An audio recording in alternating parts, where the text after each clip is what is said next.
across the globe. Over 5 million smart homes are connected by solutions built entirely in Bulgaria, improving quality of life, bringing safety, security, and comfort to families around the world. Over 10 million vehicles receive regular software updates through our products, increasing safety on the road and delighting drivers with new features.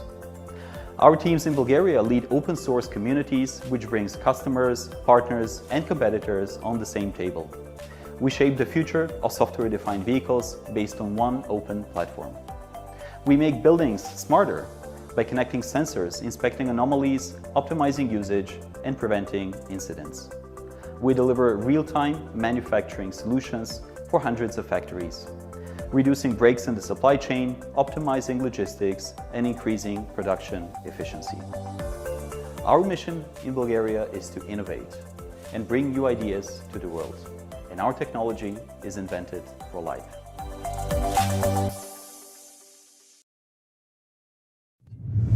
The Internet of Things gives businesses unprecedented insights into their assets.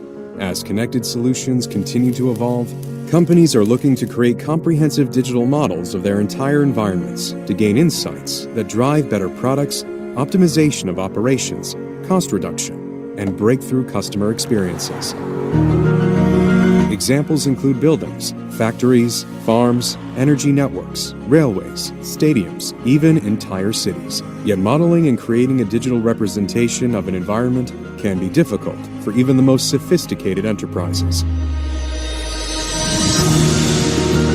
Azure Digital Twins makes this easy.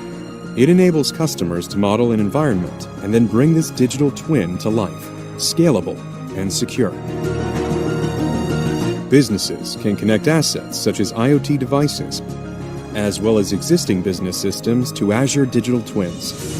Azure Digital Twins helps break down silos that previously stood in the way of insights and provides a robust platform to build dynamic business logic on. Azure Digital Twins seamlessly integrates with Azure Data, Analytics, and AI services to make it easy to track the past and then predict the future, giving businesses the edge they need to meet the challenges they face today and tomorrow. Azure. Invent with purpose.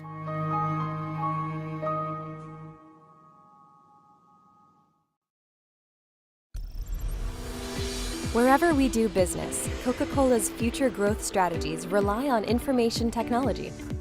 Coca-Cola IT is transforming our approach to information technology, setting the stage for digital leadership that delivers beverages for life to consumers around the world. Every employee and every partner of Coca-Cola is experiencing the difference. A big shift is happening toward powerful standardized platforms, integrated and simplified, so information flows smoothly and business operations don't miss a beat.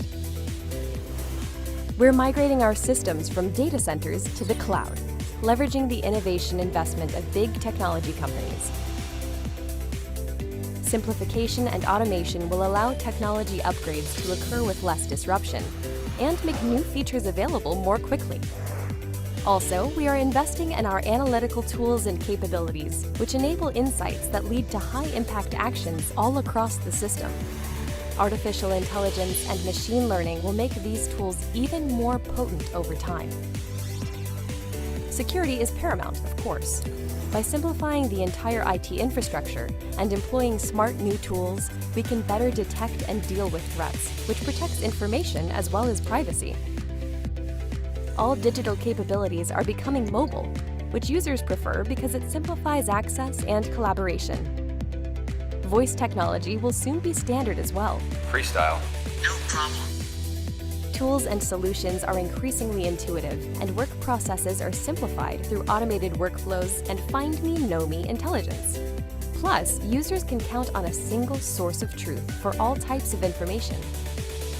These are crucial advances for our people at Coca-Cola. Consumers will experience our products and brands with fresh intensity through digital engagement. The immediacy, enjoyment, and value are unprecedented, personalized and customized like never before. Digital capabilities vastly expand our consumer connections and touchpoints. It's the interaction of digital and physical worlds that create great experiences with our brands. Our system and partners also feel the benefits as we strengthen and streamline connections with bottlers, customers, agencies, and key vendors. As our digital capabilities set the pace for consumer and customer intimacy, Coca-Cola's competitive advantage grows. It's all part of becoming the best, truly global consumer insights company in the digital world. Coca-Cola IT is in constant motion to sustain and increase Coca-Cola's digital leadership. That's how we'll keep growing the business, building preference with consumers, adding value for customers, and being a desirable workplace that elevates peak performance.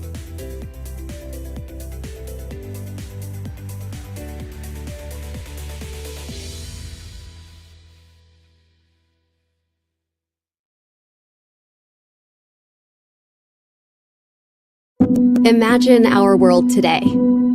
People, vehicles, businesses, buildings, hospitals, factories, entire cities, and the billions of devices that connect us to this world and to each other. This is the physical world. But what if we can replicate that physical world into its digital twin? A digital twin that is bound to the physical world in real time, that we can experience in mixed reality, that we can collaborate with, that we can run simulations on and find what is important to us, that we can apply AI to learn, predict, and act, to save time and money, to reduce carbon, to preserve natural resources, to improve safety, to bring us all closer. This is already happening today. Across the world, organizations are taking advantage of this new wave of innovation that trends to an interconnectedness that enables the metaverse. Everything modeled in the metaverse mirrors the status of its physical twin, including the interactions and relations between everything else. By applying the power of the cloud, we eliminate boundaries of what this can do. The potential is limitless. We can now track and analyze data from connected environments to identify patterns, trends, and anomalies. We can now simulate any possibility, evaluate outcomes, determine the impact of any change or condition. We can now harness AI to perceive the physical world, to improve and automate tasks, to give superpowers to your frontline workers. We can now give everyone in your organization the power to build apps and workflows, to collaborate with each other in this virtual space, to share and receive expertise at the right time with the right context in front of you, to move through the physical world and get relevant information about its digital counterpart when and where you need, using mixed reality. The Microsoft Cloud brings these capabilities together with the limitless computing power of the cloud and intelligent devices at the edge, and creates this framework for building immersive and impactful digital twin, mixed reality, and metaverse solutions.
you know that the competition always catches up. What was once exceptional is now assumed. You know that success needs more than just determination. It needs empowerment, a way to lift your efforts higher. Azure IoT is that lift. Because we know you have to stay competitive without introducing risk. You're not just looking to build another solution. You're trying to make better decisions. We know you have to understand your customer, support your employees, and improve your business, all while controlling costs, managing complexity, and reinforcing security. We want companies across every industry to achieve more, no matter where they're starting from. Because we know you're not just looking for the right solution, you're looking for a better outcome with a dependable partner. And we can help with that. Lift your ideas higher with Azure IoT.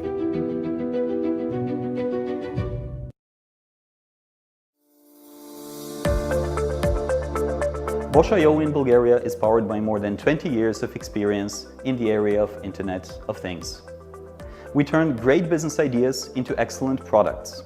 Our digital solutions serve thousands of businesses and millions of customers across the globe. Over 5 million smart homes are connected by solutions built entirely in Bulgaria, improving quality of life, bringing safety, security, and comfort to families around the world. Over 10 million vehicles receive regular software updates through our products, increasing safety on the road and delighting drivers with new features. Our teams in Bulgaria lead open source communities, which brings customers, partners, and competitors on the same table. We shape the future of software-defined vehicles based on one open platform. We make buildings smarter by connecting sensors, inspecting anomalies, optimizing usage, and preventing incidents. We deliver real-time manufacturing solutions for hundreds of factories, reducing breaks in the supply chain, optimizing logistics, and increasing production efficiency. Our mission in Bulgaria is to innovate and bring new ideas to the world, and our technology is invented for life.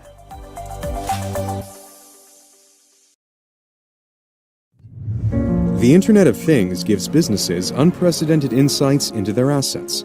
As connected solutions continue to evolve, companies are looking to create comprehensive digital models of their entire environments to gain insights that drive better products, optimization of operations, cost reduction, and breakthrough customer experiences. Examples include buildings, factories, farms, energy networks, railways, stadiums, even entire cities. Yet modeling and creating a digital representation of an environment can be difficult for even the most sophisticated enterprises. Azure Digital Twins makes this easy. It enables customers to model an environment and then bring this digital twin to life, scalable and secure. Businesses can connect assets such as IoT devices, as well as existing business systems to Azure Digital Twins. Azure Digital Twins helps break down silos that previously stood in the way of insights and provides a robust platform to build dynamic business logic on. Azure Digital Twins seamlessly integrates with Azure Data, Analytics, and AI services to make it easy to track the past and then predict the future, giving businesses the edge they need to meet the challenges they face today and tomorrow. Azure. Invent with purpose.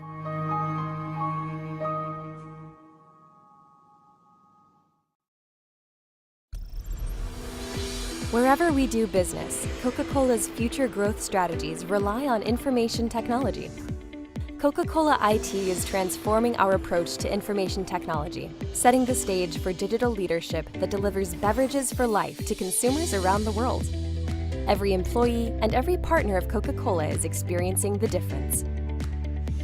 A big shift is happening toward powerful standardized platforms, integrated and simplified, so information flows smoothly and business operations don't miss a beat. We're migrating our systems from data centers to the cloud, leveraging the innovation investment of big technology companies. Simplification and automation will allow technology upgrades to occur with less disruption and make new features available more quickly. Also, we are investing in our analytical tools and capabilities, which enable insights that lead to high-impact actions all across the system. Artificial intelligence and machine learning will make these tools even more potent over time.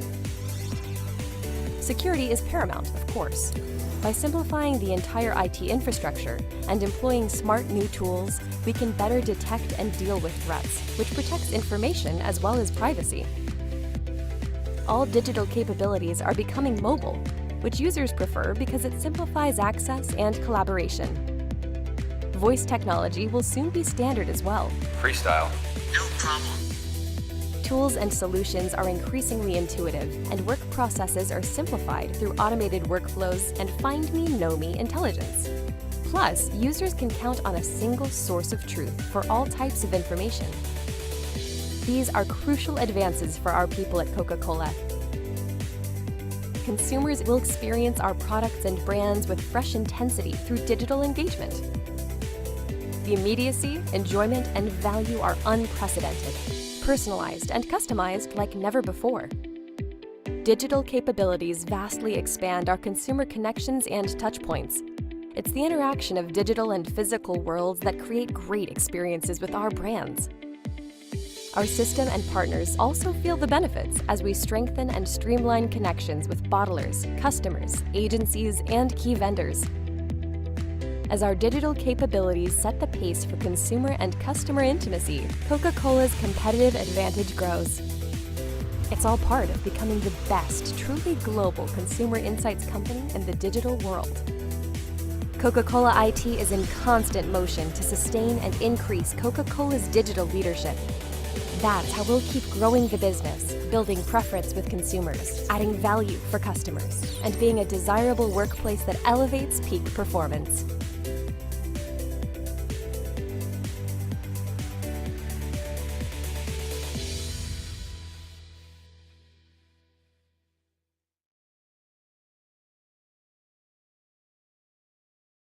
Imagine our world today. People, vehicles, businesses, buildings, hospitals, factories, entire cities, and the billions of devices that connect us to this world and to each other. This is the physical world. But what if we can replicate that physical world into its digital twin? A digital twin that is bound to the physical world in real time, that we can experience in mixed reality, that we can collaborate with, that we can run simulations on and find what is important to us, that we can apply AI to learn, predict, and act, to save time and money, to reduce carbon, to preserve natural resources, to improve safety, to bring us all closer. This is already happening today. Across the world, organizations are taking advantage of this new wave of innovation that trends to an interconnectedness that enables the metaverse.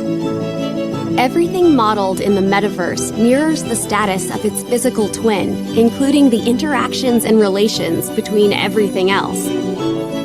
By applying the power of the cloud, we eliminate boundaries of what this can do.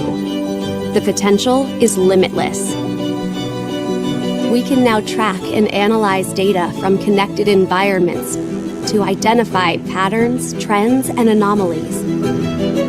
We can now simulate any possibility, evaluate outcomes, determine the impact of any change or condition. We can now harness AI to perceive the physical world, to improve and automate tasks, to give superpowers to your frontline workers. We can now give everyone in your organization the power to build apps and workflows, to collaborate with each other in this virtual space, to share and receive expertise at the right time with the right context in front of you, to move through the physical world and get relevant information about its digital counterpart when and where you need, using mixed reality. The Microsoft Cloud brings these capabilities together with the limitless computing power of the cloud. and intelligent devices at the edge, and creates this framework for building immersive and impactful digital twin, mixed reality, and metaverse solutions.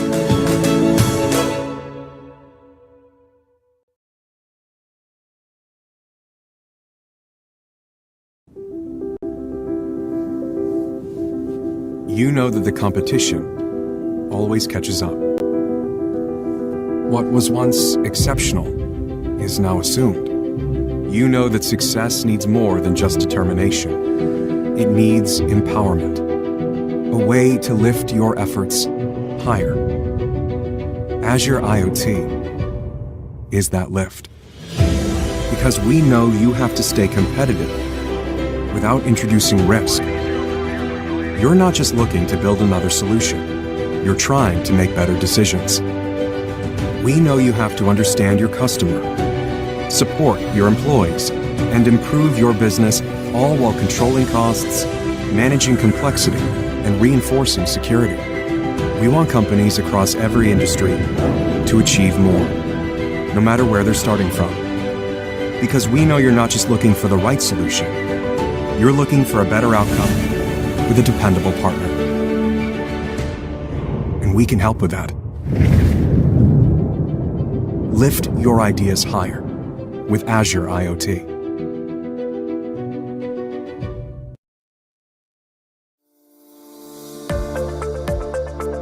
Bosch.io in Bulgaria is powered by more than 20 years of experience in the area of Internet of Things. We turn great business ideas into excellent products. Our digital solutions serve thousands of businesses and millions of customers across the globe. Over 5 million smart homes are connected by solutions built entirely in Bulgaria, improving quality of life, bringing safety, security, and comfort to families around the world. Over 10 million vehicles receive regular software updates through our products, increasing safety on the road and delighting drivers with new features. Our teams in Bulgaria lead open source communities, which brings customers, partners, and competitors on the same table. We shape the future of software-defined vehicles based on one open platform. We make buildings smarter by connecting sensors, inspecting anomalies, optimizing usage, and preventing incidents. We deliver real-time manufacturing solutions for hundreds of factories, reducing breaks in the supply chain, optimizing logistics, and increasing production efficiency. Our mission in Bulgaria is to innovate and bring new ideas to the world, and our technology is invented for life.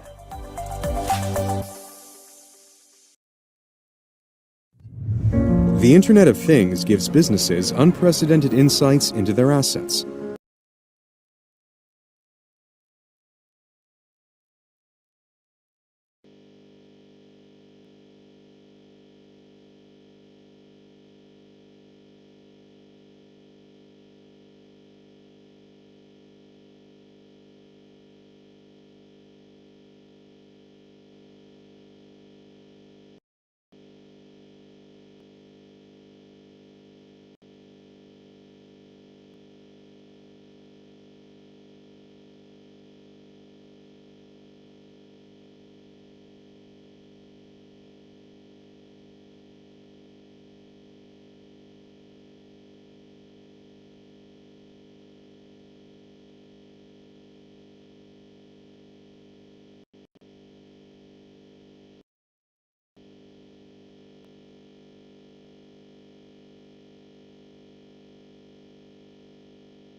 partners and working with people is really amazing.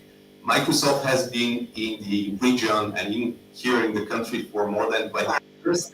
We have, I think, hundreds of certified partners and thousands of certified developers. We are supporting the community, so I guess I'll wait it. Okay. It's okay. Yeah. Always touching somewhere. Anyway, we do support the community through the MVP program. We do work with students. So I really hope that this, I would say, partnership will flourish and we'll be able to do more events. Looking forward to see you in my session regarding DevOps workflows for IoT. Thank you. Have a great event. Thank you very much. Thank you very much. And probably you know that around Microsoft certifications, Microsoft offer such kind of certification for Azure IoT certified developer. This is something which is related especially for Azure IoT. You can receive more information if you want additionally, because it is one of good certifications. I also do sessions related to such kind of certification, and you can learn a lot of interesting things. If you are interested, we will talk about this after the session, during the breaks, outside, and after the event. I would like to say additionally, big thank you to Coca-Cola company. I'm not sure if you know that Coca-Cola has 2 IT hubs here in Bulgaria. One, which is directly related to the headquarters in Atlanta, US, and another one which is related to Coca-Cola Hellenic, which is regional organization. And because we often have events with beer, do you know what is the relation between companies for beverages and companies for beer? Except that they have in different way awesome drinks, but solutions which are used to control, manage, monitor such kind of production are very similar. And most of these solutions have IoT and of course AI components. So it is not just casual that companies like Coca-Cola support such kind of events. Big manufacturing solutions are related to very sophisticated systems which are directly connected to IoT concept and AI concept. So when you drink beer or Coke, you can remember that IoT is something which helps to have better quality drinks in one or another aspect. It is the same with craft beers. We can discuss later also about this concept. So thanks for Coca-Cola. You have some swag from outside. You have headphones, you have cups. All this swag is for you. Bring whatever you want. It is from Coca-Cola, and Coca-Cola will continue to support our events. We are very happy that they are also part of our community. And I would like to say a few words about other partners. Stripe is a company focused on also on IoT in a very big part of their activities. I spent in the past years with this company and learned IoT 7-8 years ago, exactly based on their expertise. So yeah, this is one of the companies with best IoT expertise here in the region. And of course, I would like to mention EPAM. EPAM is one of the big software companies in the whole region with nearly 60,000 employees. They have around 450 people also in Bulgaria doing consulting for different type of industry, but again, IoT related to manufacturing, related to automotive, to healthcare are areas where EPAM developed systems for some of the biggest countries. So all these partners are focused to IoT and AI, and they are not just casual here. These companies have deep expertise, and I'm really happy that exactly such kind of companies support our events. We will start technical sessions after 10 minutes. There is coffee outside, water. You can talk with your friends from the community, with speakers, with partners. I really appreciate that you come today, Saturday morning here. So thanks again and enjoy the conference.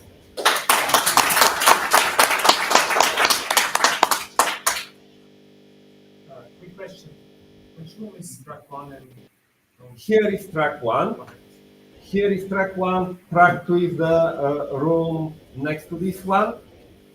Track one is also streamed on the monitors outside in the expo area.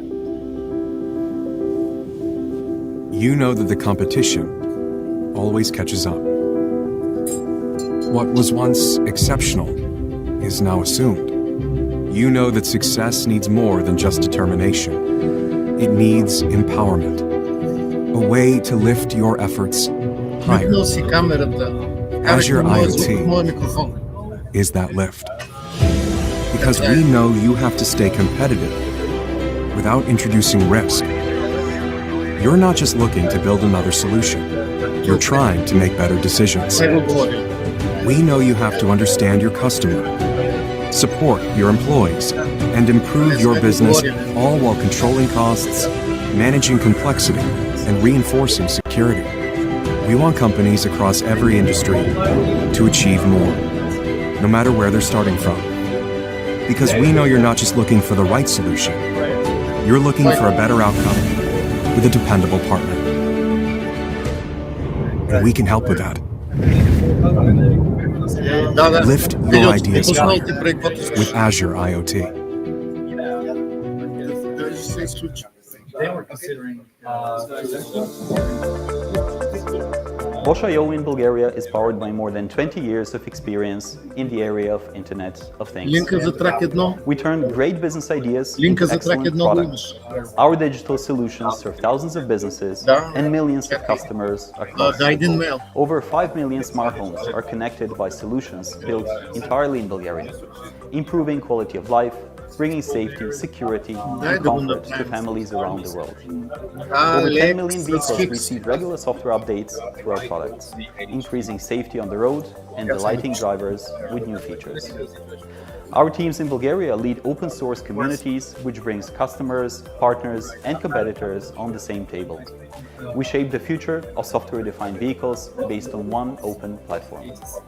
We make buildings smarter by connecting sensors, inspecting anomalies, optimizing usage, and preventing incidents.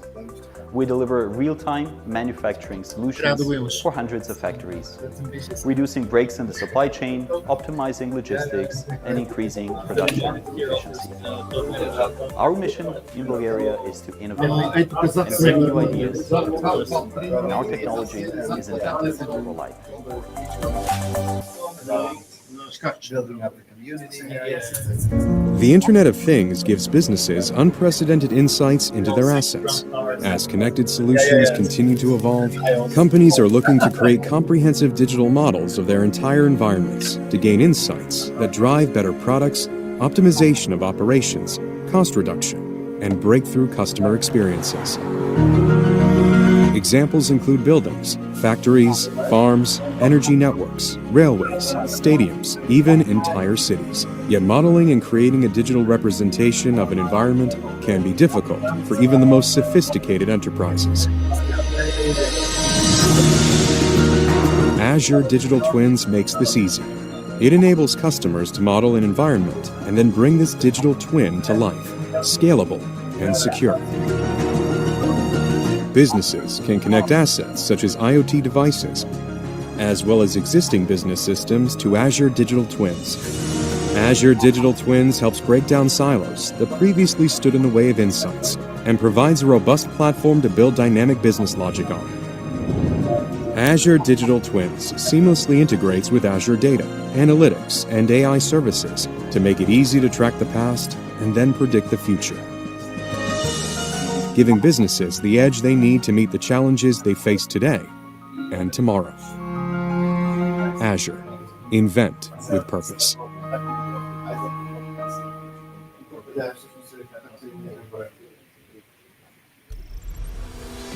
Wherever we do business, Coca-Cola's future growth strategies rely on information technology. Coca-Cola IT is transforming our approach to information technology, setting the stage for digital leadership that delivers beverages for life to consumers around the world. Every employee and every partner of Coca-Cola is experiencing the difference. A big shift is happening toward powerful standardized platforms, integrated and simplified, so information flows smoothly and business operations don't miss a beat. We're migrating our systems from data centers to the cloud, leveraging the innovation investment of big technology companies. Simplification and automation will allow technology upgrades to occur with less disruption and make new features available more quickly. Also, we are investing in our analytical tools and capabilities, which enable insights that lead to high-impact actions all across the system. Artificial intelligence and machine learning will make these tools even more potent over time. Security is paramount, of course. By simplifying the entire IT infrastructure and employing smart new tools, we can better detect and deal with threats, which protects information as well as privacy. All digital capabilities are becoming mobile, which users prefer because it simplifies access and collaboration. Voice technology will soon be standard as well. Freestyle. No problem. Tools and solutions are increasingly intuitive, and work processes are simplified through automated workflows and fine-tuned knowing intelligence. Plus, users can count on a single source of truth for all types of information. These are crucial advances for our people at Coca-Cola. Consumers will experience our products and brands with fresh intensity and digital engagement. The immediacy, enjoyment, and value are unprecedented, personalized and customized like never before. Digital capabilities vastly expand our consumer connections and touchpoints. It's the interaction of digital and physical worlds that create great experiences with our brands. Our system and partners also feel the benefits as we strengthen and streamline connections with bottlers, customers, agencies, and key vendors. As our digital capabilities set the pace for consumer and customer intimacy, Coca-Cola's competitive advantage grows. It's all part of becoming the best, truly global consumer insights company of the digital world. Coca-Cola IT is in constant motion to sustain and increase Coca-Cola's digital leadership. That's how we'll keep growing the business, building preference with consumers, adding value for customers, and being a desirable workplace that elevates peak performance.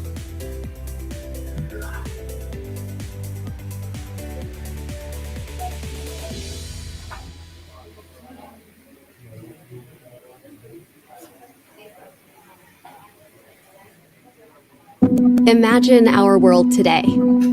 People, vehicles, businesses, buildings, hospitals, factories, entire cities, and the billions of devices that connect us to this world and to each other. This is the physical world. But what if we can replicate that physical world into its digital twin? A digital twin that is bound to the physical world in real time, that we can experience in mixed reality, that we can collaborate with, that we can run simulations on and find what is important to us, that we can apply AI to learn, predict, and act, to save time and money, to reduce carbon, to preserve natural resources, to improve safety, to bring us all closer. This is already happening today. Across the world, organizations are taking advantage of this new wave of innovation that trends to an interconnectedness that enables the metaverse. Everything modeled in the metaverse mirrors the status of its physical twin, including the interactions and relations between everything else. By applying the power of the cloud, we eliminate boundaries of what this can do. The potential is limitless. We can now track and analyze data from connected environments to identify patterns, trends, and anomalies. We can now simulate any possibility, evaluate outcomes, determine the impact of any change or condition. We can now harness AI to perceive the physical world, to improve and automate tasks, to give superpowers to your frontline workers. We can now give everyone in your organization the power to build apps and workflows, to collaborate with each other in this virtual space, to share and receive expertise at the right time with the right context in front of you, to move through the physical world and get relevant information about its digital counterpart when and where you need, using mixed reality. The Microsoft Cloud brings these capabilities together with the limitless computing power of the cloud and intelligent devices at the edge, and creates this framework for building immersive and impactful digital twin, mixed reality, and metaverse solutions.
Da, da.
Sorry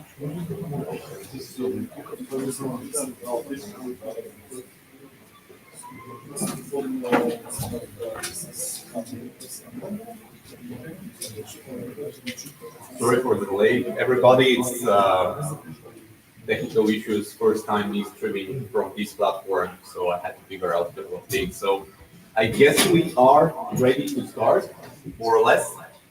So while people are still coming, let me just quickly share a couple of things about me. Official part's over, so jacket's over. I can wear a t-shirt and be a normal speaker as usually, which is, I would say, the role that I feel most comfortable. Just to give you a little bit of a background, my name is Alex. I'm an open source lead in CEE. I've joined Microsoft like 7 years ago.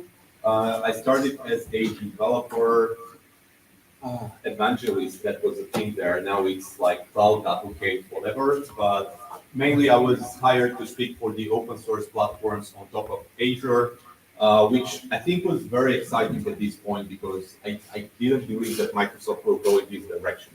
Now, over the years, I kind of switched a couple of roles. I've been and predominantly as a cloud solution architect, I was working around DevOps and how we integrate DevOps in the entire end-to-end deployment using Azure Cloud and trying to kind of link up all our products to the infrastructure and the services that we do have. I do post regularly. I do have a couple of Microsoft certificates. I hold the certificate for cloud advocate as well as DevOps expert. So kind of all those bells and whistles, they're there. And the other thing, if you want to reach out to me, I would prefer Twitter. Hit me with a direct message, and those probably I should be able to respond to whatever question you might have. Now, going back to the presentation, as I said, my background predominantly is coming from cloud architecture, DevOps. IoT was always kind of a side thing for me where I have a lot of interest, but I wouldn't say that I've been a professional or an accomplished professional in the IoT space because predominantly I've been paid to do DevOps work.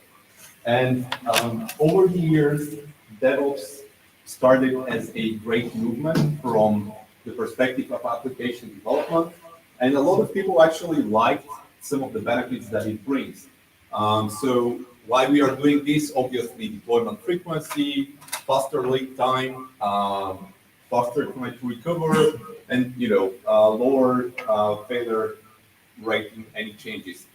So this practice kind of started to spread in different areas. So we do have the data ops, we do have the ML ops, we have the, of course, DevOps for mobile. And most recently, I've been working on a DevOps flow for Power Platform. And I have to tell you, it's a very, very tricky thing to put something in it which is not code and is generated by, a system and deal with conflict resolutions and all that stuff. And one of the things that I've learned about is that you can follow the general principles of DevOps pretty much in every area, but every area has specifics. One of the things that I've discovered was working on a DataOps project with Databricks.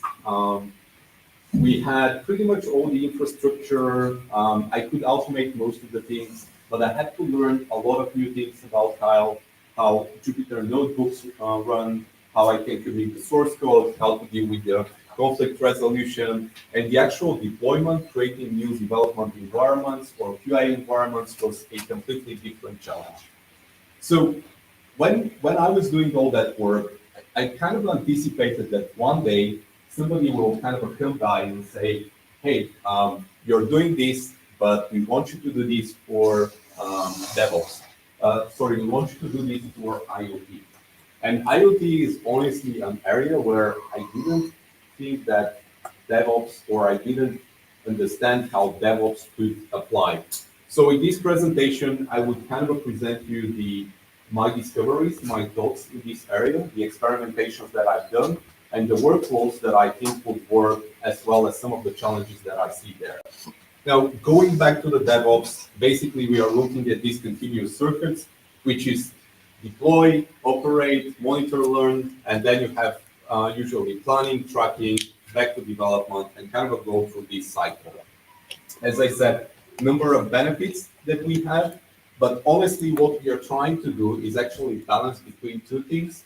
One is speed. So with any DevOps workflow, what we try to do is really to speed up our development, and on the other hand, balance with the quality.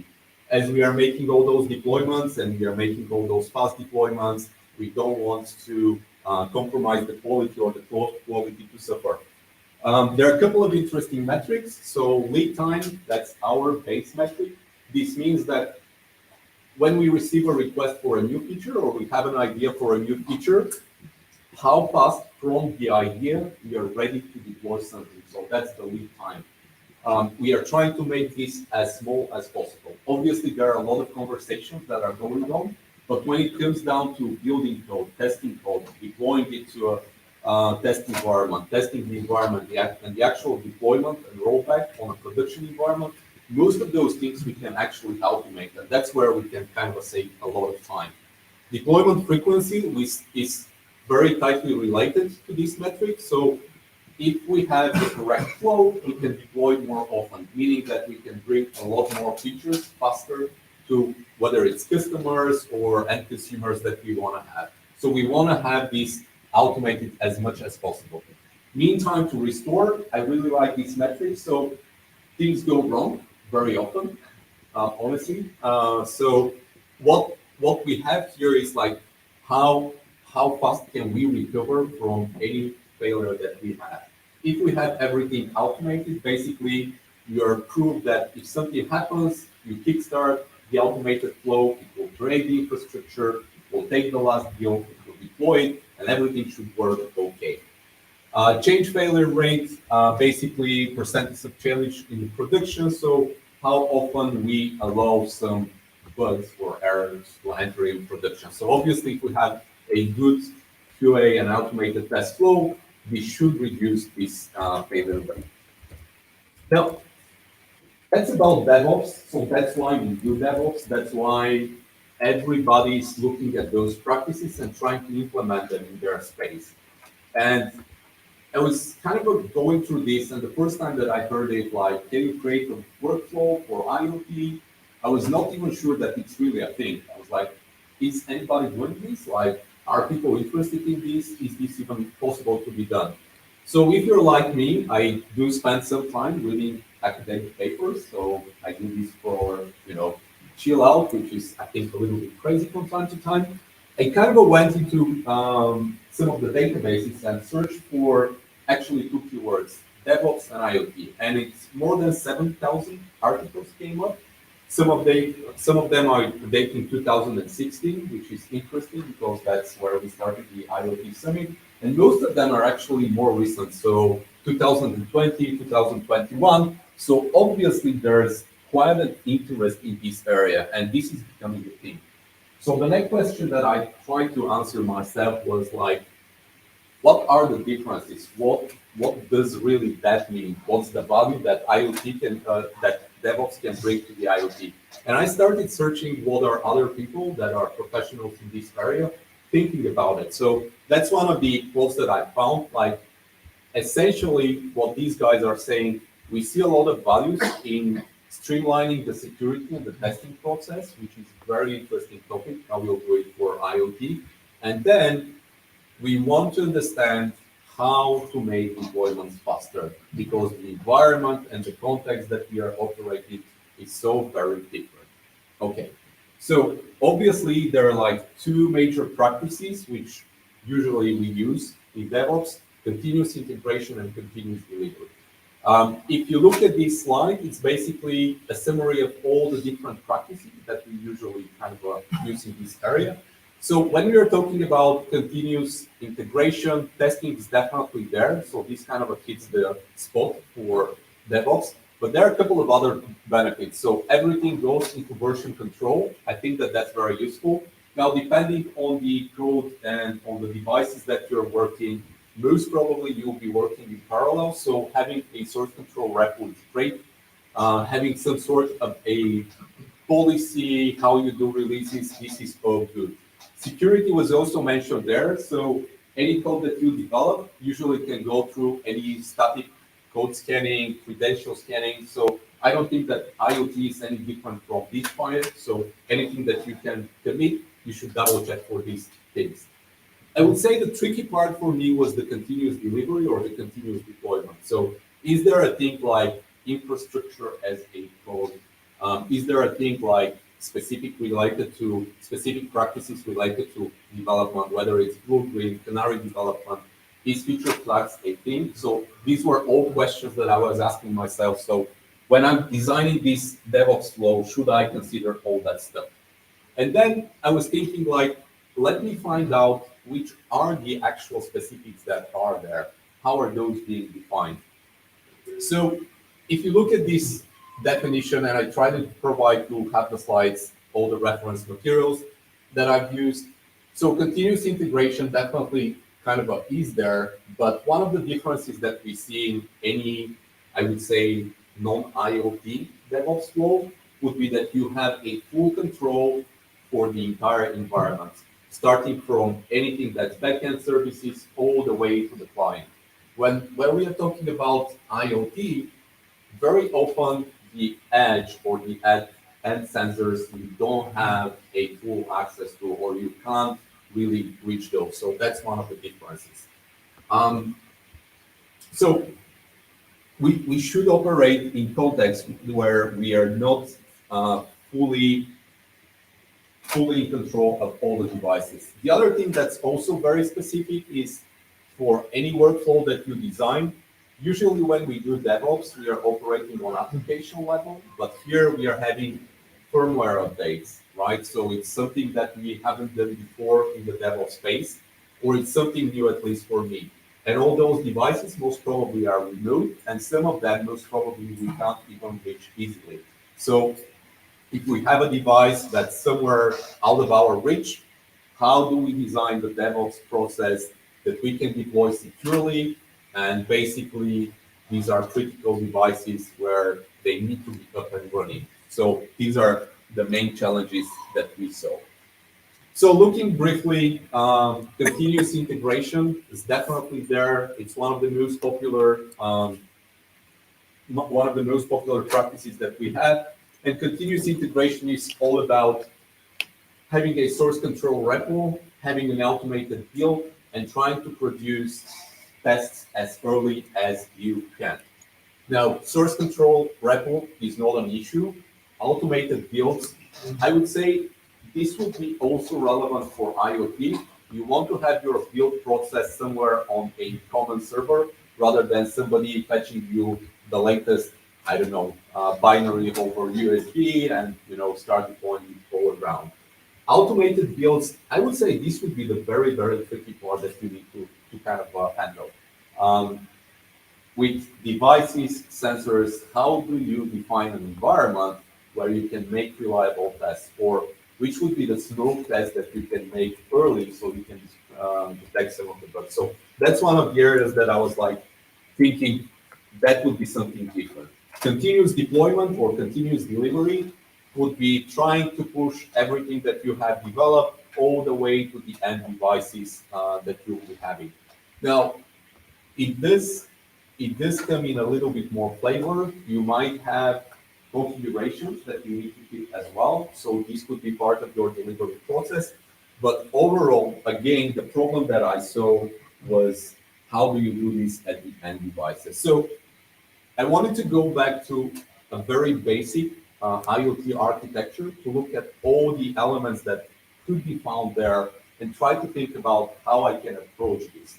So for any IoT architecture, and that's a very simplified form, you basically have two parts.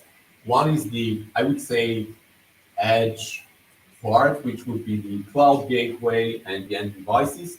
And the other part, as Mikhail mentioned at the beginning, would be the part where you're doing the data ingestion, where you're training the AI part, and basically doing all the back-end processing.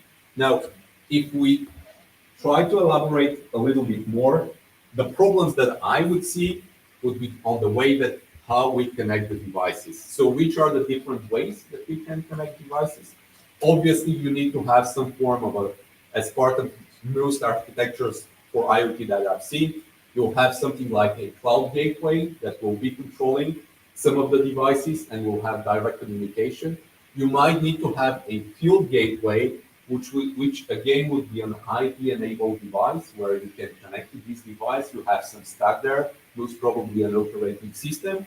And finally, you'll have the end devices, which could or could not be, I would say, IP enabled, or they could be just good old sensors that are directly communicated to the field device. And I would say I was dreading about this part, like how do I reach those things? How do I make a DevOps for this entire thing? Now, there are a couple of other things, so that's a little bit more elaborated view on this basic architecture. You have a couple of layers that are spanning across all that thing. Obviously, security in the IoT space is very important. So anything that's actually behind this part, more or less you can secure. That's in the cloud, you can deal with it. But on this side, which are the mechanisms that you have to use? Obviously, secure communication or any updates that you are delivering should be signed, and any device that's kind of taking any updates should make sure that the updates are coming from a certified update server. So that's the area. Deployment would also be the part, and high availability disaster recovery for me, the way that I look at this is actually concerning this part here, which is the backend processing. On the front end part, how do you make a high availability or disaster recovery, mainly duplicating the sensor or duplicating the devices? But on the other hand, like there isn't that much that you can do there. Now, this would be the Azure IoT architecture, reference architecture as Microsoft sees it today. This is, I think, version 2.0. If you go to our architecture center, you will see it. And this is basically all the, I would say, the ecosystem or the different services that we have in this space. So again, anything that's behind, I would say, this part. So whether it's the HD Insight, Azure Stream Analytics, Power BI, any applications, Azure Machine Learnings, I can easily automate this in the pure old-fashioned.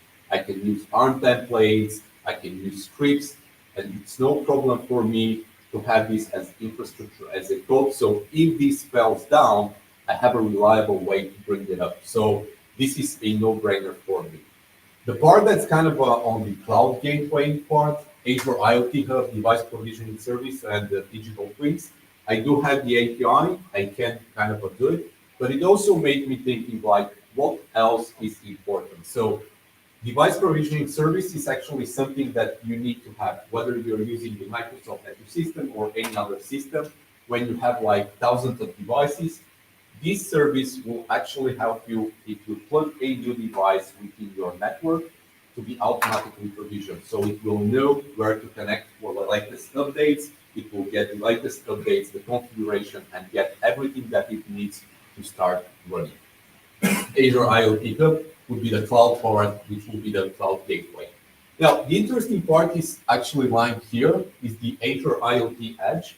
So this is the Microsoft offer for either working with end devices, IP-enabled end devices, or it can act as an intermediate cloud gateway. Now, kind of speaking about automation, and I'm just kind of mentioning this briefly here, we do have the Azure IoT Central, where pretty much all those services are available to you as a fast service. So, any dynamic scaling on the load, provisioning, disaster recovery, all that stuff are being taken care for you. So that's one of the services that we can have to help you out.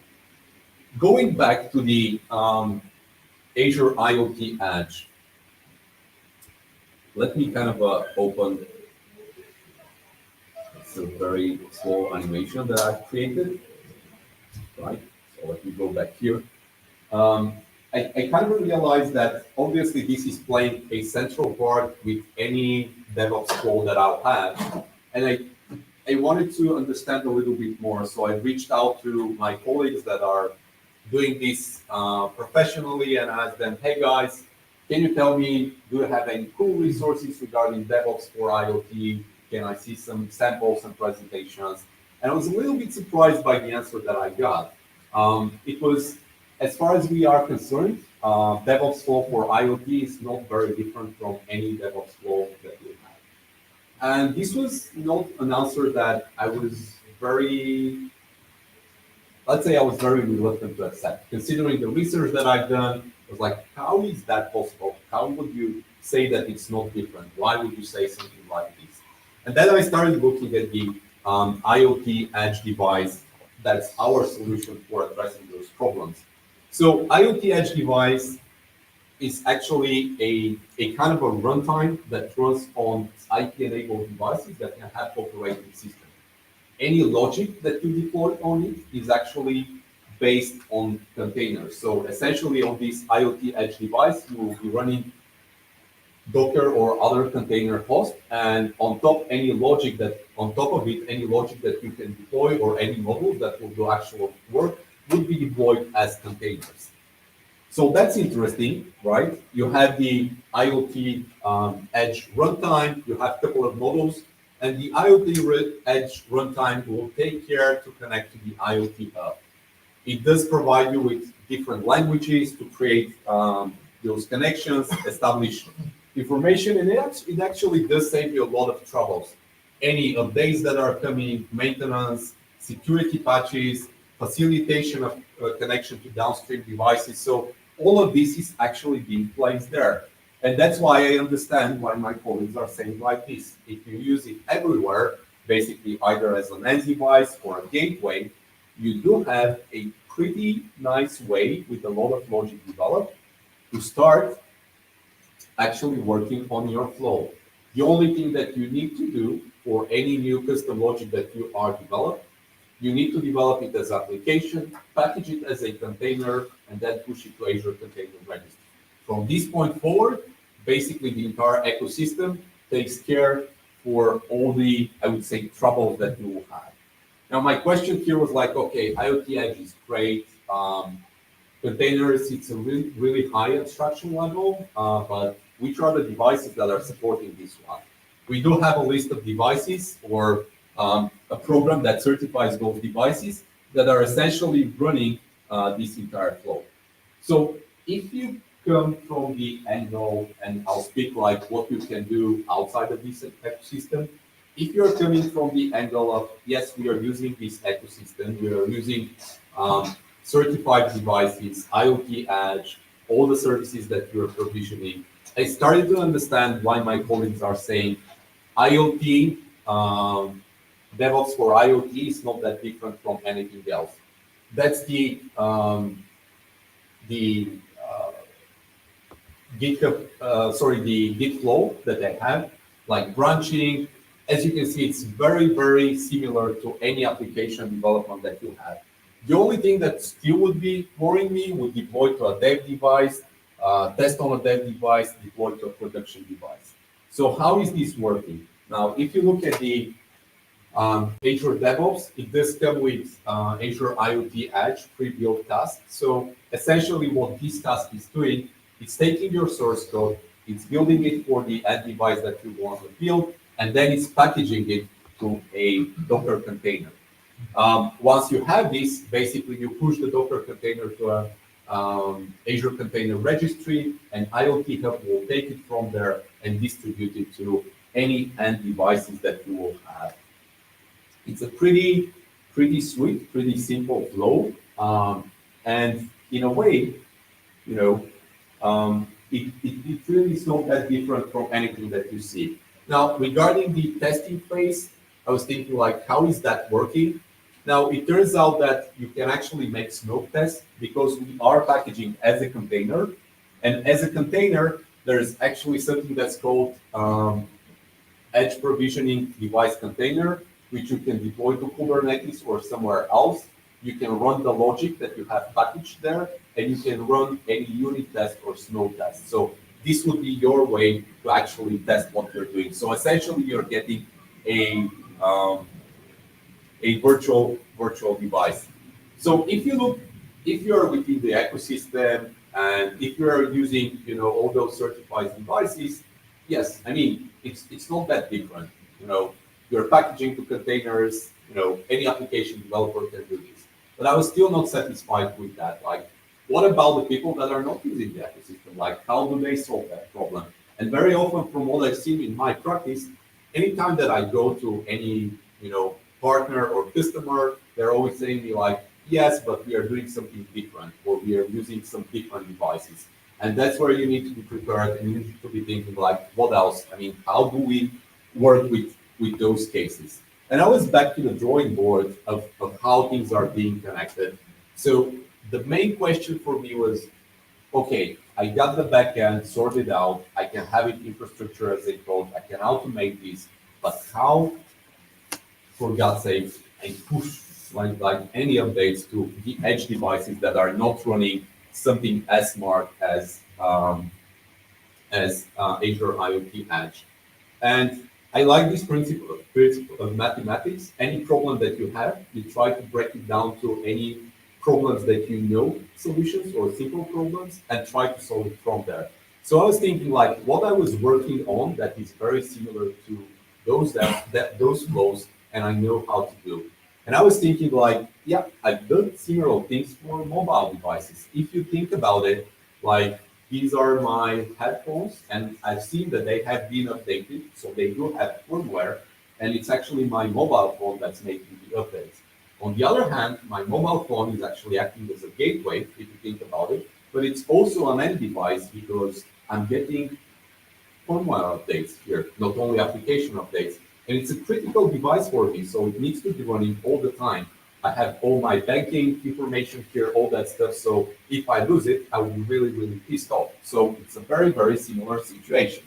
Now, one of the things that I've worked in the past was actually DevOps for mobile application development. And there was a service that was actually offering you a way to test on a real device. And this is something that I built like a couple of years back. So I was, okay, I want to test my application on real devices, not just on emulators. So for me, I had this was my, I would say, deployment agent. And then I had a number of devices that I've connected. I could connect through USB to them, make any updates, make any screenshots, and kind of make all those tests. So this sounded to me like something that I could further explore. Now, I just wanted to show you a screenshot of another test center. It's actually from another cloud provider. And that's how it looks like. Much better organized devices, not like the ones that I'm running around, but it's actually the same principle. So it gave me the idea that I am doing something right.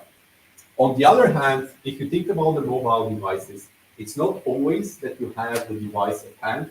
And if you want to do any fast tests without deploying to an actual device, because it does take a lot of time, you do need to have some sort of emulator, which is something that we have for mobile devices. So again, I started seeing some of the similarities of the problems that we can solve. Now, the other question for me was like, how do you deploy to the actual physical devices, right? We are talking about like DevOps systems, like whether it's Azure DevOps, whether it's GitHub, whether it's Jenkins, or GitLab. How is this going to work? If you remember my previous photo, that's my workbench. I did have something that needs to connect locally to those devices in order to operate that. Now, a lot of people, I don't think that they fully realize, but when you're using any cloud deployment system, you have the option to have the so-called self-hosted agent, private agent, or private runner. So basically, anything that you do on a cloud machine to do the builds or the deployments, you can take the agent, you can have it on-prem behind a firewall, and you can connect it to any devices that you have. And that's something that we've been using a lot for some of the restricted, I would say, in some cases where we can't have everything in the cloud, there needs to be like an on-prem deployment, and you can't really reach out from the cloud to on-prem. Then you have the agent installed. And the funny thing is that the agents are actually not that different from any other machine that you have. They're running an operating system. They need to have the capabilities to make any builds or any deployment. So very often what you'll do, you'll have the agent and you'll start installing additional tools on top of it in order to have deployment. In my case, with the access to the devices that I had Raspberry Pi.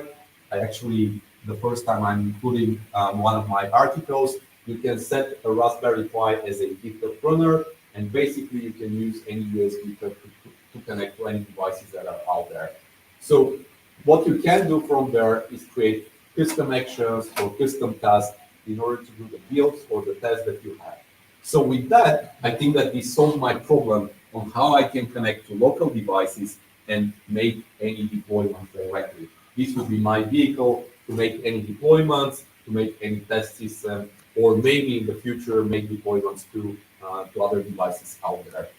But what are the ways to actually update a device? Obviously, it's not an application, and I'm thinking like firmware updates. How is this happening? How you can make this reliable? And starting digging around again around the mobile devices, there's the so-called AD seamless system updates, which essentially acts in the following way.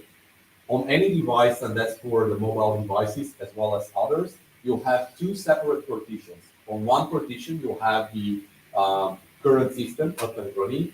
Then you'll deploy to a second partition any updates or firmware updates that you have, and then you will instruct the bootloader on boot, on the actual boot, to try to switch those partitions.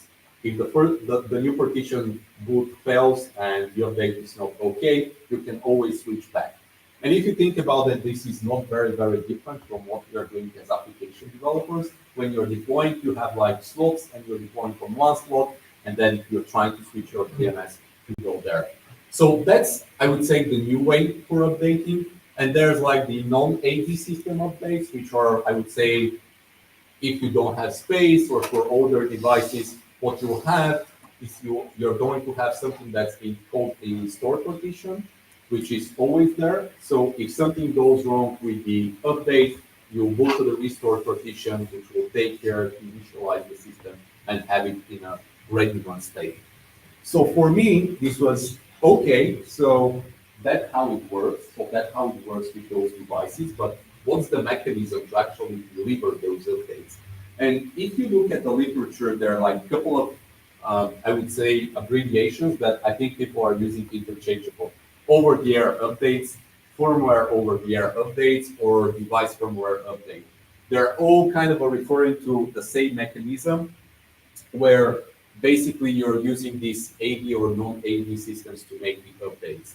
Now, thinking about how we can connect to the system and kind of going back to the DevOps flow, we actually, and that's outlined from a secure firmware over-the-air update survey, there's essentially two ways to connect to the devices, either over the air, so this would be some wireless, Bluetooth, HTTPS, HTTP connection that you can do, and then you have the wired updates where you are connected to the device.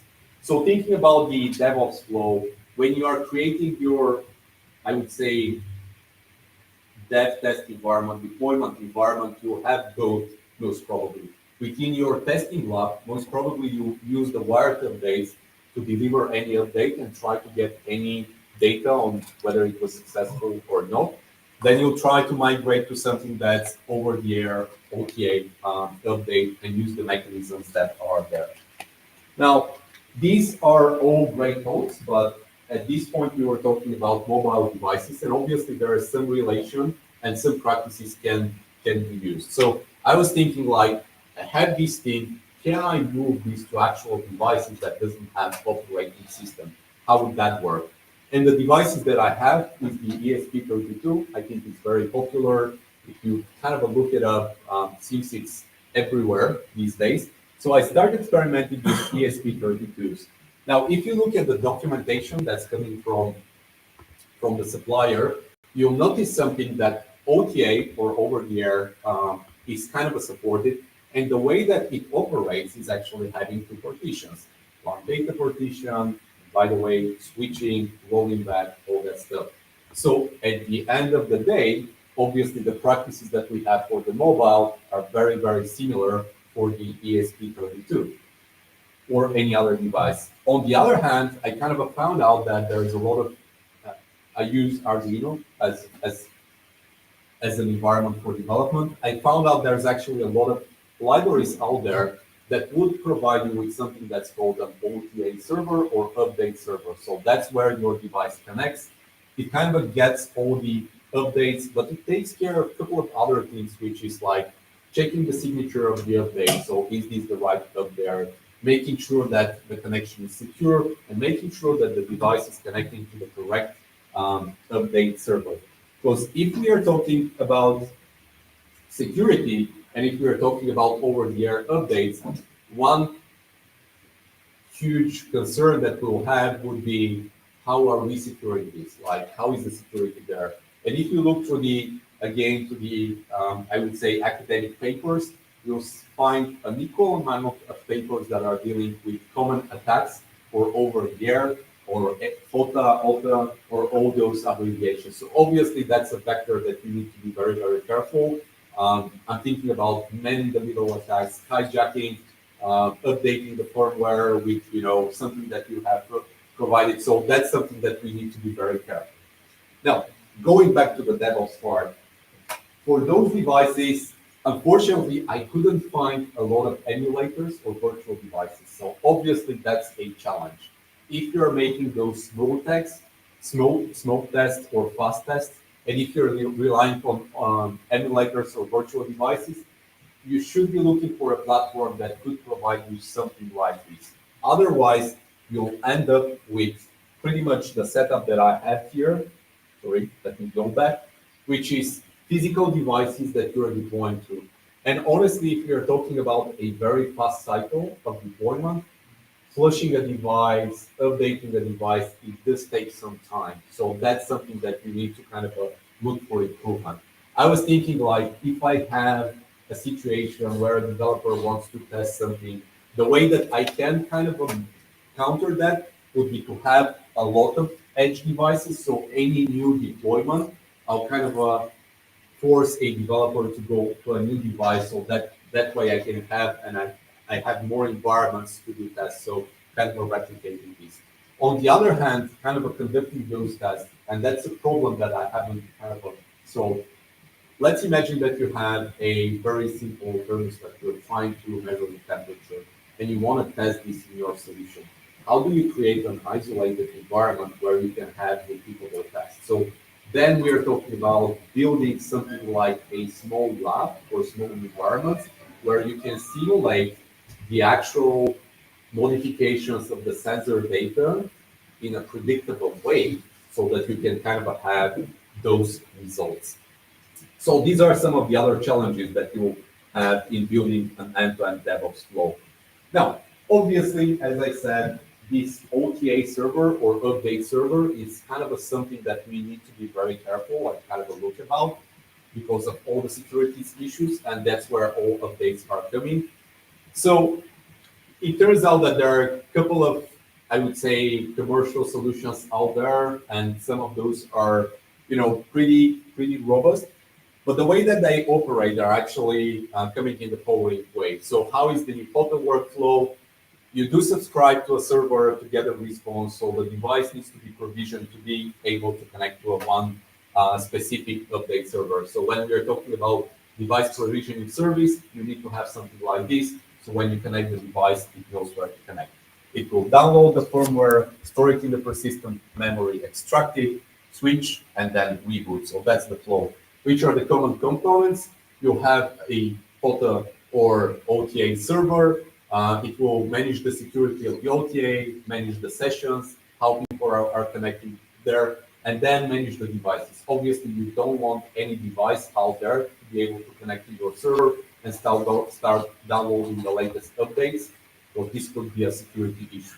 Then you have a download agent. So that's something that you need to take care of, or the solution should have, because the download can interrupt at any moment. So you might have partial firmware or not full firmware update. you need to have a mechanism for repeating downloads, so that needs to be there as well. And then is the actual update engine that will take care to understand whether the device updated correctly, whether it's working okay, or you need to trigger a mechanism to kind of do a rollback mechanism. So all that stuff needs to be part of this server, or if you're building your custom-made solution, these are things that you need to think about. Now, which are the ways that this works? And it turns out that if you're using an OTA server, yep.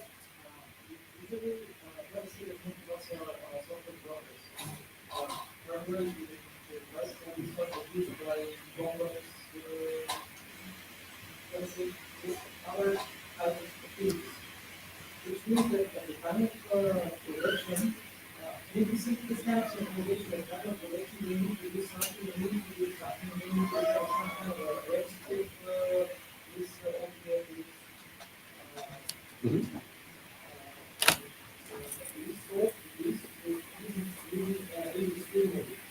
But we're talking about a database. Probably how would it be real life? Pretty much the same way. If you're working with, I would say, yep. So the question was, can you repeat the question so I can repeat it?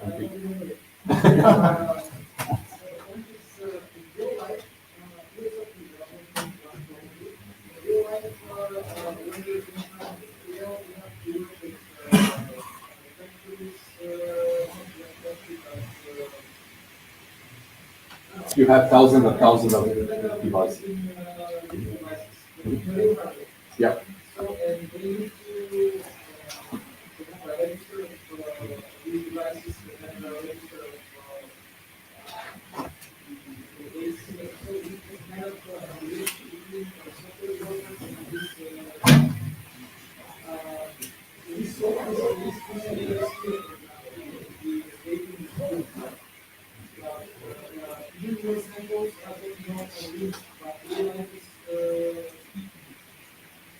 Okay.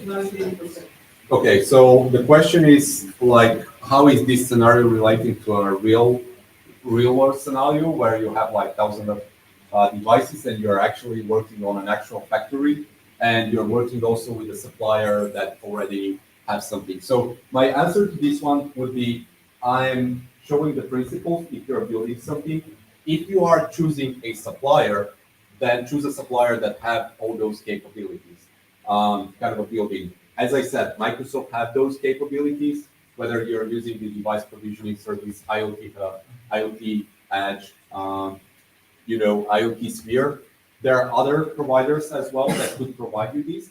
But in some cases, if you need to build something custom tailored for your solution, because it doesn't fit exactly like that, you will be kind of, I think, using, again, commercial solutions, but choosing a commercial solution that does provide those services in place. I would say this would be.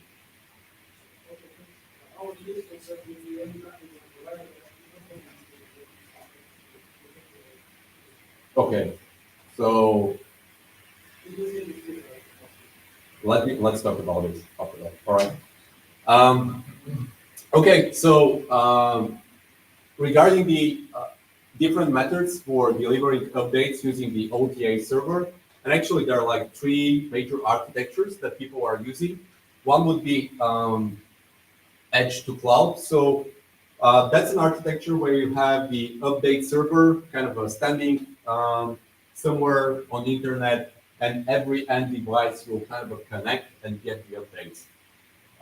It's kind of a simple. You need to take care of all the devices that are registered, make sure that all of them are registered. I would say the biggest downside of this one would be you're making a lot of connections, huge traffic going forward and backward, having all those devices. So if you have like millions of devices, you need something else. The other way to do it would be gateway to cloud. So basically this somehow solves the problem where all the updates are kind of downloaded to a local gateway and you're relying on the local network to deliver the update to all the devices that are there. It's a way to kind of a scale as well. So this is good. The downside of this one would be that you have like a single point of failure. If your gateway kind of fails, then your updates fail. So you need to take care of this one. And of course, there's like the edge to gateway to cloud, which is, I think that like how all big providers are operating. You have like the central servers that are delivering these, that you have the regional gateways that are getting the update, and then you're making the update to the individual devices and basically solve some of those problems that are there. Now, best practices for OTA, and that's something that I found out of people that are actually doing this one. So people are saying incorporate over-the-air update mechanism from day one. And to me, as a DevOps engineer, this very, very much sounds like start your DevOps flow from day one. Start with continuous integration from day one. So this is very much adhering to the DevOps principles that we have that are there. Progressive development approach. So the way that I understand this, small increments, like don't do like huge updates that can break stuff. And again, this is very, very relevant to what we do in DevOps. So small incremental updates. Don't push like very large updates. Now, prioritize updates. So the whole idea here would be if you're having critical devices, you need to have some sort of properties that will tell you those devices are currently occupied or those are idle. So you'll prioritize idle devices over the ones that are currently running and very critical. So this would be something that kind of a no-brainer. Automatic updates and rollback. Again, a very, very similar principle to what we have in any DevOps part. So you're trying to make the updates as automated as you can, and the rollback in case of failure should be automatic. So again, this is a very common principle. And then backing up current configuration, I think that's always important. And management platform, obviously, central management platform would be very useful, registry of devices and central place to kind of make all the updates. So again, if you look at this, like if you incorporate this in your IoT DevOps flow, over-the-air updates and firmware over-the-air updates sounds like a very, very good candidate for solving those connection problems. Now, final thoughts, as we have a couple of minutes until the end. We haven't covered something that I think is also important. Now, we have a way to deploy the updates. We have a way to kind of try to do some automation and automated tests. But what would be our strategy to make those deployments? Yes, we have the OTA servers. We have the ways that they work. But if you have a lot of devices, how do you make those updates? And for me, like looking at the practices that I know about, canary releases would be the best way to do it. If you're not familiar, that's how most of the big, I would say, companies out there are rolling out new updates. So what this is all about, you start with a small number of users that are usually within your organization or within your lab. If this is successful, you kind of progress to a smaller market. So for example, let's say we are releasing a new feature for our mobile application. We have like subscribers all over the world. You select a geography that's relatively small, for example, Bulgaria, and you roll it out there. You keep it for a couple of days, you see that it's working okay, and you then start rolling out on a higher and higher circle. So that's what I think would be applicable to IoT. Start with the devices that are nearby you, so you can see what's going on. Then start with the devices that you can rip. So in case of failure, you can go and kind of plug directly and make any amendments. Once you solve those problems, go to the devices that are far away from you, and your end goal will be the devices that you can't never reach, the ones that are underwater or in space, or the ones that you can't even, touch at all. And that's all. That's all the thoughts that I have. I hope that it was useful. It's not a deep technical session, but when you're thinking about automating your flow for IoT, I hope this would be useful information. Any questions that you have? Yes. How do you handle failure during program? You mean for firmware updates or? Yeah, firmware updates. So let's say that they failed, Okay. and then the roller failed. And now I have a brick. Yes, and that's a brick device, and honestly, there is nothing you can do. Most probably, you can. I mean, these are the cases where I think you need to plug in physically into the device, try to flush the entire firmware that's there, or if that's not possible, you're losing the device. So in such cases, how do you manage the case configuration? Like, you put some kind of constraints, like I would like the device to have full battery or something like this. Yes, this would be, I think, in your device provisioning service. For example, the one that we are using in the pager, you keep a number of properties of telemetry that's coming out of your device every time. So you set those properties, you propagate it, so full battery, like for the mobile devices, or above 60%, or maybe some of the sensors or whatever should not be working, so you can make the update that's there. But this would be, I would say, something also for the OTA server to have. From what I've read, most of the OTA servers can have this capability. You can get the properties for the device that you're updating, or you have a registry, a older device that you want to update, and their current properties, and you make decisions based on this. But again, I would say if a device is not ready for an update because of some reason, you need to have a mechanism to kind of come back at some point and get the update. Maybe one method for that is green dual deployments, where you have two bootbanks, so you start updating a new bank, and if it fails to do it on the next update, you go to the Yeah. So you basically have two different firmware images. Sorry, you have one? One, two. No. Yes, on that's the true. same device, on the same device, you can have, you can split the flash into two Yes. different. So let me go back to this slide here. And talk with them even because you will explain about Azure person. Azure person is hardware, and one core is doing only security.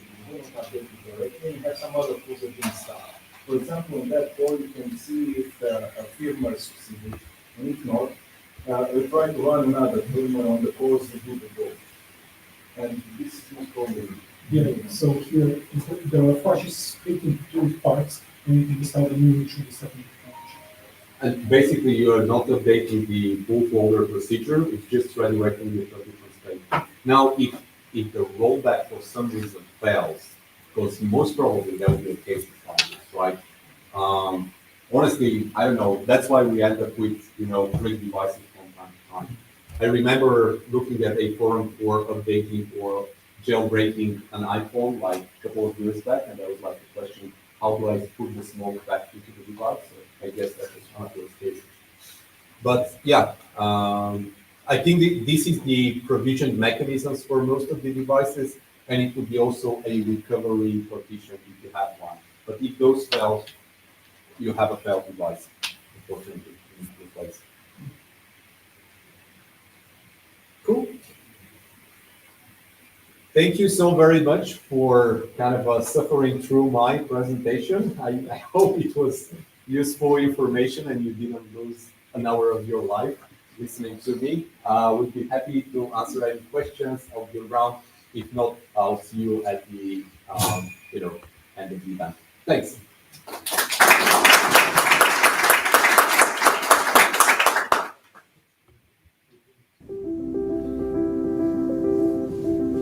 You know that the competition always catches up.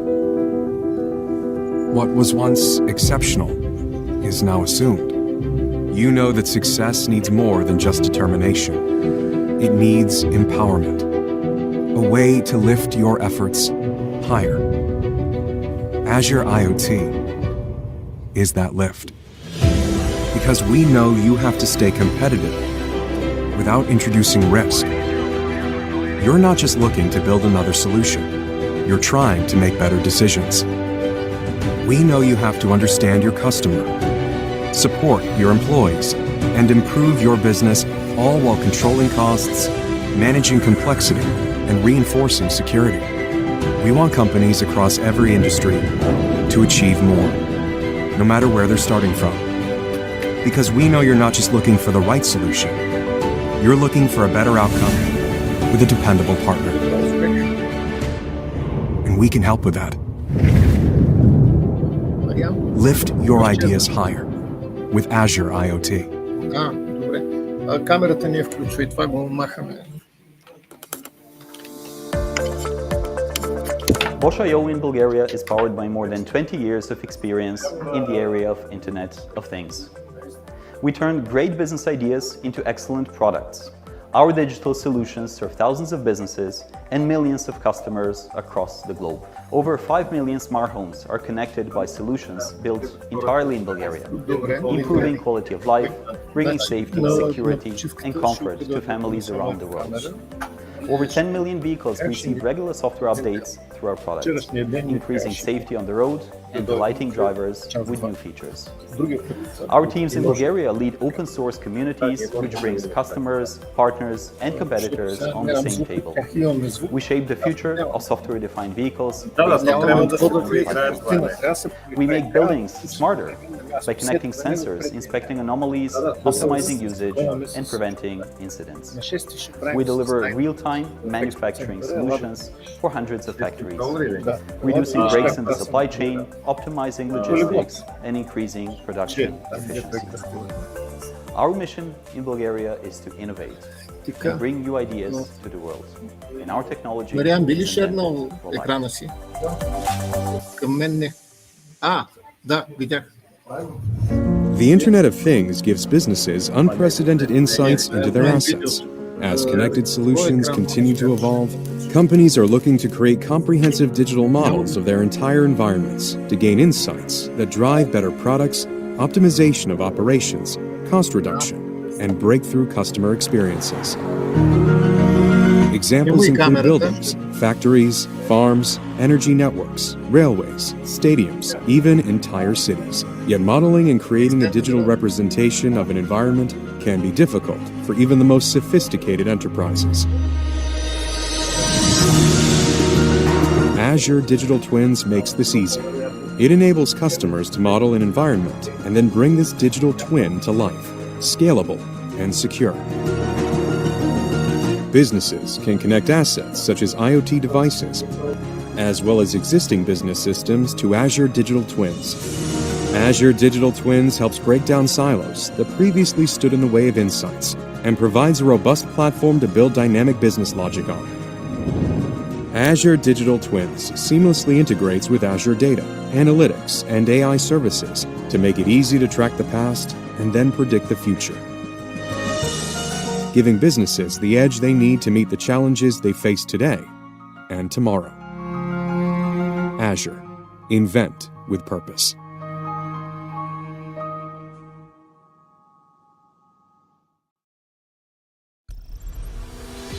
Wherever we do business, Coca-Cola's future growth strategies rely on information technology. Coca-Cola IT is transforming our approach to information technology, setting the stage for digital leadership that delivers beverages for life to consumers around the world. Every employee and every partner of Coca-Cola is experiencing the difference. A big shift is happening toward powerful standardized platforms, integrated and simplified, so information flows smoothly and business operations don't miss a beat. We're migrating our systems from data centers to the cloud, leveraging the innovation investment of big technology companies. Simplification and automation will allow technology upgrades to occur with less disruption and make new features available more quickly. Also, we are investing in our analytical tools and capabilities, which enable insights that lead to high-impact actions all across the system. Artificial intelligence and machine learning will make these tools even more potent over time. Security is paramount, of course. By simplifying the entire IT infrastructure and employing smart new tools, we can better detect and deal with threats, which protects information as well as privacy. All digital capabilities are becoming mobile, which users prefer because it simplifies access and collaboration. Voice technology will soon be standard as well. Freestyle. To tools and solutions are increasingly intuitive, and work processes are simplified through automated workflows and Find Me, Know Me intelligence. Plus, users can count on a single source of truth for all types of information. These are crucial advances for our people at Coca-Cola. Consumers will experience our products and brands with fresh intensity through digital engagement.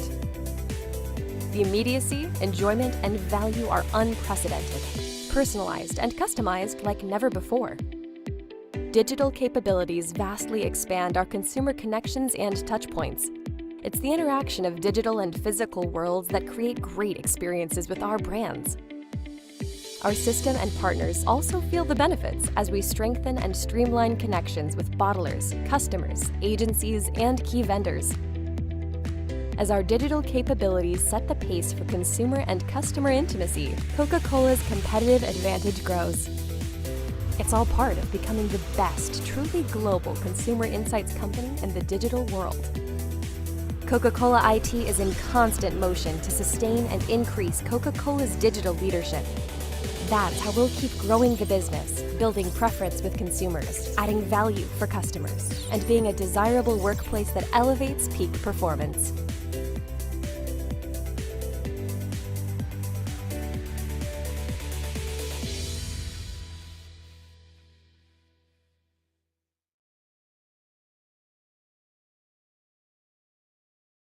Imagine our world today. People, vehicles, businesses, buildings, hospitals, factories, entire cities, and the billions of devices that connect us to this world and to each other. This is the physical world. But what if we can replicate that physical world into its digital twin? A digital twin that is bound to the physical world in real time, that we can experience in mixed reality, that we can collaborate with, that we can run simulations on and find what is important to us, that we can apply AI to learn, predict, and act, to save time and money, to reduce carbon, to preserve natural resources, to improve safety, to bring us all closer. This is already happening today. Across the world, organizations are taking advantage of this new wave of innovation that trends to an interconnectedness that enables the metaverse. Everything modeled in the metaverse mirrors the status of its physical twin, including the interactions and relations between everything else. By applying the power of the cloud, we eliminate boundaries of what this can do. The potential is limitless. We can now track and analyze data from connected environments to identify patterns, trends, and anomalies.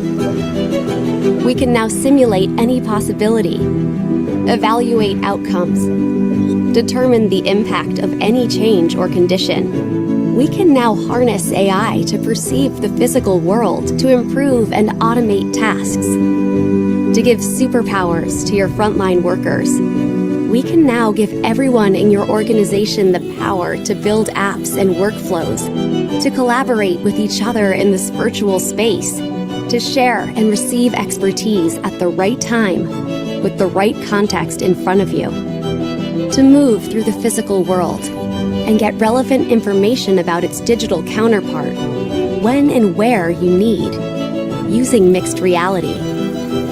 The Microsoft Cloud brings these capabilities together with the limitless computing power of the cloud and intelligent devices at the edge, and creates this framework for building immersive and impactful digital twin, mixed reality, and metaverse solutions.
Едно, две, три, работи ли?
processes in various areas while also addressing fundamental topics of explainability of deep learning models and also addressing related challenges.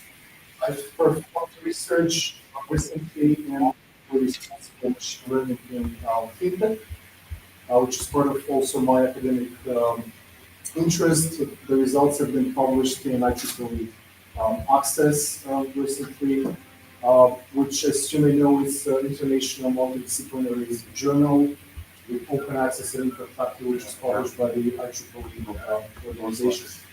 Today, I'm going to show part of those results, but we're also going to tackle additional topics and aspects. The idea is to look into the topic of how we're approaching machine learning from responsible point of view. And there are two aspects of it. Explainability, which is more the technical side, but also cause-effects, which is more on the regulatory aspect. Over the last decade, we've seen unprecedented advancements in the field of machine learning, which is making a revolution and breakthrough in quite a lot of areas. And it's making the revolution starting from understanding natural language to also computer vision. I think that one of the next presenters is going to talk exactly about computer vision, so I'm really excited to learn more about it. We've seen sophisticated ML platforms and algorithms which are able to do crazy stuff, from transformers to neural networks. With the vast processing capabilities, we're also able to scale ML algorithms to support hundreds of millions of parameters, which was unthinkable when you look at it 10 years ago. So it is really the case that the sky is the limit as to the things that we can accomplish in machine learning, and we see it now part of our everyday life, starting from business, education, but also going through healthcare, transportation, and even entertainment. So it is not a surprise that the global corporate investments in artificial intelligence and machine learning are constantly growing throughout the years, and based on this information from Statista, we can see that there is a sevenfold increase of the corporate investments in AI from year 2015 to 2021. And as the investments in this space are growing, so are the revenues, where we see also an explosive growth in terms of revenues across different regions worldwide. Obviously, North America, and more specifically the United States, are leading this trend, followed by Europe and also Asia Pacific. But as you can see, Latin America, Middle East, and Africa, they also follow this trend, although on a smaller scale.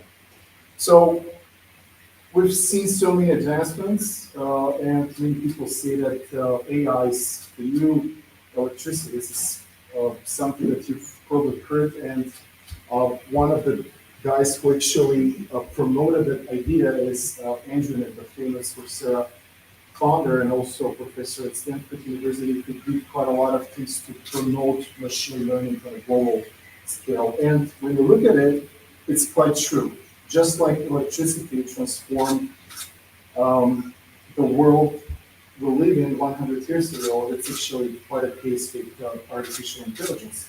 And nowadays, it's hard to think of any area where machine learning is not revolutionizing and transforming many areas of our life. By the way, is there anyone who doesn't know who this guy is? I think his name is Mark. Okay, so how many of you work with machine learning on a daily basis? 3 people, 4. Okay. How about explainability? How many of you implemented? This guy. Okay, I've been on his course. nice. So watched his courses on YouTube. that's cool. No, then it became on YouTube.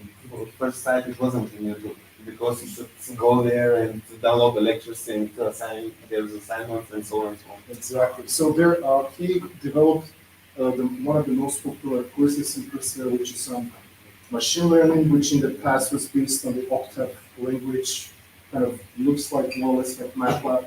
Yeah, it's actually the open source version of Yeah, MATLAB. but now they redesigned it into a NO specialization, which is based on Python, which is nowadays Python. You know, the cool language that everyone has to know. And speaking of attendance, if you go to the Bosch Connected World Conference in November, there is going to be a lecture with Andrew Nick. So if you have time to visit Berlin, which is a cool city, make sure to attend this lecture. I'm pretty much sure that it's going to be much fun for you. Also, you will learn quite a lot of things that we've been developed at the Bosch site. So obviously we've harnessed a lot of benefits from machine learning. There is no doubt about it. And the future also holds a lot of promises. However, there are some underlying challenges that we also need to consider. And apparently, machine learning has its dark side as well. But no one really talks about it that much. And for those of you who are fans of Star Wars, maybe you remember one line by Darth Vader who says, "Be careful not to choke on your aspirations." We have so many aspirations here in testing like crazy and machine learning, but there are some roadblocks along the way that can appear and punch us in the face. So let's see what kind of problems can happen if machine learning is not diagnosed, if it's not verified before putting all those core algorithms into production systems. So hiring bias, you know that hiring is a process which is data-driven. There are a lot of resumes that recruiters have to go through, maybe thousands of them. It takes a lot of time. It's very cost intensive. You have to cold call the candidates, then schedule interviews. All of this needs quite a lot of time. And myself, actually, also as engineering and hiring manager, spend quite a lot of time in hiring this. So I was also thinking, okay, it would be really cool if some algorithm can kind of go through the resumes and scan the best ones. And it's a matter of fact that machine learning actually hires people nowadays, but there can be some hiring bias that can happen, which can negatively affect candidates, but also employers from a legal perspective. And for example, Amazon, a few years ago, they tried to develop an engine, which they may try to create an engine that would be the holy grail of recruiting. And when I say holy grail, they wanted to create an engine where you give it 1,000, 10,000 resumes, and then it spits out the 5 top candidates. You just hire them on the spot. However, it turned out that the models that they used and the data that they used to train the model was based on historical data, which was predominantly male candidates, also reflecting the male dominance, unfortunately, of the technology industry. So what happened is that the algorithm that they used for hiring downgraded the rankings of women. So that was a very strong bias against women. Yep, Christian? Can I not to have your question, I think the question is made by you. I understand it this way, how it happens with Amazon. And because I worked for eBay some 3 years ago maybe. And with eBay, there are women almost equal to men. There's no bias. There's people hired by their skills, whatever gender it is in no matter. That's a nice perspective. Are you using the eBay? Were you using algorithms for the hiring? eBay are totally similar to Amazon. We even studied Amazon there. And because we studied Amazon, I have some idea about how they work. And I don't think they have women at all. I mean, it's not only a bias, they just don't hire women. Maybe only men, I think. That's how I think about it. Unfortunately, and actually Amazon didn't comment too much about this. But what could be found on the internet, we could get to some articles where you can find a page showing scraps, so they discontinue the use of this algorithm, like without any comments. Yeah, but they have to own like idols, that's their problem. They have women as idols and then don't hire them because it's a different kind of business. I have some apology for them, but not like, I mean, Yeah, I maybe we understand can get from back to different that point companies. later during the lunch break, but the next thing that I actually wanted to show you is that not only hiring is an area where you could be impacted by ML algorithms, but it's also justice and law enforcement. The United States imprisons more people than any other single country um, in the world. And their system, U.S. court system, is under very heavy pressure to optimize the process to reduce the number of prisoners and the number of prisons. So when the court system is thrown with a problem like this in their face, like they're trying to see, okay, could we use some kind of automated tools to make this happen, and which they did. Unfortunately, the model turned out to show a lot of false positives. So they're trying to calculate the likelihood that a dependent would become recidivist. And when we have false positives, like it's literally when AI is sending people to jail. So not only they did not optimize the process, but they perpetuated the unfairness and injustice. And there are a lot of civil rights organizations and community organizations in the United States which were uh, urging the authorities against the use of such risk assessment tools in the system. But it's also quite, I would say, sad that this type of problems can be encountered in healthcare. I mean, in healthcare, we have reached a lot of improvements using machine learning algorithms, especially diagnostics.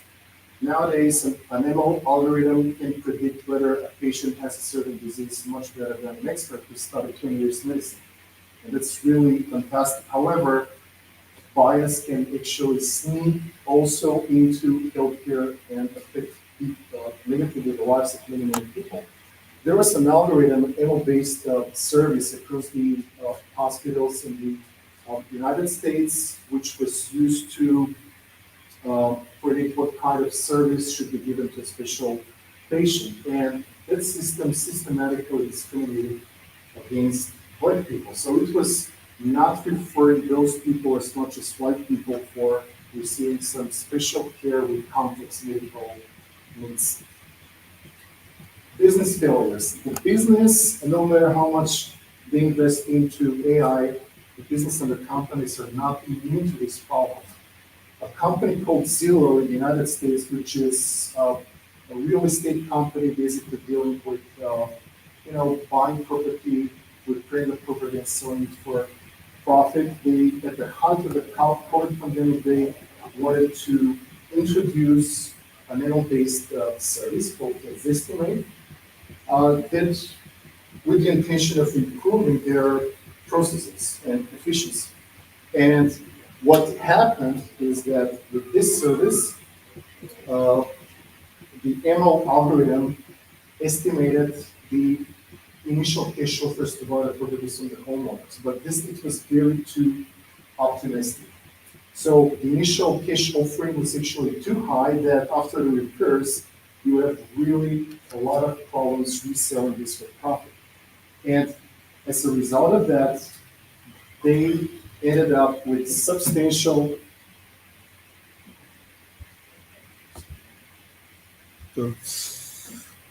battery or I don't have stream.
Добре, То вижте е ли пуснато. са? Да. Файн сме. Продължаваме. Окей. Добре. Окей. Микрофона само да го пусна. Пуснато е, окей. Добре. Окей. Fast forward.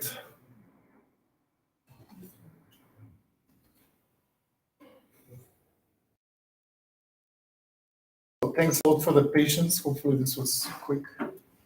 It's fine. All right. So we were talking about Zestimate's business failure, which tried to estimate the initial cash offers to the homeowners, but it turned out that it was too optimistic for them.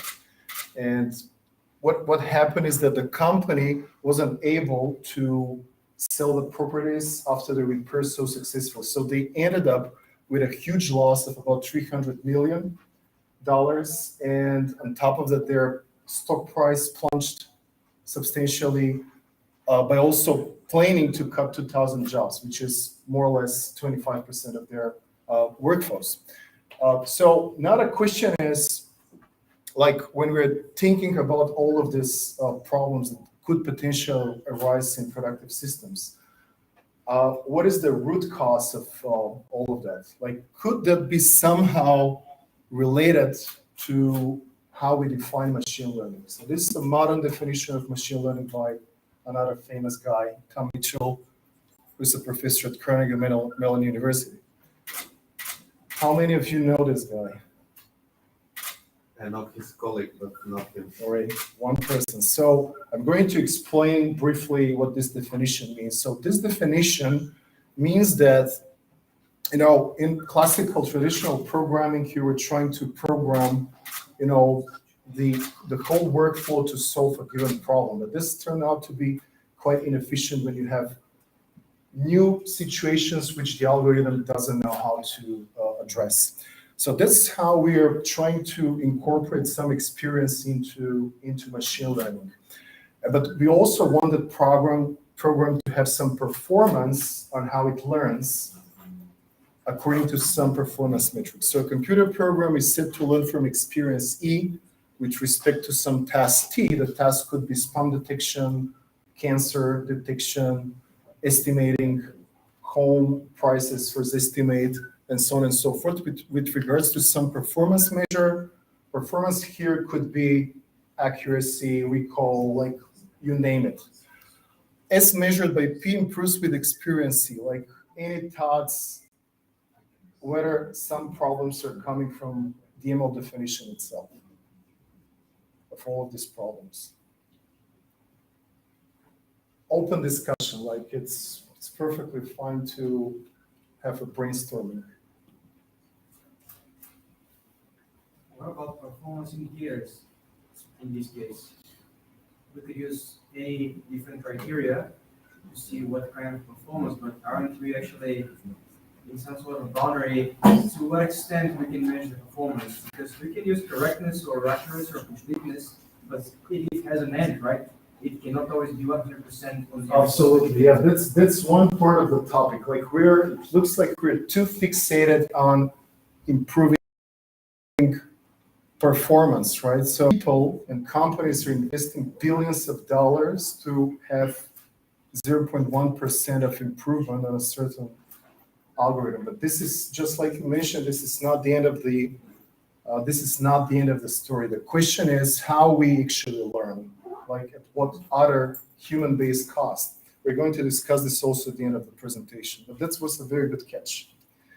So let's talk a little bit about why ML models fail. So the first problem is actually lack of transparency. Like this is something which comes into play, especially with deep learning models, which are, you can think of them as a black box, and not even experts in the field, machine learning scientists and professors and so on and so forth, they cannot explain how a particular ML model reached a given decision. And when you do not have interpretability, when you don't know how a model reacts in certain circumstances, then you do not have a transparency. You cannot make decisions. You cannot have any analytics out of that. The second problem is, aren't we using inadequate benchmarks the whole time? So we are typically using some single aggregate metrics for the entire data set that we use to train a model, such as accuracy, for example. We are fixated, okay, we have a data set, let's improve the best possible accuracy in the world. But as we're going to prove on the next slides, this is actually not sufficient, because even though you may be able to achieve, on the average, of course, a quite good performance of the algorithm, this doesn't make you sure that there are such non-negligible data regions or data cohorts in the data set which do not exhibit problems like higher error rates, not sufficient data, and so on and so forth.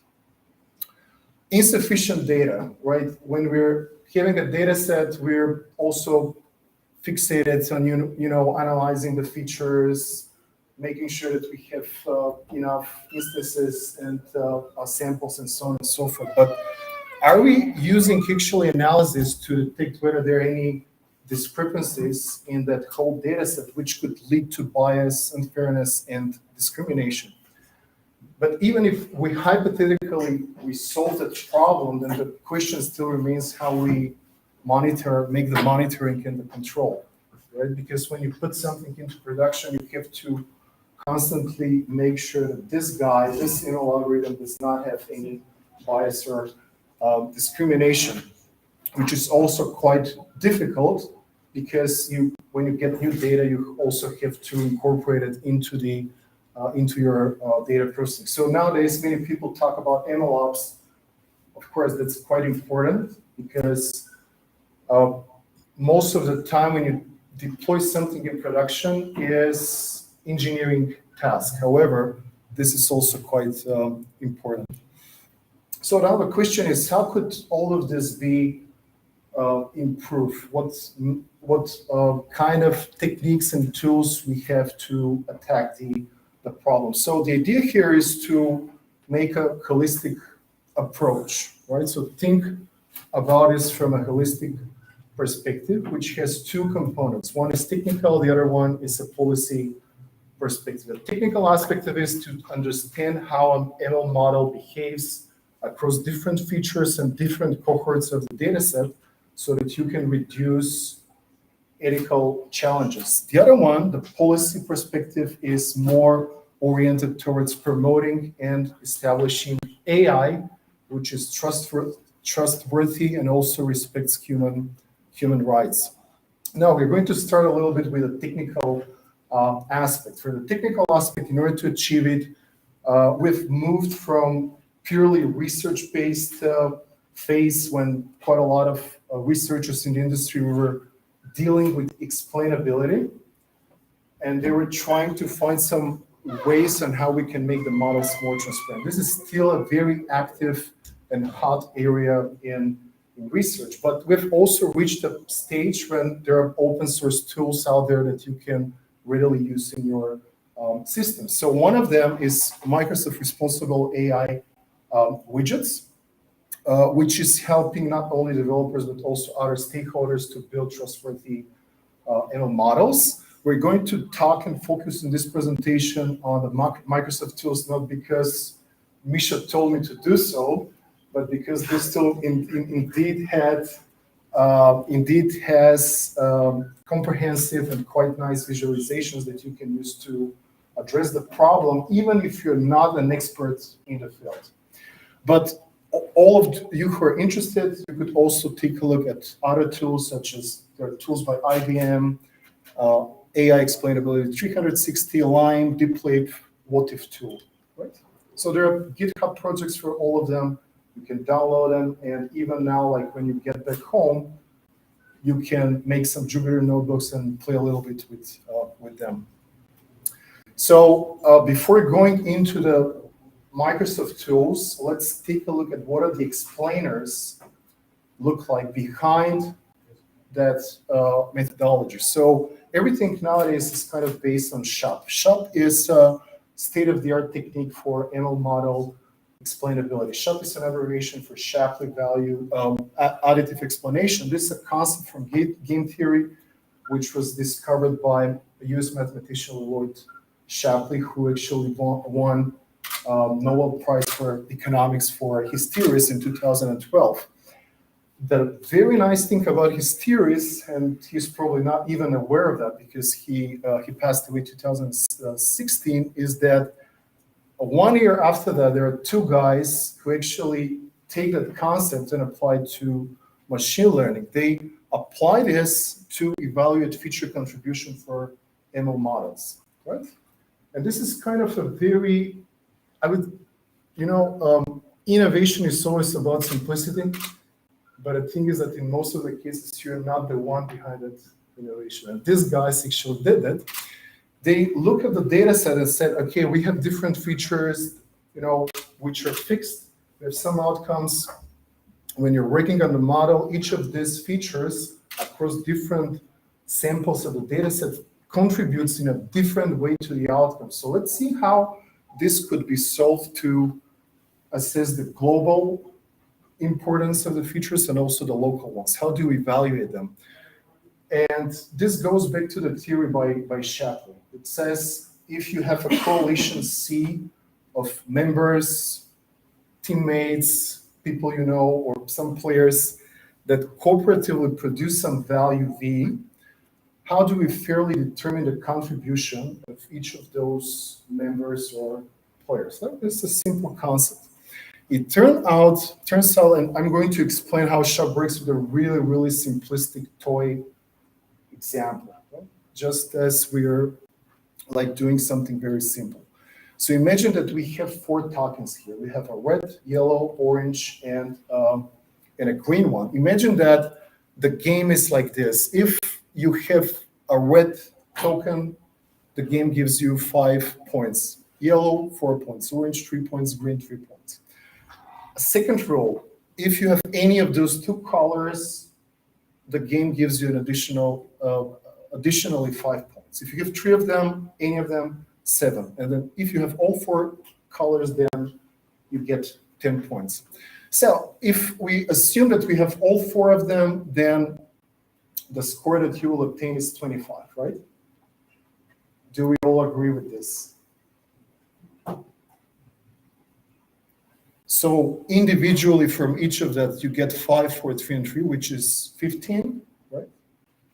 And then because we have all 4 colors, plus 10 on top of it, which is 25.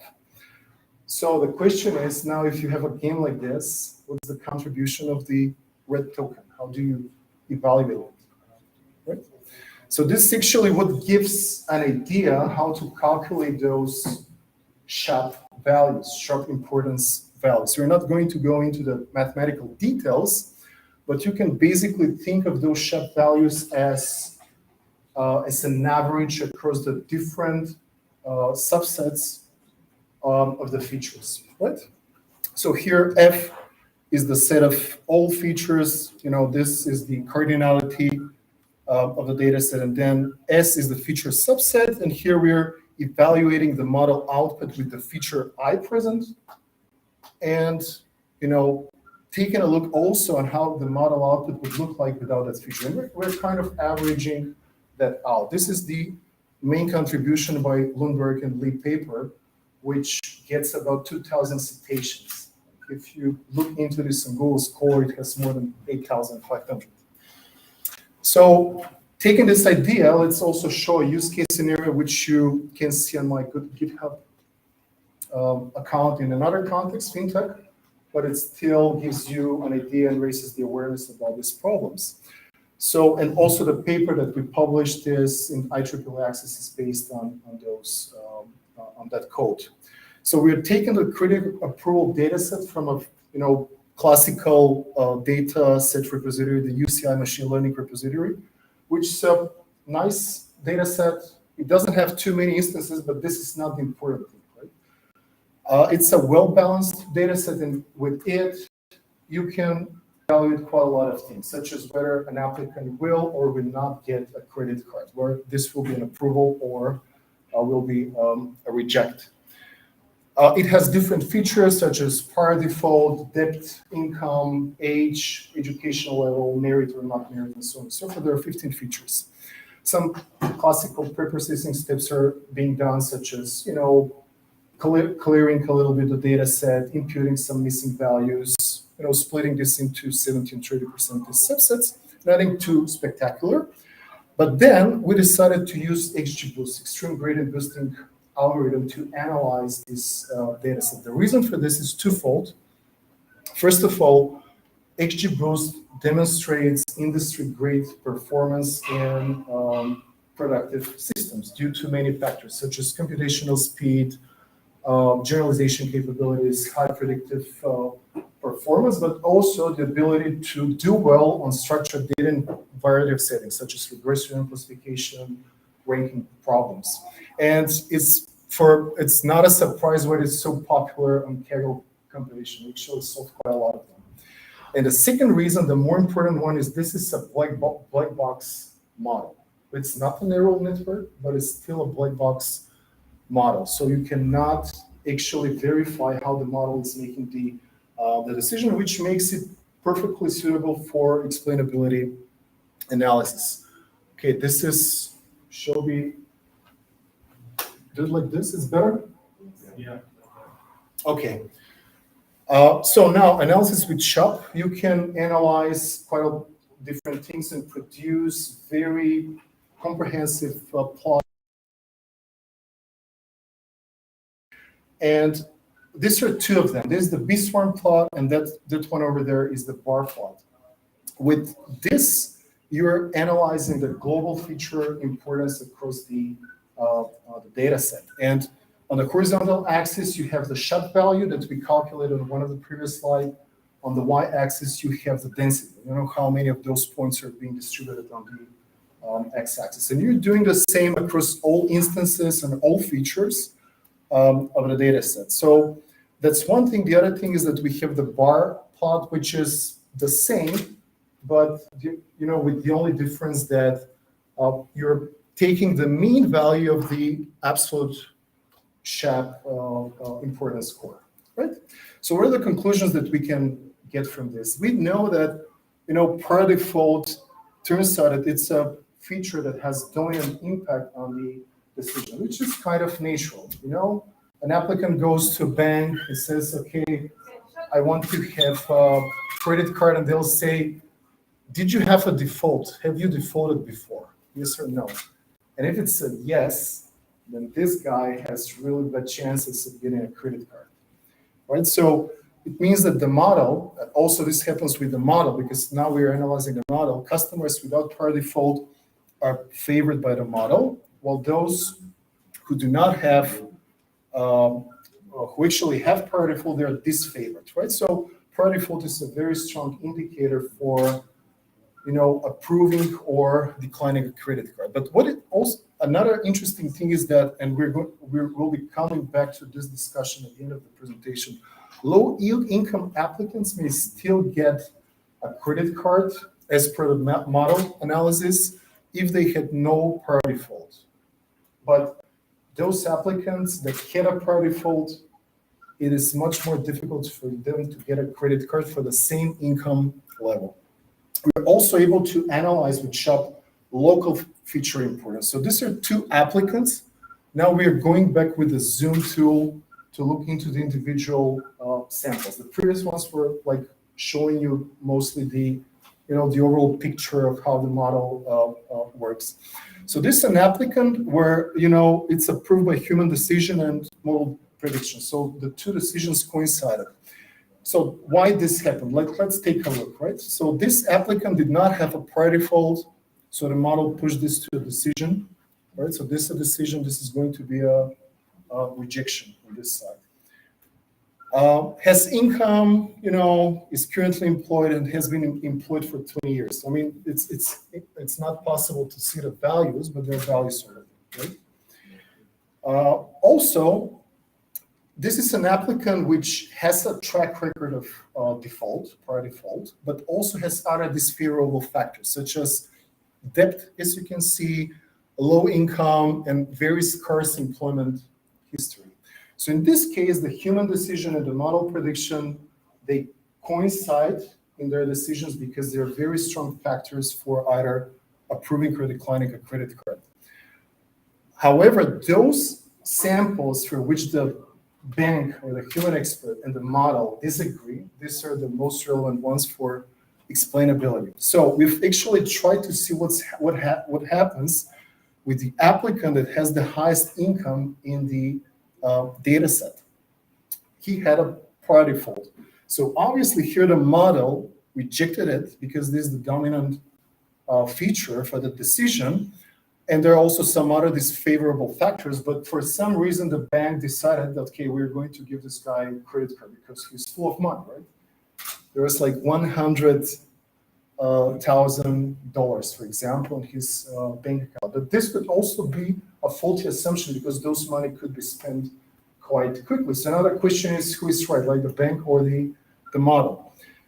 We are also looking into another case where, with an applicant that has both favorable and disfavorable factors, such as here, this guy didn't have a prior default, but there is no income, almost no income, and has insufficient employment history.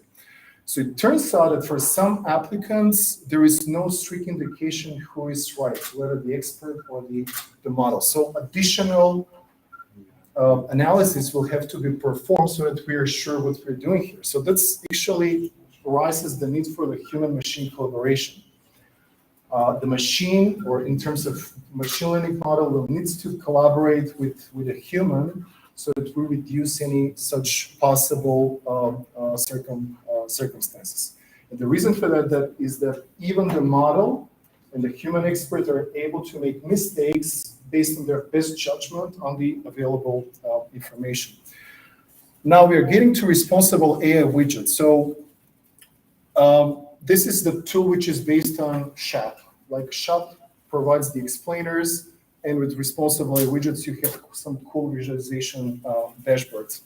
So now you see that the error rate for the data set on this model is 12%, right? Which is pretty okay for a data set like this, 88% risk. However, it turns out that there are certain regions where this error is more emphasized. For example, credit card applicants without prior default, which are of age 38 or less, they're less likely to suffer from model failures, right? Actually, likely to suffer from model failures. Sorry about that. Likely to suffer from model failures. So you see 29% of error rate, which is quite substantial. Those are the people who are actually in their working age, they're contributing to the economy, and they could encounter bias. Also, applicants within this range from 38 to 52 years with prior default, they're also more vulnerable than applicants that had no prior default, right? So now the question is why this happens. With these tools from Microsoft, you can also look into the data cohort diagnosis, right? This is something that we never typically do in traditional machine learning. We're just considered to train a model, select the right model for the problem, train it, and then they see some metrics, right? Some confusion metrics, accuracy, and so on and so forth. But it turns out that most of the data is actually concentrated for exactly those applicants from age 20, 48 to or less. While on the other hand, the other cohort of the data contains much less data samples, also kind of corresponding to the strangely looking, almost non-existent errors in the other part of the heat map. There are also additional diagrams that you can use. So this is something that you cannot actually see, but with this decision tree, the toolbox actually gives you a picture of what are the most common instances or most common failure patterns. So what it turns out that for lower income applicants, here you have 125. If you get lower than that and you didn't have a prior default and you're currently unemployed, the error rate is a staggering 45%, right? So what is the conclusion here? There are two conclusions. The first one is that even if you have no prior default, that this could be undone if you have lower income and unemployment. So the model will make more mistakes in that case. But from discrimination and bias perspective, it turns out that this model is very systematically discriminating lower income applicants, right? So this leads to bias and discrimination. So the question is, can we find a right balance? You have a devil and an angel here, because machine learning has both sides in its nature. And it turns out that the industry now is moving to a state where we want to assess the ethical aspect of ML. Like everyone is talking about it. When you go to Google, everyone talks about codes of ethics. Let's regulate a little bit AI. So let's see what this means on a, let's say, international scale. There are various organizations which deal with global regulations. One of them, which actually made a significant contributions to making AI more trustworthy, is the Organization for Economic Cooperation and Development. This is an international organization which comprises of 38 member countries with high development index, which also have quite a huge portion of the global GDP, around 62%. It is a United Nations observer, so they're also quite looking into what is happening there in terms of AI regulation. And the other thing here is that it defines public policy for social, economic, and environmental challenges. The regulations that OECD is making, they're not mandatory for the governments, but they have substantial influence. So this will be coming, guys. This is how the recommendations are looking. I mean, we're not going to go through the entire slide, but the key values here are to make inclusive growth in AI, which is human-centered, which is transparent, which is robust, secure, safe, and which is also accountable. If you remember to the case when we discussed the US court system and the ML algorithm that they used, the problem there is that there is no one who can be held accountable for such a huge failure, right? So we want to have accountability on our systems. There are also some recommendations for policymakers, how this could be done. But this is also part of the codes of ethics of some large and well-known associations in computing and computer industry, such as the Association for Computing Machinery, well known as ACM. It has more than 100,000 members worldwide. So here, if you look into their codes of ethics, it says extraordinary care should be taken to identify and mitigate potential risk in machine learning systems. So this is serious. Like even the computer industry, which is working behind all of the solutions, is actually wants to achieve ML, which is responsible and trustworthy.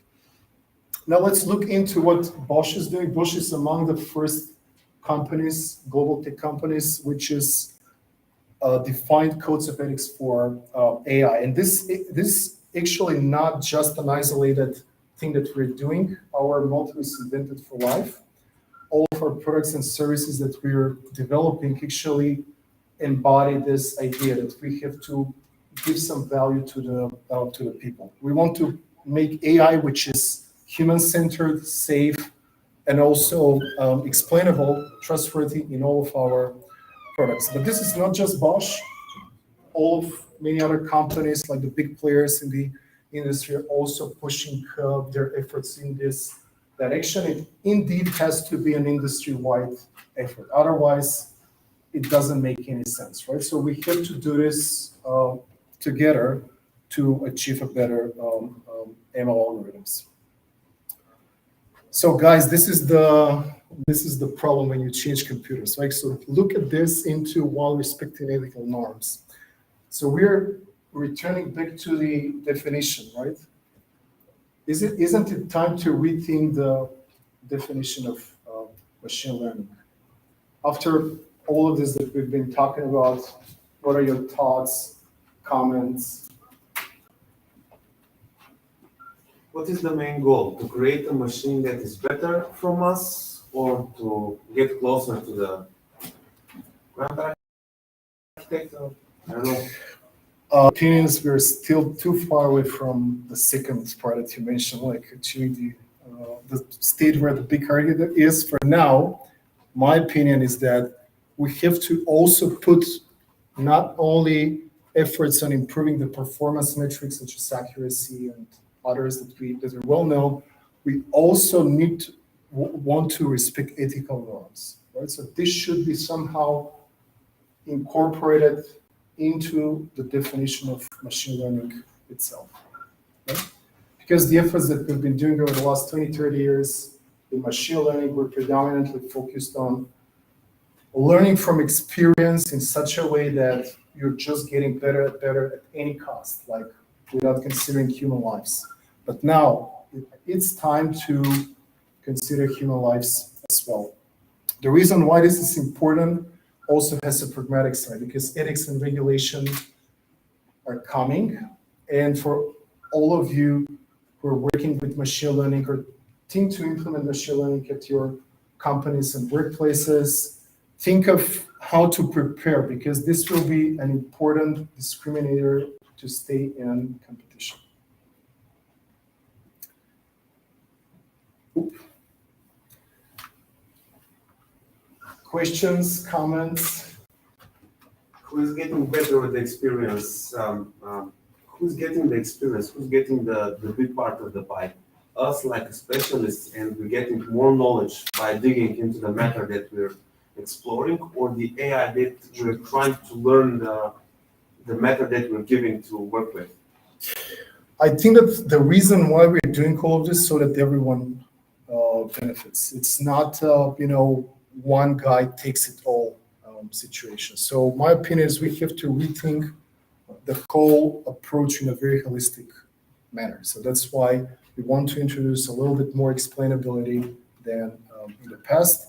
And the reason for that is so that everyone has benefits out of all of this. Because many times we're interacting with systems that are inherently using ML, but we're not even aware of that. And in some cases, it can have negative consequences to what we're doing in our everyday lives. Something that just haven't really thought much about it, but popped in my head during your presentation is that actually, how do we guarantee that the bias is in the ML and not in the humans? For example, with the case with credit cards, like you're comparing the machine versus the human, but we never, I would actually say that humans are always biased.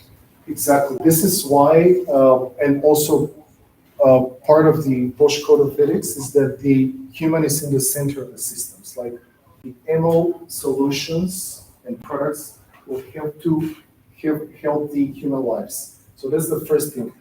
On the more practical side, I could go back to the example with a credit card approval. So when you're in a bank setting and trying to work with ML algorithms, what you can actually do is for the rejected applicants or the approved ones, you can combine a machine performance with a human expertise.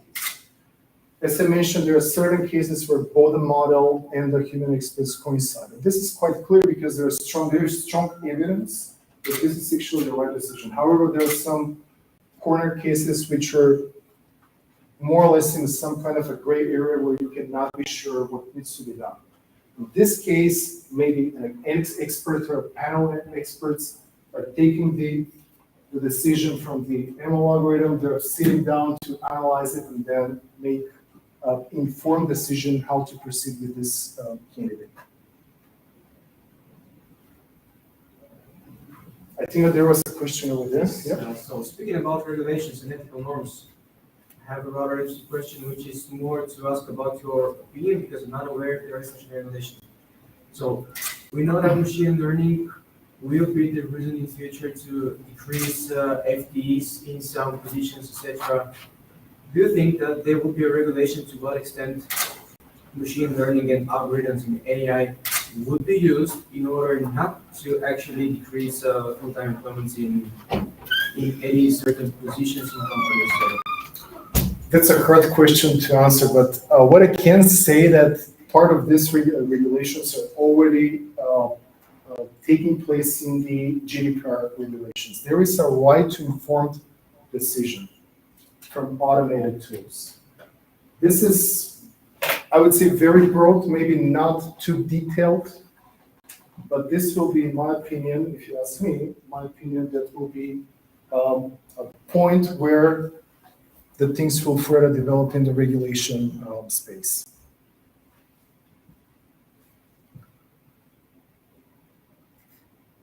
All right, so if there are no questions, thanks a lot. If I will be around, if any questions arise or you simply want to discuss, I would love to meet you during the lunch break or maybe this evening in the bar. Thanks a lot.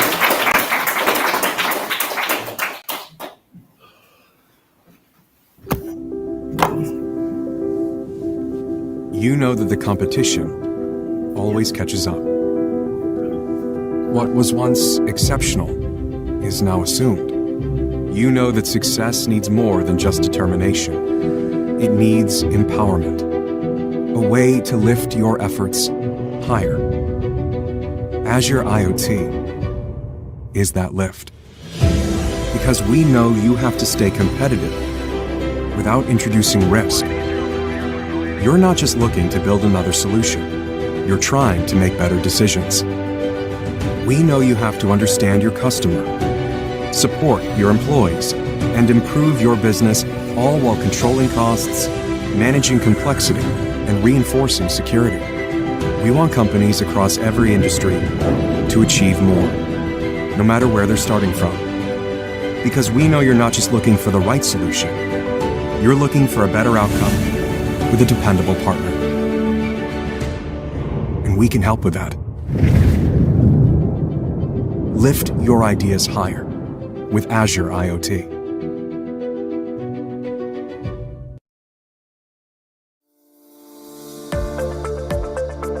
Bosch.io in Bulgaria is powered by more than 20 years of experience in the area of Internet of Things. We turn great business ideas into excellent products. Our digital solutions serve thousands of businesses and millions of customers across the globe. Over 5 million smart homes are connected by solutions built entirely in Bulgaria, improving quality of life, bringing safety, security, and comfort to families around the world. Over 10 million vehicles receive regular software updates through our products, increasing safety on the road and delighting drivers with new features. Our teams in Bulgaria lead open source communities, which brings customers, partners, and competitors on the same table. We shape the future of software-defined vehicles based on one open platform. We make buildings smarter by connecting sensors, inspecting anomalies, optimizing usage, and preventing incidents. We deliver real-time manufacturing solutions for hundreds of factories, reducing breaks in the supply chain, optimizing logistics, and increasing production efficiency.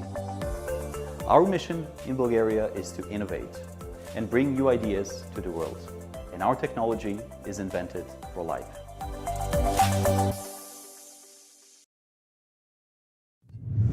The Internet of Things gives businesses unprecedented insights into their assets. As connected solutions continue to evolve, companies are looking to create comprehensive digital models of their entire environments to gain insights that drive better products, optimization of operations, cost reduction, and breakthrough customer experiences. Examples include buildings, factories, farms, energy networks, railways, stadiums, even entire cities. Yet modeling and creating a digital representation of an environment can be difficult for even the most sophisticated enterprises. Azure Digital Twins makes this easy. It enables customers to model an environment and then bring this digital twin to life, scalable and secure. Businesses can connect assets such as IoT devices, as well as existing business systems to Azure Digital Twins. Azure Digital Twins helps break down silos that previously stood in the way of insights and provides a robust platform to build dynamic business logic on. Azure Digital Twins seamlessly integrates with Azure Data, Analytics, and AI services to make it easy to track the past and then predict the future, giving businesses the edge they need to meet the challenges they face today and tomorrow. Azure, Invent with purpose.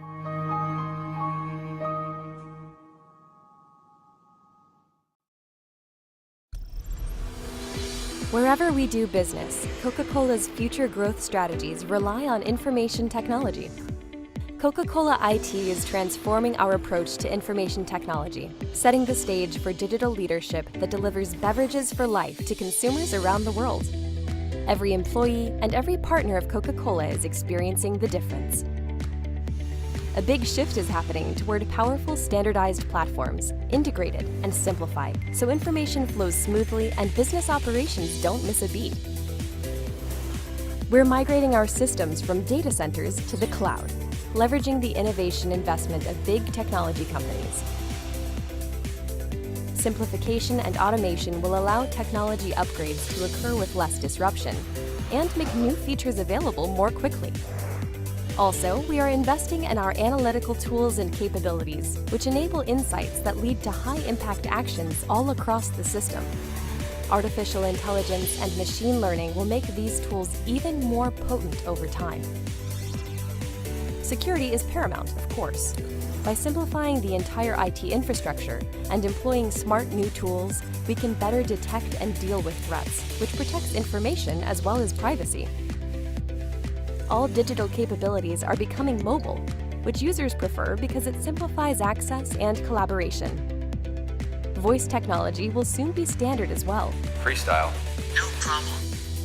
Tools and solutions are increasingly intuitive, and work processes are simplified through automated workflows and find me, know me intelligence. Plus, users can count on a single source of truth for all types of information. These are crucial advances for our people at Coca-Cola. Consumers will experience our products and brands with fresh intensity through digital engagement. The immediacy, enjoyment, and value are unprecedented, personalized and customized like never before. Digital capabilities vastly expand our consumer connections and touchpoints. It's the interaction of digital and physical worlds that create great experiences with our brands. Our system and partners also feel the benefits as we strengthen and streamline connections with bottlers, customers, agencies, and key vendors. As our digital capabilities set the pace for consumer and customer intimacy, Coca-Cola's competitive advantage grows. It's all part of becoming the best, truly global consumer insights company in the digital world. Coca-Cola IT is in constant motion to sustain and increase Coca-Cola's digital leadership. That's how we'll keep growing the business, building preference with consumers, adding value for customers, and being a desirable workplace that elevates peak performance.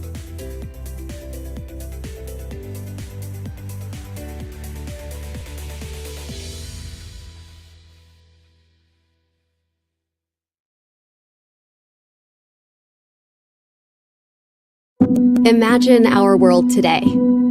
People, vehicles, businesses, buildings, hospitals, factories, entire cities, and the billions of devices that connect us to this world and to each other. This is the physical world. But what if we can replicate that physical world into its digital twin? A digital twin that is bound to the physical world in real time, that we can experience in mixed reality, that we can collaborate with, that we can run simulations on and find what is important to us, that we can apply AI to learn, predict, and act, to save time and money, to reduce carbon, to preserve natural resources, to improve safety, to bring us all closer. This is already happening today.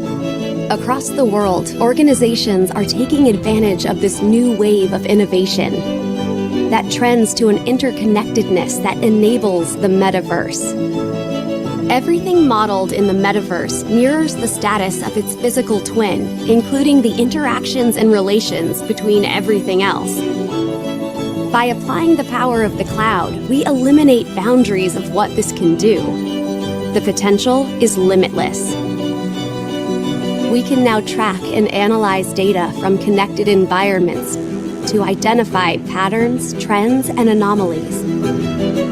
We can now simulate any possibility, evaluate outcomes, determine the impact of any change or condition. We can now harness AI to perceive the physical world, to improve and automate tasks, to give superpowers to your frontline workers.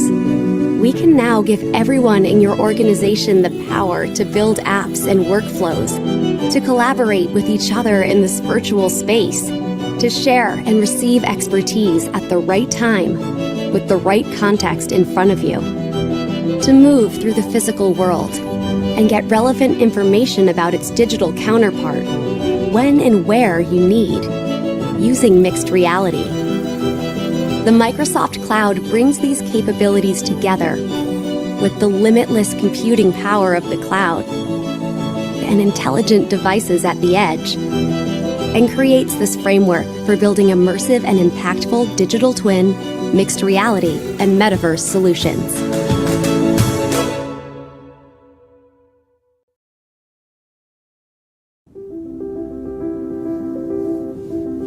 You know that the competition always catches up.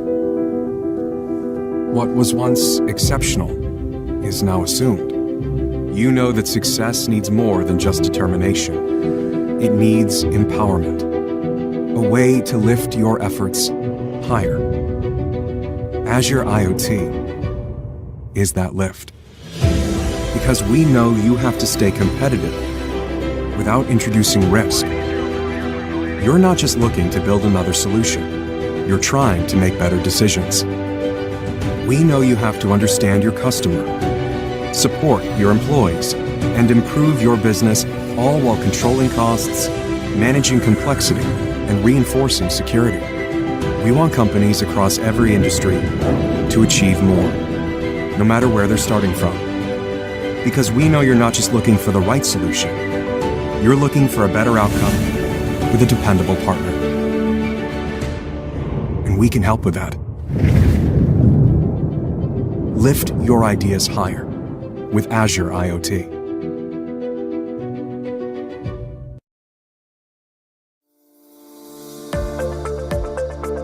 Bosch.io in Bulgaria is powered by more than 20 years of experience in the area of Internet of Things. We turn great business ideas into excellent products. Our digital solutions serve thousands of businesses and millions of customers across the globe. Over 5 million smart homes are connected by solutions built entirely in Bulgaria, improving quality of life, bringing safety, security, and comfort to families around the world. Over 10 million vehicles receive regular software updates through our products, increasing safety on the road and delighting drivers with new features. Our teams in Bulgaria lead open source communities, which brings customers, partners, and competitors on the same table.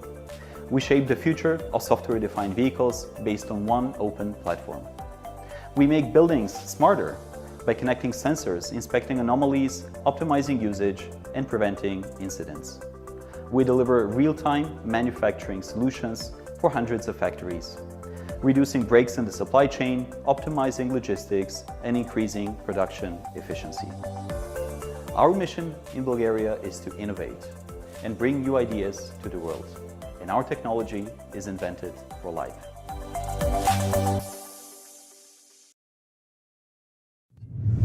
The Internet of Things gives businesses unprecedented insights into their assets. As connected solutions continue to evolve, companies are looking to create comprehensive digital models of their entire environments to gain insights that drive better products, optimization of operations, cost reduction, and breakthrough customer experiences. Examples include buildings, factories, farms, energy networks, railways, stadiums, even entire cities. Yet modeling and creating a digital representation of an environment can be difficult for even the most sophisticated enterprises. Azure Digital Twins makes this easy. It enables customers to model an environment and then bring this digital twin to life, scalable and secure. Businesses can connect assets such as IoT devices, as well as existing business systems to Azure Digital Twins. Azure Digital Twins helps break down silos that previously stood in the way of insights and provides a robust platform to build dynamic business logic on. Azure Digital Twins seamlessly integrates with Azure data, analytics, and AI services to make it easy to track the past and then predict the future, giving businesses the edge they need to meet the challenges they face today and tomorrow. Azure. Invent with purpose.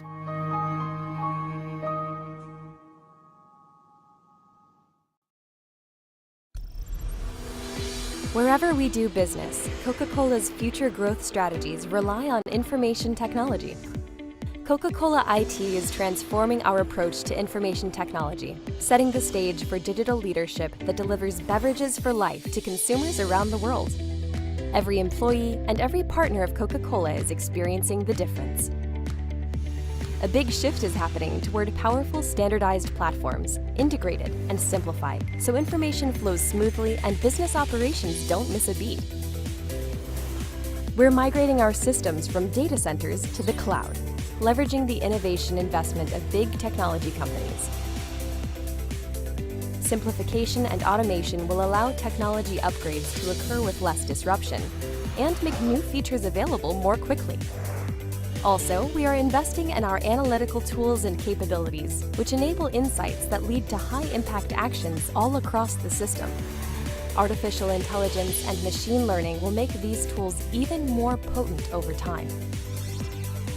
Security is paramount, of course.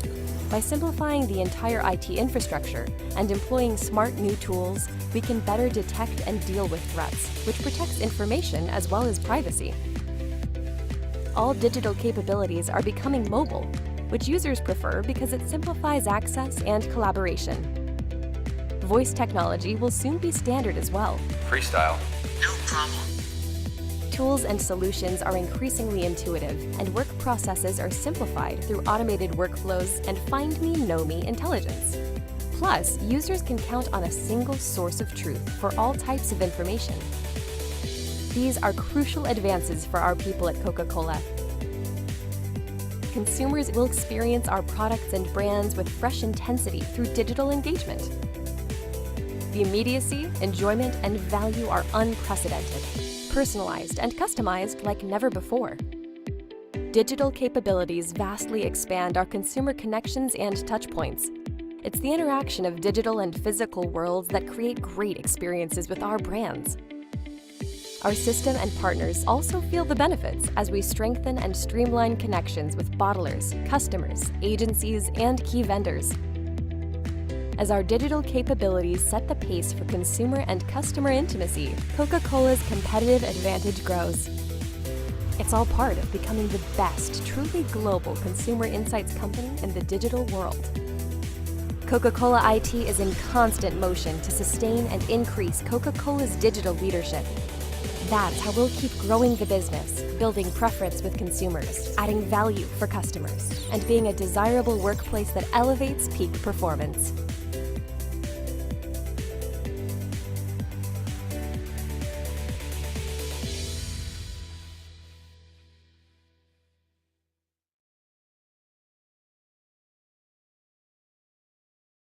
Imagine our world today. People, vehicles, businesses, buildings, hospitals, factories, entire cities, and the billions of devices that connect us to this world and to each other. This is the physical world. But what if we can replicate that physical world into its digital twin? A digital twin that is bound to the physical world in real time, that we can experience in mixed reality, that we can collaborate with, that we can run simulations on and find what is important to us, that we can apply AI to learn, predict, and act, to save time and money, to reduce carbon, to preserve natural resources, to improve safety, to bring us all closer. This is already happening today. Across the world, organizations are taking advantage of this new wave of innovation that trends to an interconnectedness that enables the metaverse. Everything modeled in the metaverse mirrors the status of its physical twin, including the interactions and relations between everything else. By applying the power of the cloud, we eliminate boundaries of what this can do. The potential is limitless. We can now track and analyze data from connected environments to identify patterns, trends, and anomalies. We can now simulate any possibility, evaluate outcomes, determine the impact of any change or condition. We can now harness AI to perceive the physical world, to improve and automate tasks, to give superpowers to your frontline workers.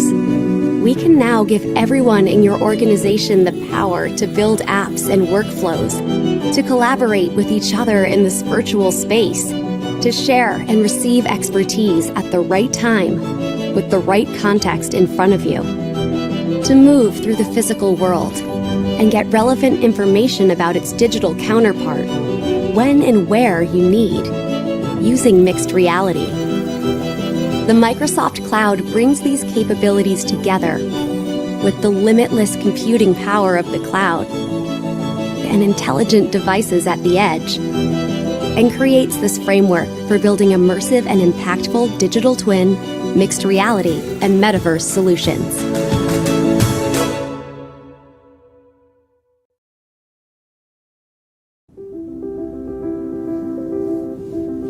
You know that the competition always catches up.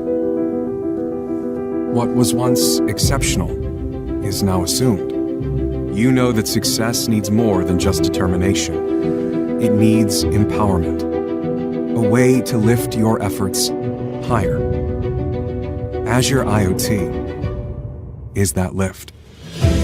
Because we know you have to stay competitive without introducing risk.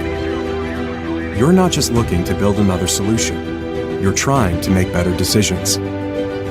We know you have to understand your customer, support your employees, and improve your business, all while controlling costs, managing complexity, and reinforcing security. We want companies across every industry to achieve more, no matter where they're starting from. Because we know you're not just looking for the right solution, you're looking for a better outcome with a dependable partner. And we can help with that. Lift your ideas higher with Azure IoT.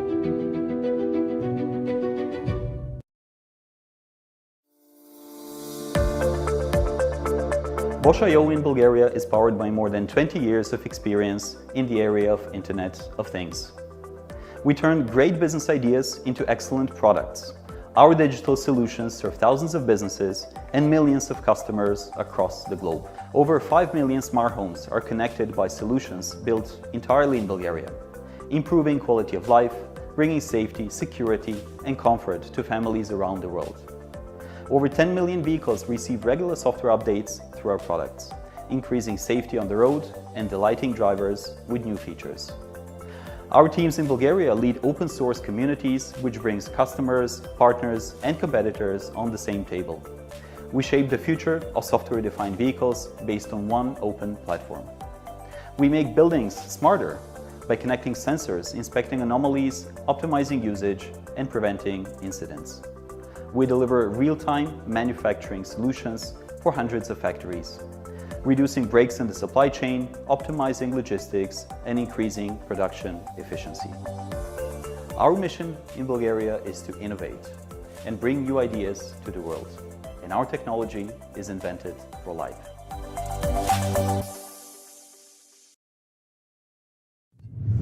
The Internet of Things gives businesses unprecedented insights into their assets. As connected solutions continue to evolve, companies are looking to create comprehensive digital models of their entire environments to gain insights that drive better products, optimization of operations, cost reduction, and breakthrough customer experiences. Examples include buildings, factories, farms, energy networks, railways, stadiums, even entire cities. Yet modeling and creating a digital representation of an environment can be difficult for even the most sophisticated enterprises. Azure Digital Twins makes this easy. It enables customers to model an environment and then bring this digital twin to life, scalable and secure. Businesses can connect assets such as IoT devices, as well as existing business systems to Azure Digital Twins. Azure Digital Twins helps break down silos that previously stood in the way of insights and provides a robust platform to build dynamic business logic on. Azure Digital Twins seamlessly integrates with Azure Data, Analytics, and AI services to make it easy to track the past and then predict the future, giving businesses the edge they need to meet the challenges they face today and tomorrow. Azure. Invent with purpose.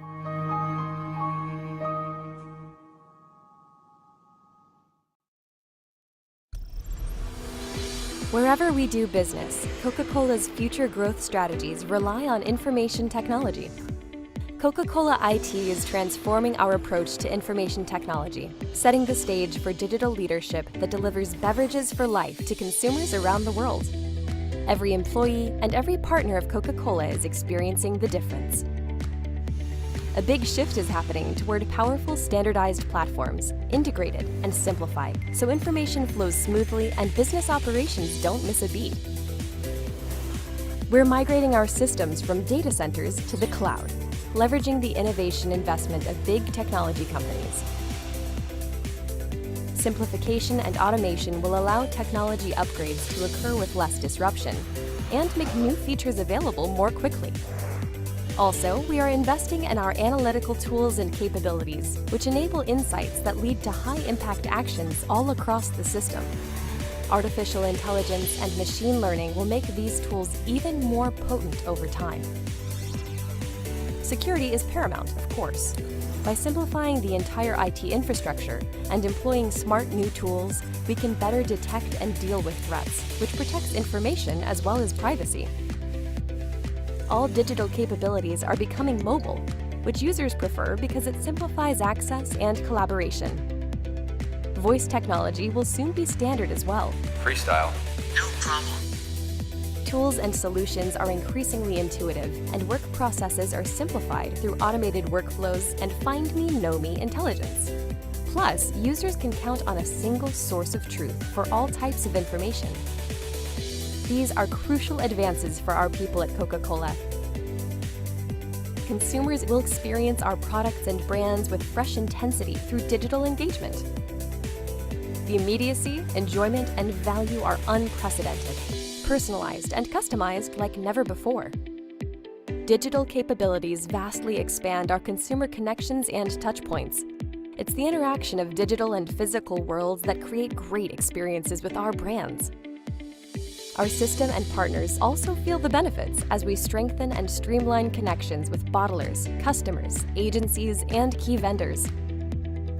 As our digital capabilities set the pace for consumer and customer intimacy, Coca-Cola's competitive advantage grows. It's all part of becoming the best, truly global consumer insights company in the digital world. Coca-Cola IT is in constant motion to sustain and increase Coca-Cola's digital leadership. That's how we'll keep growing the business, building preference with consumers, adding value for customers, and being a desirable workplace that elevates peak performance.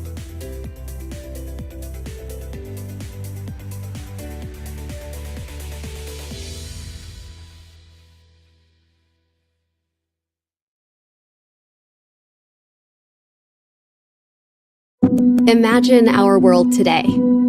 People, vehicles, businesses, buildings, hospitals, factories, entire cities, and the billions of devices that connect us to this world and to each other. This is the physical world. But what if we can replicate that physical world into its digital twin? A digital twin that is bound to the physical world in real time, that we can experience in mixed reality, that we can collaborate with, that we can run simulations on and find what is important to us, that we can apply AI to learn, predict, and act, to save time and money, to reduce carbon, to preserve natural resources, to improve safety, to bring us all closer. This is already happening today. Across the world, organizations are taking advantage of this new wave of innovation that trends to an interconnectedness that enables the metaverse. Everything modeled in the metaverse mirrors the status of its physical twin, including the interactions and relations between everything else. By applying the power of the cloud, we eliminate boundaries of what this can do. The potential is limitless. We can now track and analyze data from connected environments to identify patterns, trends, and anomalies. We can now simulate any possibility, evaluate outcomes, determine the impact of any change or condition. We can now harness AI to perceive the physical world to improve and automate tasks, to give superpowers to your frontline workers.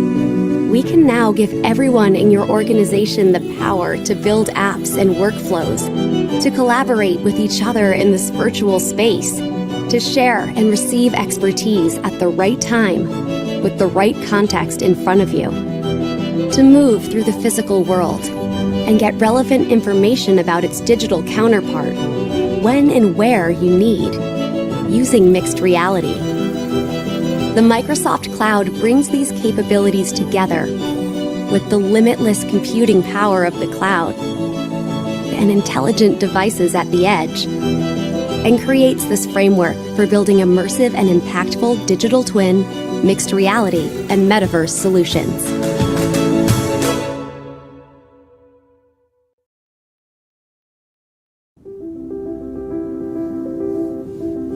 You know that the competition always catches up. What was once exceptional is now assumed. You know that success needs more than just determination. It needs empowerment, a way to lift your efforts higher. Azure IoT is that lift. Because we know you have to stay competitive without introducing risk. You're not just looking to build another solution. You're trying to make better decisions. We know you have to understand your customer, support your employees, and improve your business, all while controlling costs, managing complexity, and reinforcing security. We want companies across every industry to achieve more, no matter where they're starting from. Because we know you're not just looking for the right solution, you're looking for a better outcome with a dependable partner. And we can help with that. Lift your ideas higher with Azure IoT.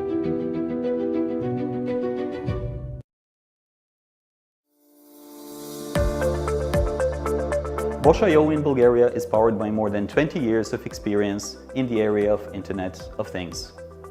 We turn great business ideas into excellent products. Our digital solutions serve thousands of businesses and millions of customers across the globe. Over 5 million smart homes are connected by solutions built entirely in Bulgaria, improving quality of life, bringing safety, security, and comfort to families around the world. Over 10 million vehicles receive regular software updates through our products, increasing safety on the road and delighting drivers with new features. Our teams in Bulgaria lead open source communities, which brings customers, partners, and competitors on the same table. We shape the future of software-defined vehicles based on one open platform. We make buildings smarter by connecting sensors, inspecting anomalies, optimizing usage, and preventing incidents. We deliver real-time manufacturing solutions for hundreds of factories, reducing breaks in the supply chain, optimizing logistics, and increasing production efficiency. Our mission in Bulgaria is to innovate and bring new ideas to the world, and our technology is invented for life.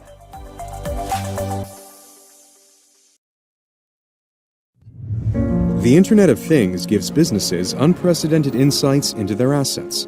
As connected solutions continue to evolve, companies are looking to create comprehensive digital models of their entire environments to gain insights that drive better products, optimization of operations, cost reduction, and breakthrough customer experiences. Examples include buildings, factories, farms, energy networks, railways, stadiums, even entire cities. Yet modeling and creating a digital representation of an environment can be difficult for even the most sophisticated enterprises. Azure Digital Twins makes this easy. It enables customers to model an environment and then bring this digital twin to life, scalable and secure. Businesses can connect assets such as IoT devices, as well as existing business systems to Azure Digital Twins.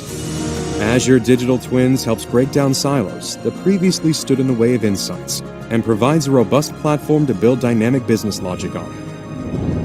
Azure Digital Twins seamlessly integrates with Azure Data, Analytics, and AI services to make it easy to track the past and then predict the future, giving businesses the edge they need to meet the challenges they face today and tomorrow. Azure. Invent with purpose.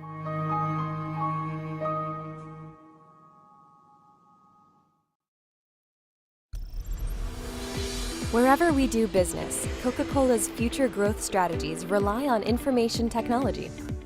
Coca-Cola IT is transforming our approach to information technology, setting the stage for digital leadership that delivers beverages for life to consumers around the world. Every employee and every partner of Coca-Cola is experiencing the difference. A big shift is happening toward powerful standardized platforms, integrated and simplified, so information flows smoothly and business operations don't miss a beat. We're migrating our systems from data centers to the cloud, leveraging the innovation investment of big technology companies. Simplification and automation will allow technology upgrades to occur with less disruption and make new features available more quickly. Also, we are investing in our analytical tools and capabilities, which enable insights that lead to high-impact actions all across the system. Artificial intelligence and machine learning will make these tools even more potent over time. Security is paramount, of course. By simplifying the entire IT infrastructure and employing smart new tools, we can better detect and deal with threats, which protects information as well as privacy. All digital capabilities are becoming mobile, which users prefer because it simplifies access and collaboration. Voice technology will soon be standard as well. Freestyle. No problem. Tools and solutions are increasingly intuitive, and work processes are simplified through automated workflows and Find Me, Know Me intelligence. Plus, users can count on a single source of truth for all types of information. These are crucial advances for our people at Coca-Cola. Consumers will experience our products and brands with fresh intensity through digital engagement. The immediacy, enjoyment, and value are unprecedented, personalized and customized like never before. Digital capabilities vastly expand our consumer connections and touchpoints. It's the interaction of digital and physical worlds that create great experiences with our brands. Our system and partners also feel the benefits as we strengthen and streamline connections with bottlers, customers, agencies, and key vendors. As our digital capabilities set the pace for consumer and customer intimacy, Coca-Cola's competitive advantage grows. It's all part of becoming the best, truly global consumer insights company in the digital world. Coca-Cola IT is in constant motion to sustain and increase Coca-Cola's digital leadership. That's how we'll keep growing the business, building preference with consumers, adding value for customers, and being a desirable workplace that elevates peak performance.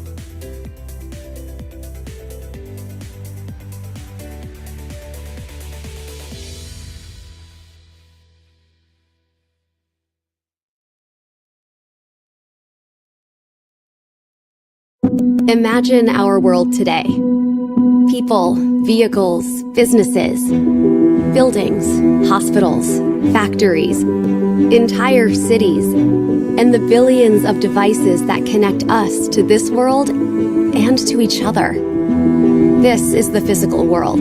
But what if we can replicate that physical world into its digital twin? A digital twin that is bound to the physical world in real time, that we can experience in mixed reality, that we can collaborate with, that we can run simulations on and find what is important to us, that we can apply AI to learn, predict, and act, to save time and money, to reduce carbon, to preserve natural resources, to improve safety, to bring us all closer. This is already happening today. Across the world, organizations are taking advantage of this new wave of innovation that trends to an interconnectedness that enables the metaverse. Everything modeled in the metaverse mirrors the status of its physical twin, including the interactions and relations between everything else. By applying the power of the cloud, we eliminate boundaries of what this can do. The potential is limitless. We can now track and analyze data from connected environments to identify patterns, trends, and anomalies.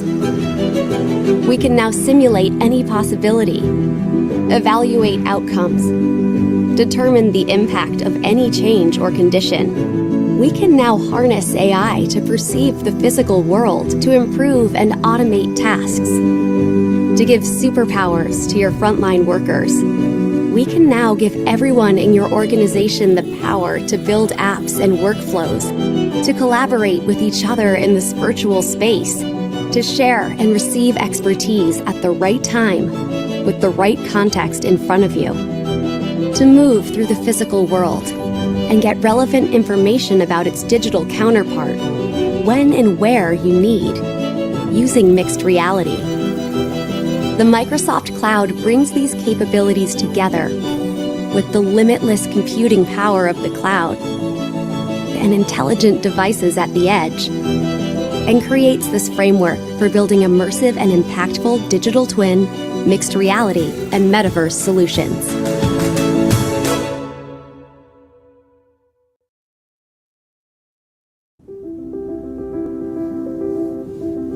You know that the competition always catches up.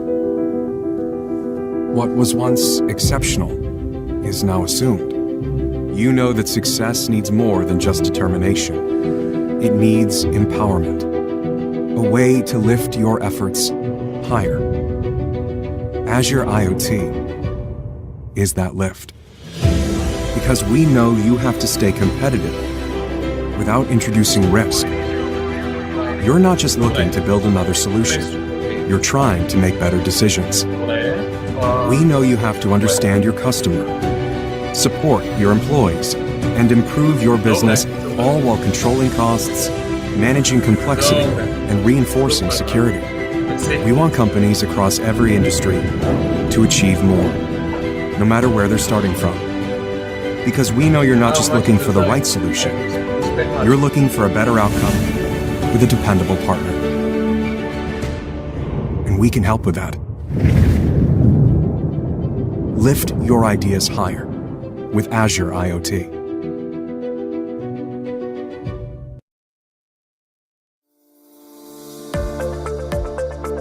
Bosch.io in Bulgaria is powered by more than 20 years of experience in the area of Internet of Things.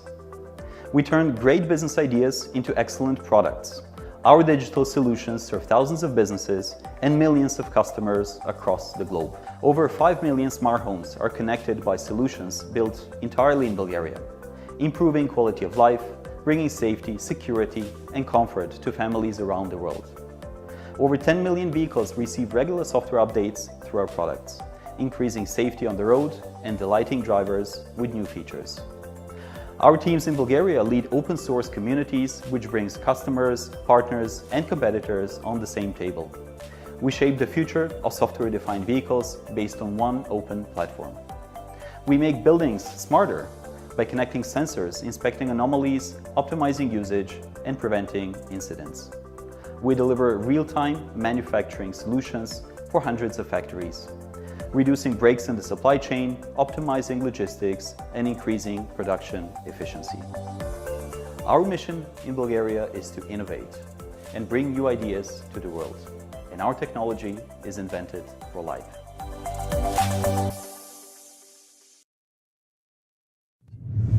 The Internet of Things gives businesses unprecedented insights into their assets. As connected solutions continue to evolve, companies are looking to create comprehensive digital models of their entire environments to gain insights that drive better products, optimization of operations, cost reduction, and breakthrough customer experiences.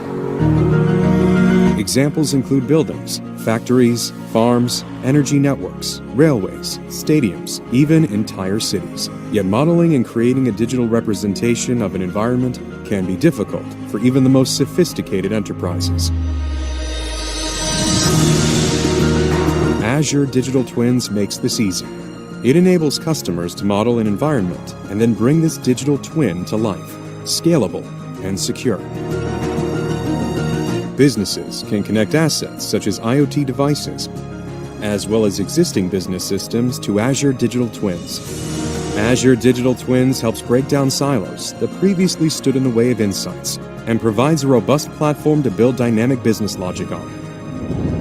Azure Digital Twins seamlessly integrates with Azure Data, Analytics, and AI services to make it easy to track the past and then predict the future, giving businesses the edge they need to meet the challenges they face today and tomorrow. Azure. Invent with purpose.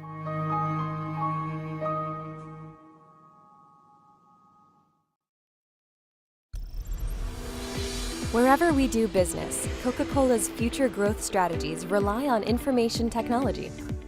Coca-Cola IT is transforming our approach to information technology, setting the stage for digital leadership that delivers beverages for life to consumers around the world. Every employee and every partner of Coca-Cola is experiencing the difference. A big shift is happening toward powerful standardized platforms, integrated and simplified, so information flows smoothly and business operations don't miss a beat. We're migrating our systems from data centers to the cloud, leveraging the innovation investment of big technology companies. Simplification and automation will allow technology upgrades to occur with less disruption and make new features available more quickly. Also, we are investing in our analytical tools and capabilities, which enable insights that lead to high-impact actions all across the system.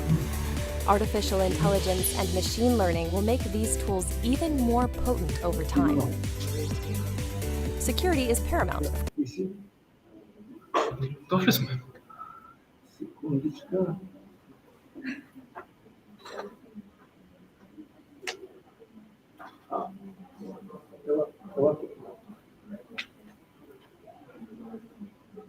Трябва да си придигне малко и успоредно на бюрото най-много, да се виждаш. Стой така ще стане.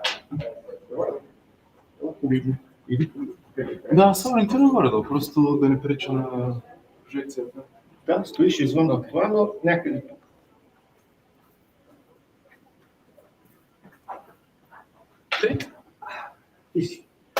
All right. Hi all. So first of all, thanks for having us. It's a real pleasure talking here, and I'm really glad you can join us for that talk. So in this one, we'll be looking at machine learning and comparing it to traditional classical computer vision methods to try to figure out how we can think about what choices to make when we're trying to find a solution to a project, for example. So this is us. Well, me and a colleague of mine that I'll be sharing the talk with. His name is Ivan Tsenov.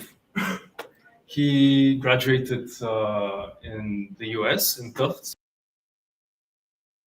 Distinguished mathematician, being named the best mathematician in his uni at the time. And since then, he has undertaken a lot of graduate courses in mathematics, physics, and computer science, and has been working in the computer science industry for the past 3 to 4 years, and is now the head of our AI team at Antio. And that person over there is me. I am now just wrapping up a PhD in material science, where it was all to do with applying some computer vision methods in microscopy images, also extracting data through machine learning. And it was concerning how to actually apply methods to extract good data from bad images, bad microscopy images. So I'm wrapping up that now, and I am, as of recent, part of the ML team in Anthill as well. Where, yeah, I am, I guess, useful for my researching skills, for applying the state of the art, and so on. So, is everything okay?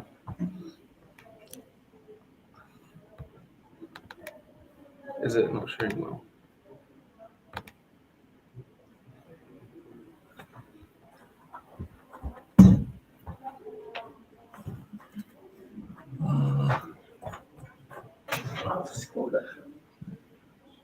Apologies, we must be having some streaming issues. Добре.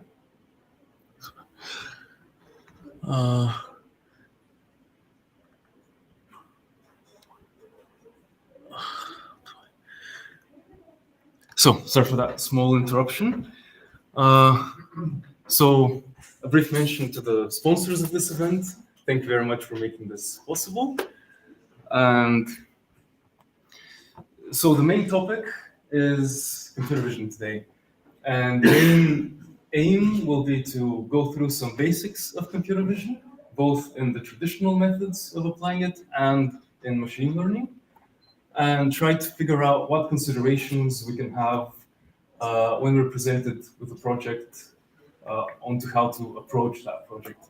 And that comes from the experience that we had with our actually first project concerning computer vision, where we started thinking, okay, maybe it's not all machine learning still. Machine learning is big, but maybe there is still space for traditional methods, especially when time is short, when resources are short, and when the task is very contained. So first of all, what is computer vision? It is quite interdisciplinary. Everybody would use computer vision at some point, I guess. And in my definition, with a single sentence, that would be the attempt of making a program understand what it sees in an image and trying to extract useful data to complete a vision task.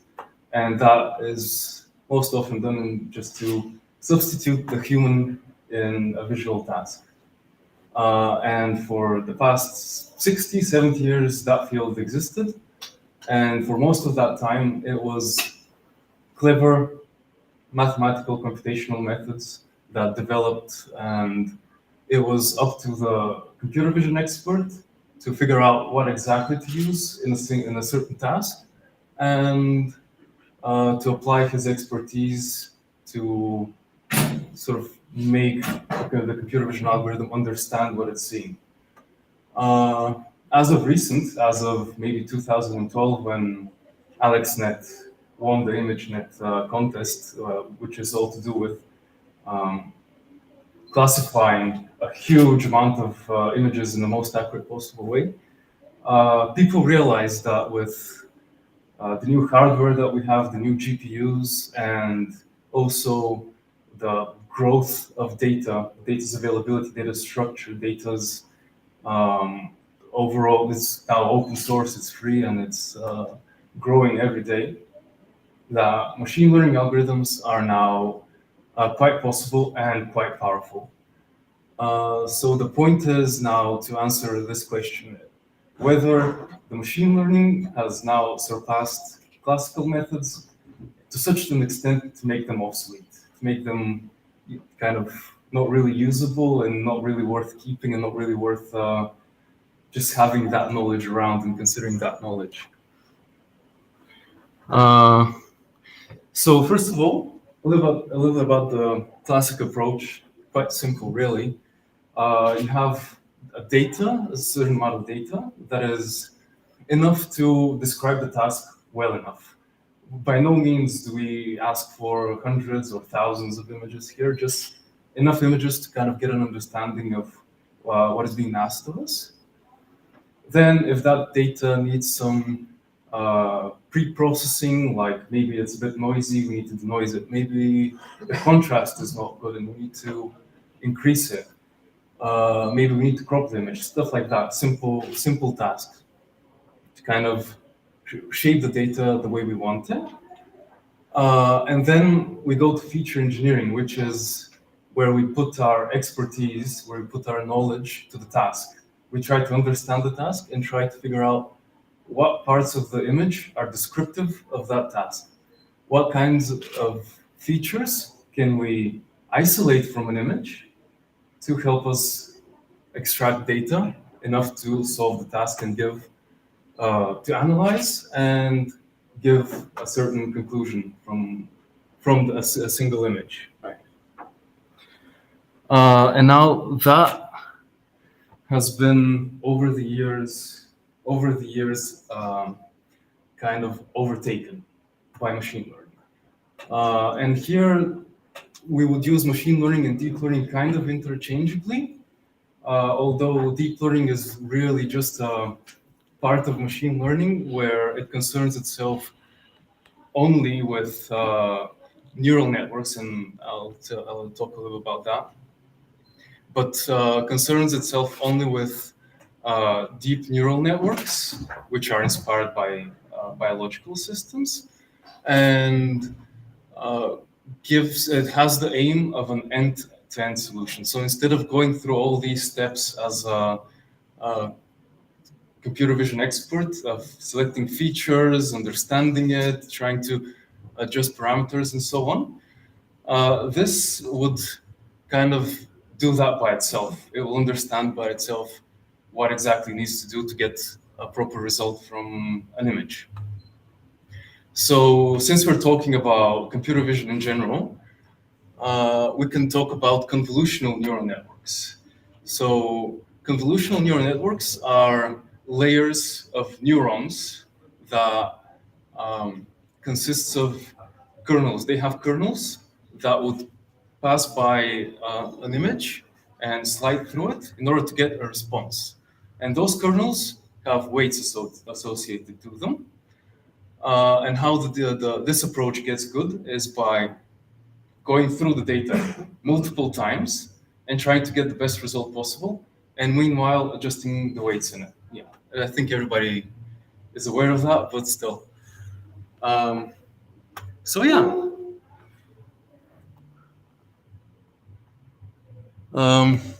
So when we undertake a project and we want to decide how to approach it, whether we want to use machine learning or we want to stick to the more traditional methods, there are a few considerations that we need to take into account. And I've listed those here. Some of them are quite inherent. They are dependent on the task, like environmental conditions. For example, if we have objects, do these objects overlap sometimes? Are they clear? Do we expect external objects to interfere with us? Also, if we're taking an image, for example, outside, do we care about the weather? Is it day? Is it night? Is it cloudy? Is it sunny? And so on. So we have to take that into consideration. We also have some imaging conditions that are inherent to how we take the image. That is, the camera quality, is it noisy? Is it good contrast? Is it good resolution? And so on. We have the data availability, which is essentially, as we begin the project, how readily can we use data for machine learning if we want to go that route? Because some tasks have huge databases of data to use, and that is readily available, ready to use. But as the task gets more and more specific, that data gets more and more scarce. And we want to think about whether we can actually generate enough data for machine learning, or is that maybe a big bottleneck that we need to consider. Also, very important is domain knowledge. Deep learning, as it is an end-to-end solution, can kind of can surpass that. It can acquire its own domain knowledge through training. So an ML approach might be more suitable if we are not that sure we have enough domain knowledge to actually solve the problem like experts. And on the other tree, we have requirements by the user. That is enough precision. Maybe some applications require 80% accuracy rate, but some other ones may require 99.9% accuracy rate. So that is also to take into account. Regulations such as if we work in a insurance industry, for example, or medical industry, maybe there are regulations that actually stop us from black boxing our solution. But yeah, we'll talk about in detail of for all of these, so we'll mention that. And also hardware. Do we want to deploy something on the edge? Do we have any limitations on that, and so on and so forth? So first of all, about the environmental conditions. Essentially, we want to tell whether we have a lot of variation thanks to external factors. That is dependency on weather, including lighting, including small stuff like whether the objects we want to detect and analyze, are they actually, maybe they're reflective, for example. Maybe the color is very important for those, and we need to take the lighting into account. Also, objects that might interfere, maybe objects overlap and we need to detect both, and so on and so forth. And if our environment is clean, controlled, and stable, then maybe the best solution is to not go for machine learning. Maybe machine learning is an overkill in that sense. And here's a good example. If a client approaches us and wants to sort a bunch of boxes by color on the conveyor line in the factory, then the lighting is the same all the time. The objects are aligned, and all we want to do is just do a simple thresholding, stick to the old solutions, and not overkill it by training a machine learning model. So that is a way to sort colors simply by color thresholding without any issue. But if another client wants us to develop a model where we classify colors of cars and we take the images outside and we take the images at different angles, different lighting conditions, different reflections, different zooms as well, then maybe it's just better to train a network for that. So yeah, this is a good example of how environmental conditions can affect it. And yeah, so essentially, the more stability we have, the less need we have for machine learning. And the same story goes for the imaging conditions, such as do you have intensity variations in the image itself that are a little bit unpredictable? Maybe we have flickering between frames if we're analyzing a video. Maybe the video is a bit too noisy, and so on. And those are all issues that could make us lose our objects of interest if we want to detect them through classical computer vision methods. So I want to give a few examples of tasks that can be solved through classical methods and through their machine learning counterparts. So an example is we've promised somebody to count all the stars. Really a classic one. So instead of counting them, we would just download a picture from the Hubble telescope and try to detect all the stars. Easy. And since the stars are, quite bright compared to the rest of the sky, since the Hubble is a very good telescope, we don't really need to worry about much. We just apply a bunch of classic traditional computer vision methods. Here we could use, for example, thresholding methods, which are clever ways of making the image binary, zeros and ones, where ones would represent objects, zero would represent empty space, and go through that. Or the example I've given here is through gradient methods, where there are different ways of finding the transition of the image from black to white or black to bright that can detect blobs and in essence count the stars for us. And the thing is, computer vision over the past 50 years has developed a lot of clever ways to do those things, a lot of clever mathematical ways, and the algorithms are in general quite efficient, they're very optimized, and they are very established. Yeah, but what if that's not the case? What if our contrast is not a star compared to the black sky? What if we have noise that we cannot deal with properly without losing information? In such cases, we could employ a machine learning model. And here I want to give a bit of an example with UNet, one that is a staple of segmentation, which is a part of computer vision that deals with trying to understand different regions in the image and try to differentiate between them. So this is, again, a convolutional neural network, but with a bit of a twist. It takes some ideas from autoencoders, where it gets the initial input, and then it shrinks it, until you go into the so-called latent space, which is a much, much smaller representation of your image. And then you take that representation and you grow it back. And that is the idea behind a classic autoencoder, where you have an encoder that shrinks the image into latent space and a decoder that just gets it back into full size, essentially. Here, we have a bit of a twist on that, because each time we shrink the image, we let the other half of the network have a good idea of what's on the other side, have a good idea of what the input still is.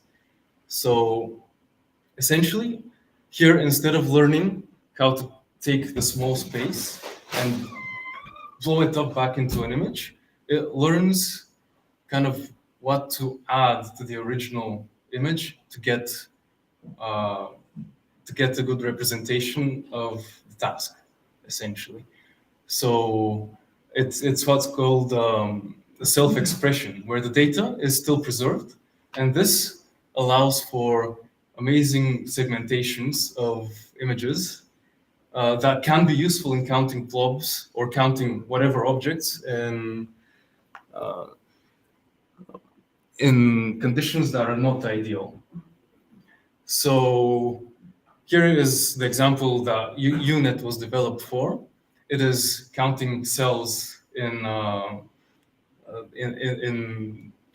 microscopic images, and as you can see, the cells themselves are really bad contrast. You cannot really develop a classical, traditional computer vision algorithm to detect those, and detect them faithfully, not easy at all.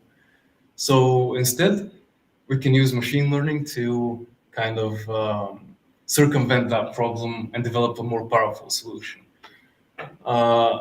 Good things about that: it deals with noise better, it deals with low contrast better, it can be a bit more precise as well, and it can also be extended to much more complex issues. Like, for example, if you want to segment a picture of a lake and a little town next to it, we can train the model so that it recognizes houses, recognizes the lake, and so on and so forth. So it can be extended to much more complex issues as well. So yeah, it deals with noise very well. It deals with all the limitations quite well. And then instead of choosing between one or the other, we could also just make a hybrid of the two. So let's say that we start with a detection of blobs from the classical methods, like the Gaussians that I showed you. And the Gaussians that I showed you are really susceptible to noise. They can see a flicker of noise and think, okay, that's a star. So what we can do is instead also get the probability map from UNet, essentially have a detection from the classical method, and then filter it out with machine learning approaches that are much more versed in dealing with noise, dealing with low contrast, and sort of empower the classical method through machine learning. The other way around, also very, very much possible.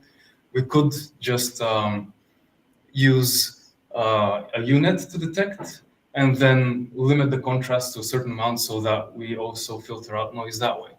So the main takeaway here is we don't always need to decide between implementing something that is a well-known and established algorithm or training a machine learning model that contains risk and also contains some limitations concerning data and so on. We could do both. We could do a hybrid model that might end up being the best choice, because there are points where, many points where machine learning algorithms blew away classical methods, but there are still applications of classical methods that are not achieved by machine learning. So maybe being aware of everything and knowing that we can actually make hybrid models is the way to go sometimes. All right. So I think, in my experience at least, the main bottleneck behind applying machine learning to a task is the data. If you have enough data, if the data is good enough, as we know, the algorithm is only as good as the data set. If the data set is balanced enough and representative enough of all the tasks. Because if that is not the case, we might end up with a machine learning model that performs relatively well on the data we give it, but then we go to the real world and suddenly we escape that domain that we've given it, and it starts performing badly. And it's quite unpredictable. Also quite hard to fix, because most machine learning models are, black box that you cannot really interpret in order to find out why they've gone wrong. So yeah, to take that into consideration, first of all, a very nice situation is where we get a task that is quite well known, quite broad. For example, detection of faces. Yeah, huge data sets, openly available, very well structured. But once we get more and more specific, the data sets suddenly become scarce, and then we just need to figure out whether we can gather our own data or the machine learning is a no-go. We need to either be able to get data or just stick to classical computer vision problems or solutions.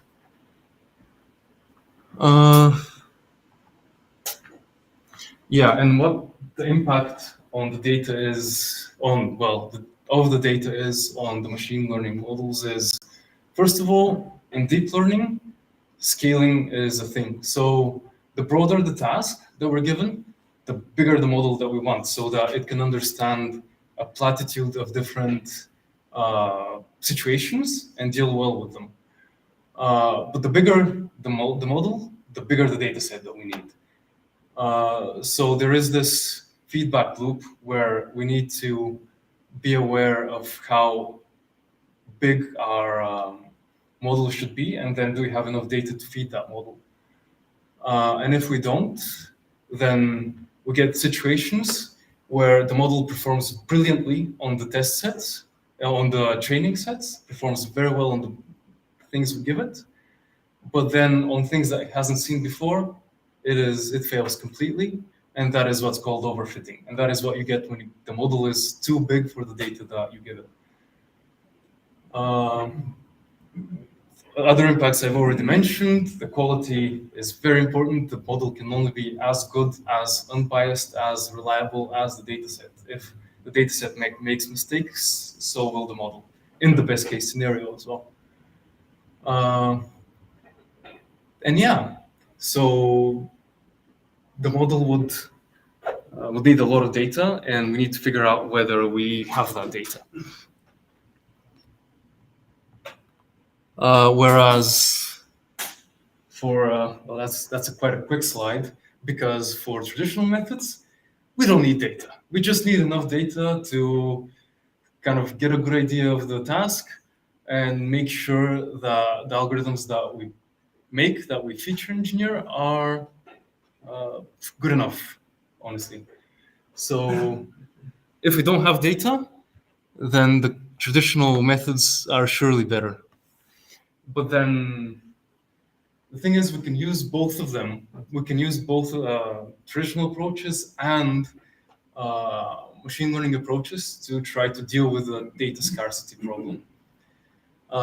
There are methods of exploding the data set using certain things called augmentations that are part of classical computer vision.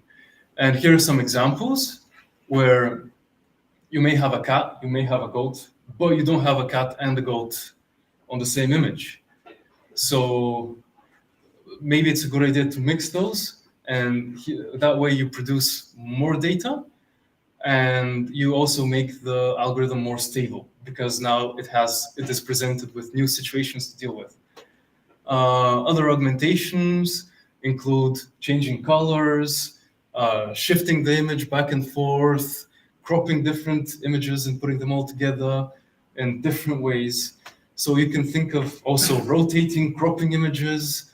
You can think of many, many simple manipulations so that you can begin with a few hundred images and expand the data set to a few thousand.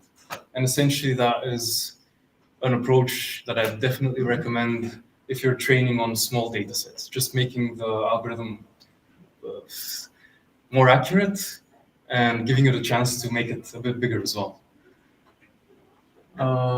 Also, other aspects are it can help with labeling of the data as well. And also, you can include some feature engineering steps in the process to kind of isolate the issue a bit better in the image. And that way you don't expand your data, but you shrink every data sample. And that is a good trade-off to have, because a shrunken sample means that you can shrink your model as well. So you can use all those methods to kind of adjust to a situation where data might become a problem. And more modern approaches to expanding your data are to do with machine learning again. And more precisely with generative adversarial networks, or GANs. And these are clever architectures that I'm just gonna introduce very, very shortly. But they consist of two parts: generator, or an actor, some call it, and a discriminator, or a critic, with the basic idea of the generator generating images and trying to make them close to the real samples that you feed the algorithm. While the discriminator takes both of those images and tries to distinguish between the fakes and the real ones. And in that way, both, even though the two separate algorithms clash together, they help each other train. As we can see here, the discriminator gains points by well, I don't want to go into math, but essentially gains points by realizing that a real image is actually a real image, and loses points if it thinks that the generated image is also a real one. So after training of such an architecture, we end up, most people, what they do is they just ditch everything and stick with the generator, sorry, and they end up with an algorithm that can create samples that mimic the original ones. And in just such a simple architecture, you could, with enough samples, train an algorithm that can expand massively the dataset with fake ones that are just good enough. And then we have a slightly more complex example here of how you could mix images of different labels with a slightly more complex architecture called the cycle GAN, where its aim is to go from one domain to another. For example, images of snowy landscapes to images of summery landscapes. And it does that by simply doubling this architecture and making it so the two architectures work together to cycle through the different domains. And that can be used, for example, to get a face of disgust and make it a happy face by cycling through the domains of disgusted faces and happy faces. So mixing the data in such a way can also expand it massively. And it's just good to be aware of such approaches whenever you encounter a data limitation in a project. Sorry, I have a question here. Please do. How well can we train the algorithm saying that if we show him a strange facial expression of person, it can say this person has angry eyes but a really surprised lower part of his face? Is it possible? Yeah, so essentially why we're multiplying those images is to train such an algorithm that would, for example, recognize emotions, as you say. And yeah, you need to make sure that your generative algorithm that expands your data doesn't mix those up. Yeah, that is true. So as we said, the algorithm will only be as good as the data set. And if you're multiplying the data set by giving it crappy generated images, then it may not be that good. Yeah. I was just trying to make it possible if angry eyes and have this not possible. Okay, that's why I'm getting strange looks in the crowd. Okay. Able to choose, let me know. But yeah, it is an interesting thing to think about. Yeah. Yeah, I don't know if the algorithm is good enough. Vocal networks, one for the eyes, one for the networks. Oh, that could become gnarly. Yeah, just mixing different people. You do microsegmentation, identify the eyes with the different and the mouth, and after that you can apply different networks because you already identified the points.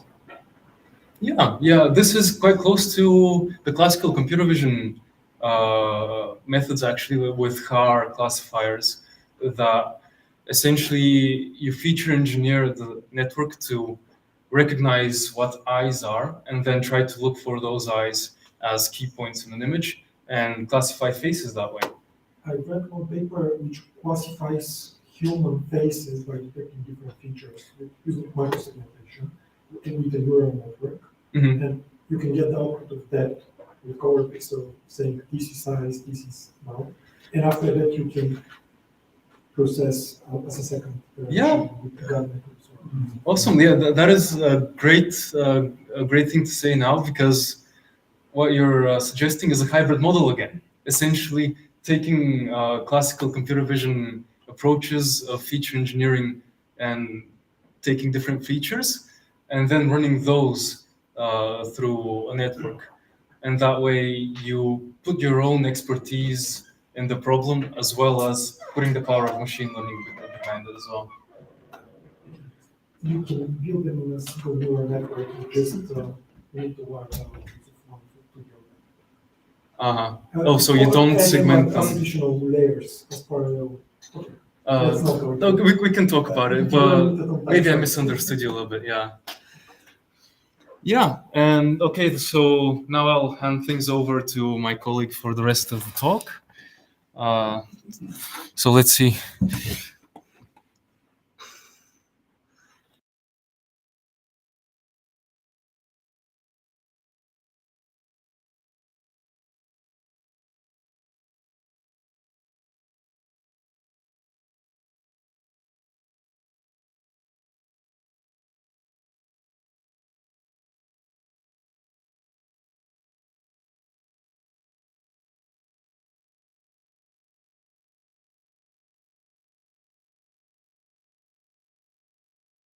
I hope everyone can hear me and see me. Yeah, great, awesome. So I'm the guy on the left, and I would like to thank Matthew. Okay, sorry.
Hello? Testing? Testing?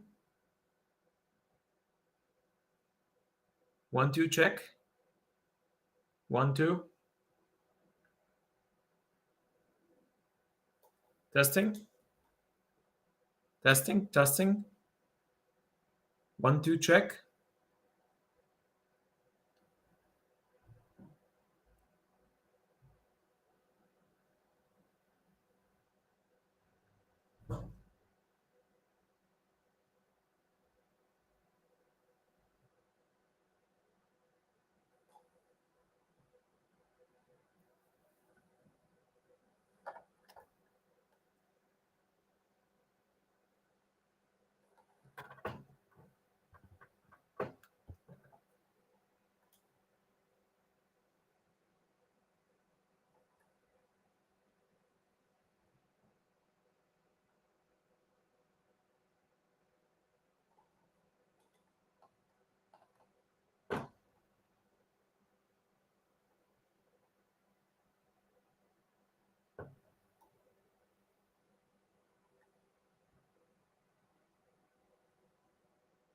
Testing? Testing? What, 2?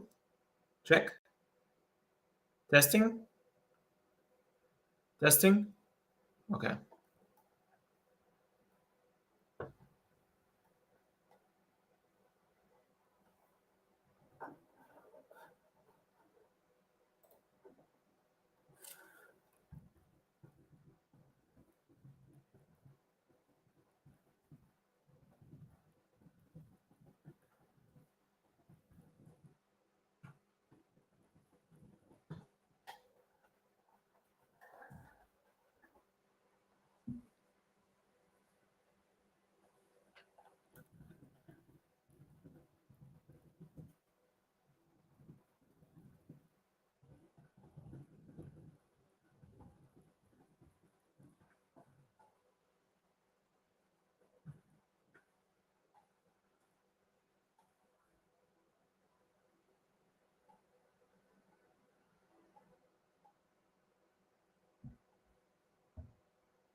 Testing? Testing? 1, 2.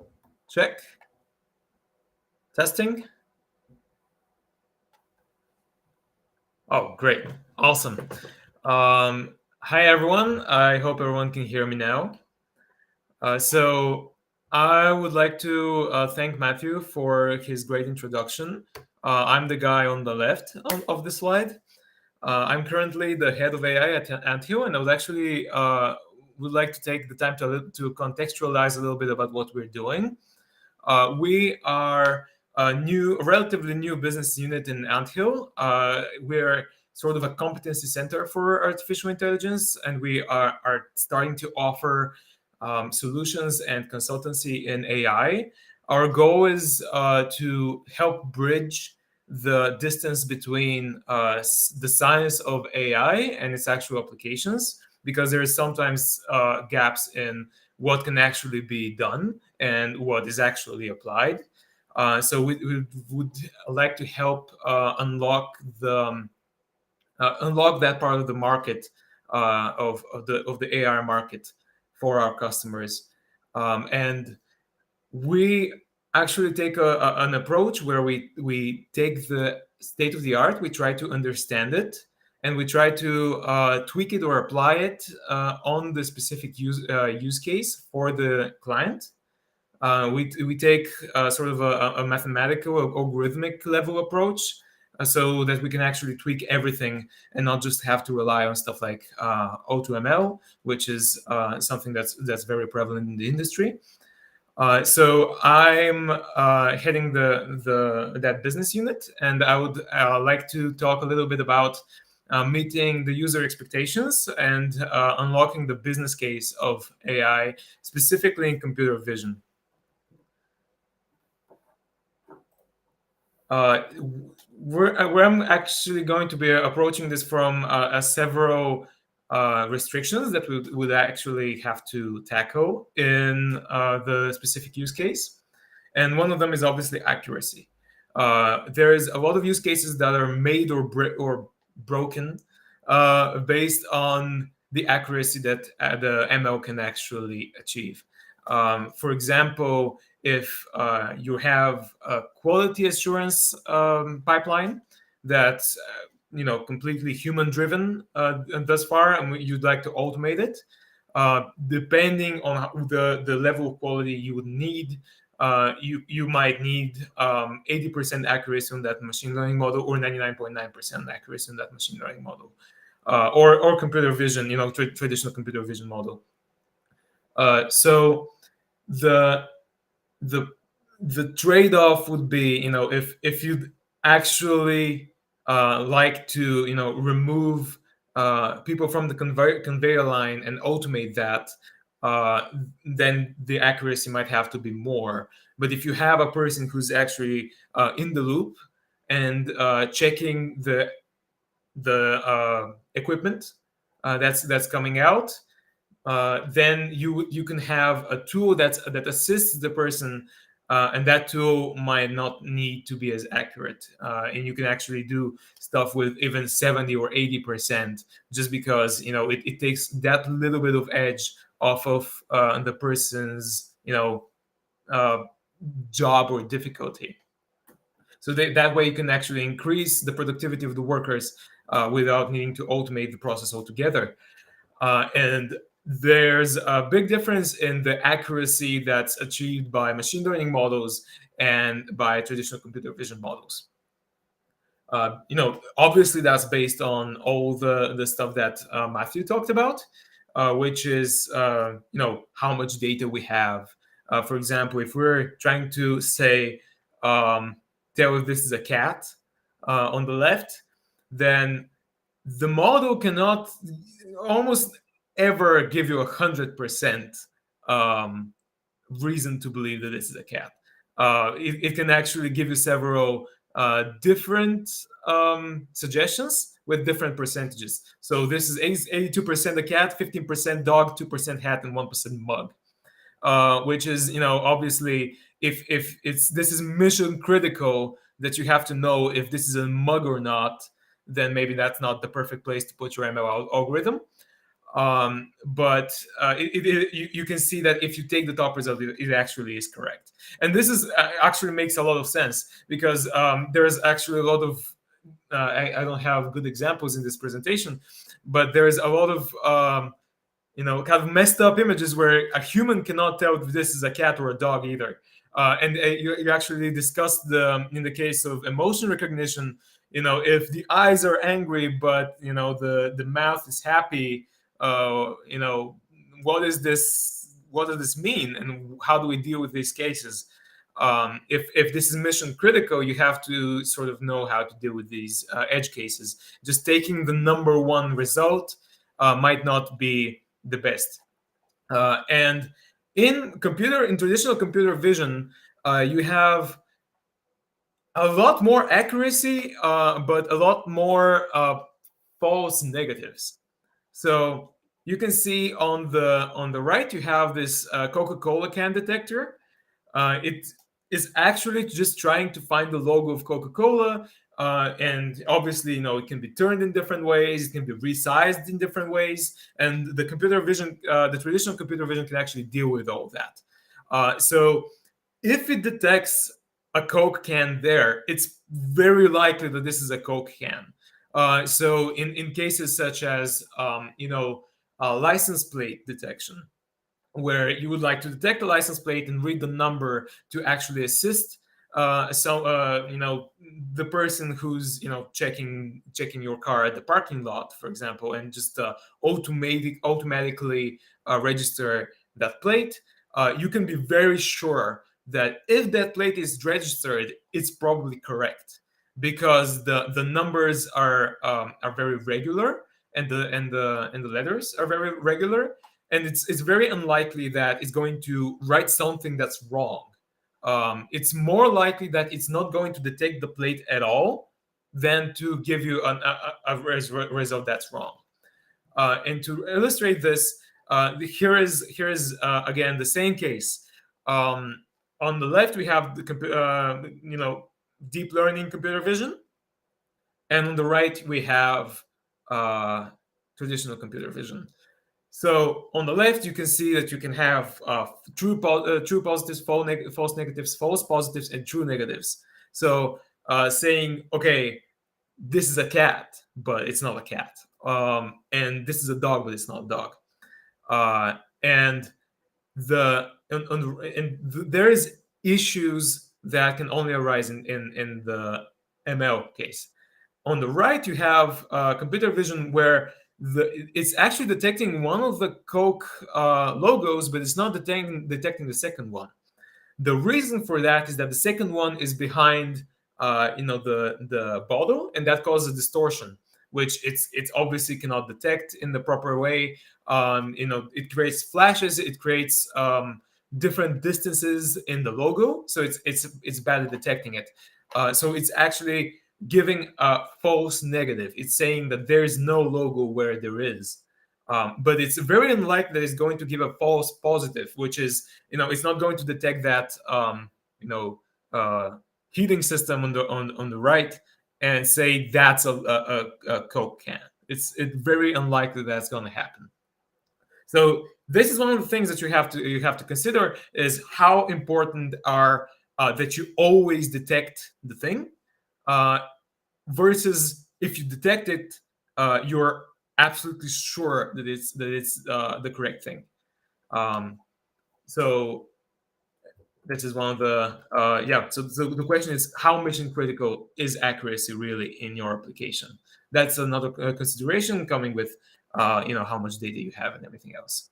The second use case restriction that often comes from clients is regulations. So we actually have a big case right now in insurance, and we're coming up with this against this brick wall, which is, okay, we cannot give you the client cannot give us the data, or there's a bunch of hurdles they must go through before giving us the data, or we have to migrate in another country and work there to have access to the data. To mitigate or work around this, there are several ways, and everything is again very dependent on the use case. One case is data obfuscation. So when it comes to, I'm sure I'm talking to a lot of people who know a lot about how to handle data. In Bulgaria, we have a saying: "Do not explain cucumbers to the cucumber guys."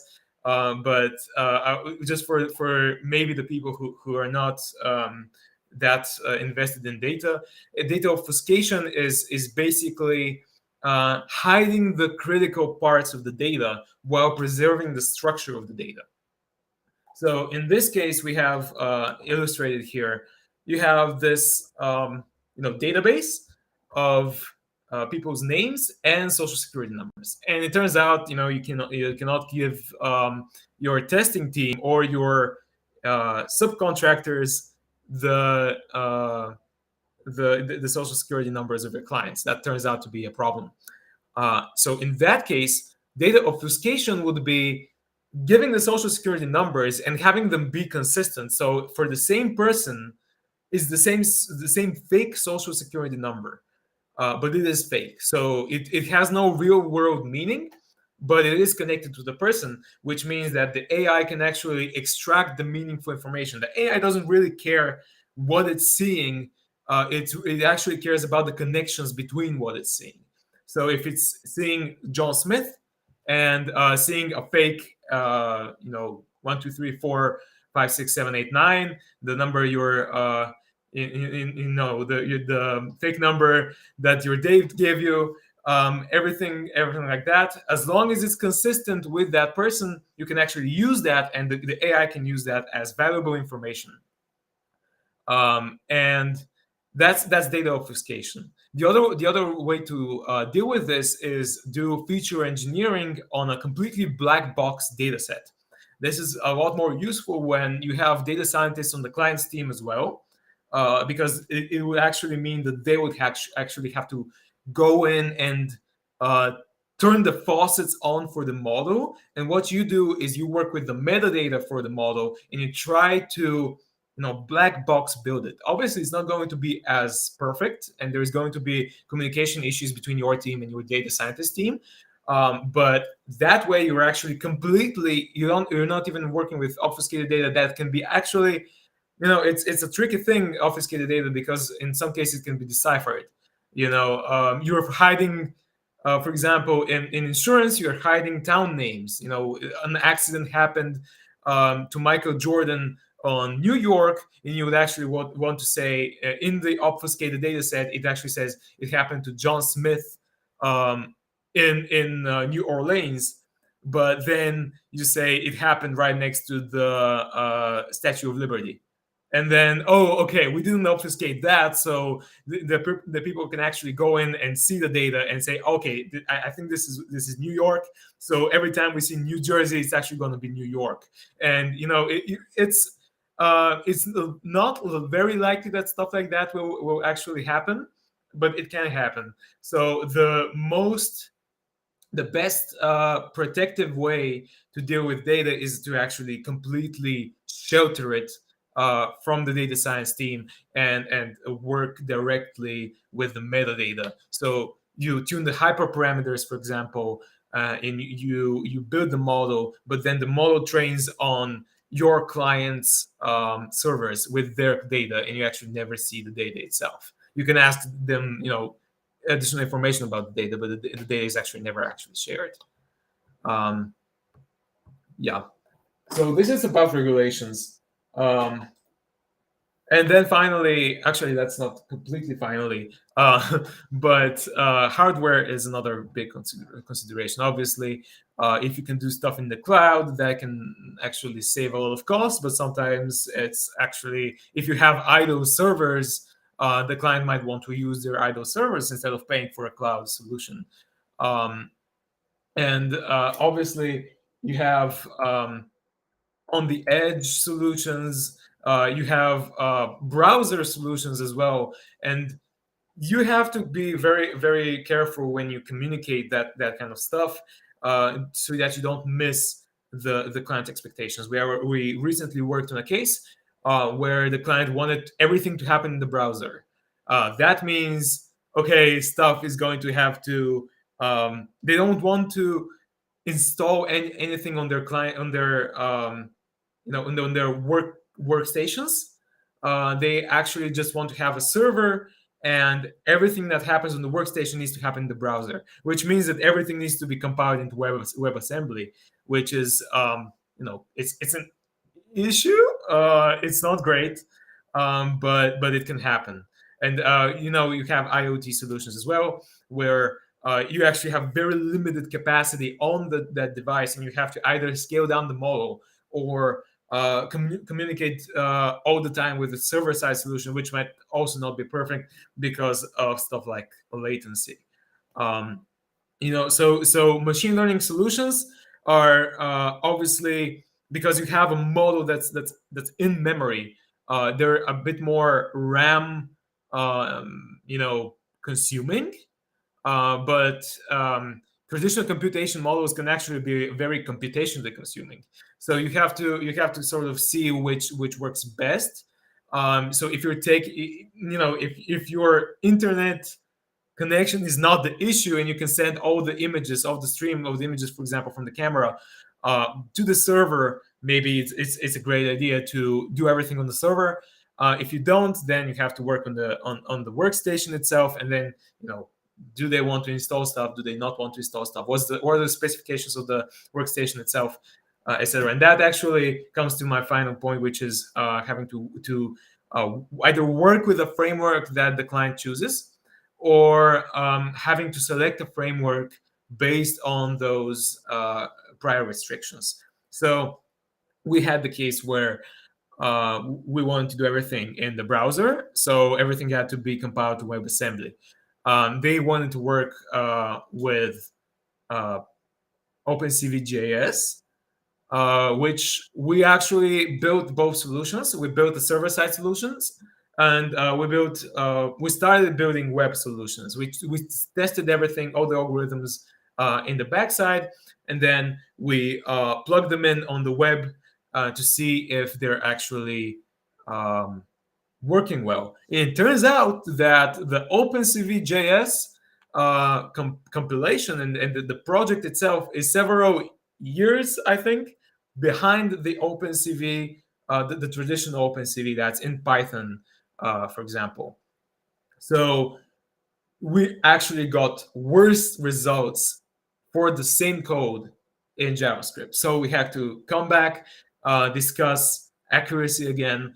How important is it that we're accurate? How much can we squeeze out of sending images back to the server? Can we scale down the images? How much would that impact performance, etc.? So that's a lot of the configurations people have to make.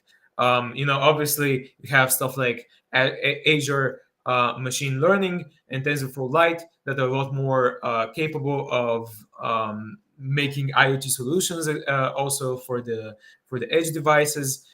So these are all things that we have to take into account when it comes to user expectations.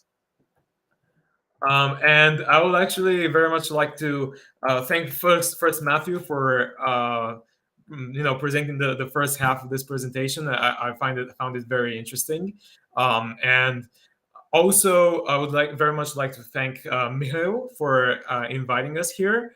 Michael is our CTO at Anthill, and he's actually very mission critical to what we're doing.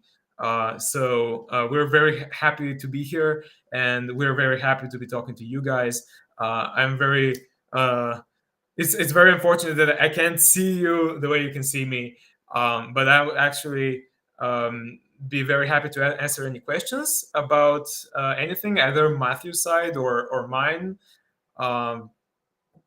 Yeah, thank you very much for letting me present.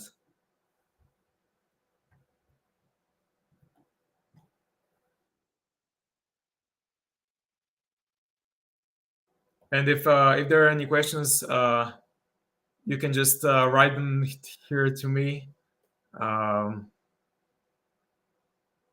or you can discuss them in person.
Mm-hmm.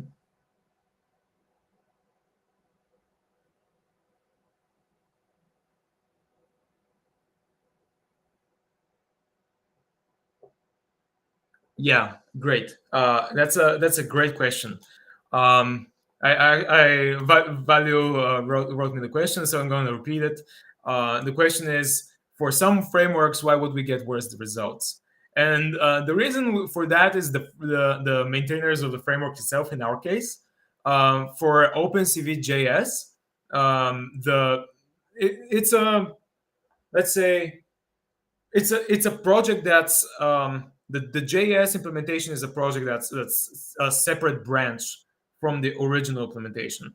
So we just saw that it's very possible. I think that's what we agreed is probably happening, is that the functions the actual API is the same, but the functions in the Python framework have been made better, and then the JavaScript functions are just lagged behind and haven't been maintained properly. The Python implementations haven't been switched over, so that's why Python was better. But there's also a lot of other considerations when it comes to, for example, if you work on the edge, you can use TensorFlow Lite, which is a lighter version, literally, of TensorFlow, which tries to truncate data from 32 bits to 16, for example. They do a lot of other optimizations as well. But that's the clearest one, is that your model is working with 16-bit integers or floating numbers rather than doubles, 32. So the performance is going to suffer a bit if you use TensorFlow Lite, but it's a trade-off for twice less memory and a lot less computation. So you have to consider everything when it comes to frameworks. For OpenCV JS, we also considered. We had some suggestions of writing a Python program and then completely reassembling it in WebAssembly. But I put my foot down there, and I decided against it because I've worked with compiling to WebAssembly, and stuff just breaks down. If there's one function that's just something hasn't been implemented yet for the compiler, then the whole thing breaks down, and you've wasted a lot of time, and that can happen at any point. So yeah, I hope that answers the question.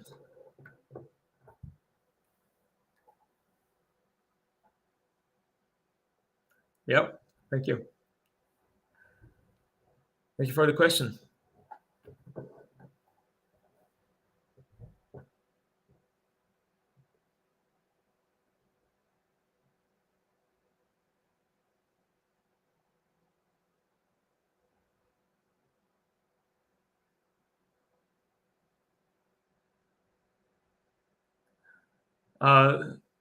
Thank you, Valu, and bye, guys.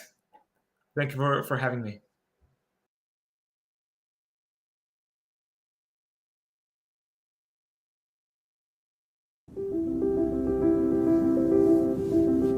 You know that the competition always catches up. What was once exceptional is now assumed. You know that success needs more than just determination. It needs empowerment, a way to lift your efforts higher. Azure IoT is that lift. Because we know you have to stay competitive without introducing risk. You're not just looking to build another solution. You're trying to make better decisions. We know you have to understand your customer, support your employees, and improve your business, all while controlling costs, managing complexity, and reinforcing security. We want companies across every industry to achieve more, no matter where they're starting from. Because we know you're not just looking for the right solution, you're looking for a better outcome with a dependable partner. And we can help with that. Lift your ideas higher with Azure IoT.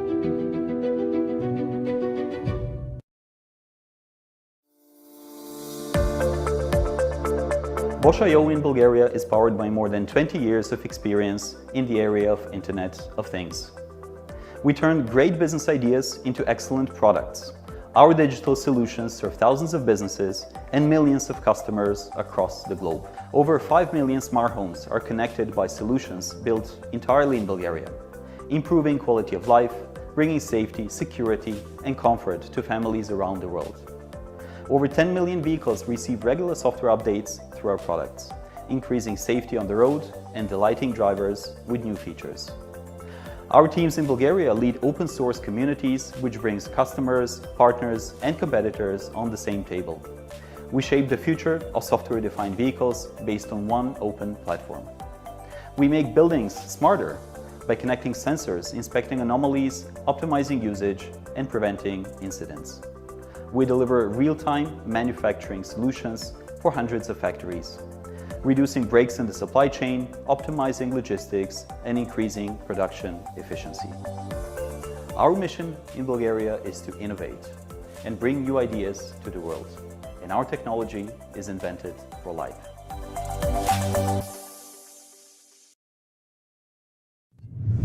The Internet of Things gives businesses unprecedented insights into their assets. As connected solutions continue to evolve, companies are looking to create comprehensive digital models of their entire environments to gain insights that drive better products, optimization of operations, cost reduction, and breakthrough customer experiences. Examples include buildings, factories, farms, energy networks, railways, stadiums, even entire cities. Yet modeling and creating a digital representation of an environment can be difficult for even the most sophisticated enterprises. Azure Digital Twins makes this easy. It enables customers to model an environment and then bring this digital twin to life, scalable and secure. Businesses can connect assets such as IoT devices, as well as existing business systems to Azure Digital Twins. Azure Digital Twins helps break down silos that previously stood in the way of insights and provides a robust platform to build dynamic business logic on. Azure Digital Twins seamlessly integrates with Azure Data, Analytics, and AI services to make it easy to track the past and then predict the future, giving businesses the edge they need to meet the challenges they face today and tomorrow. Azure. Invent with purpose.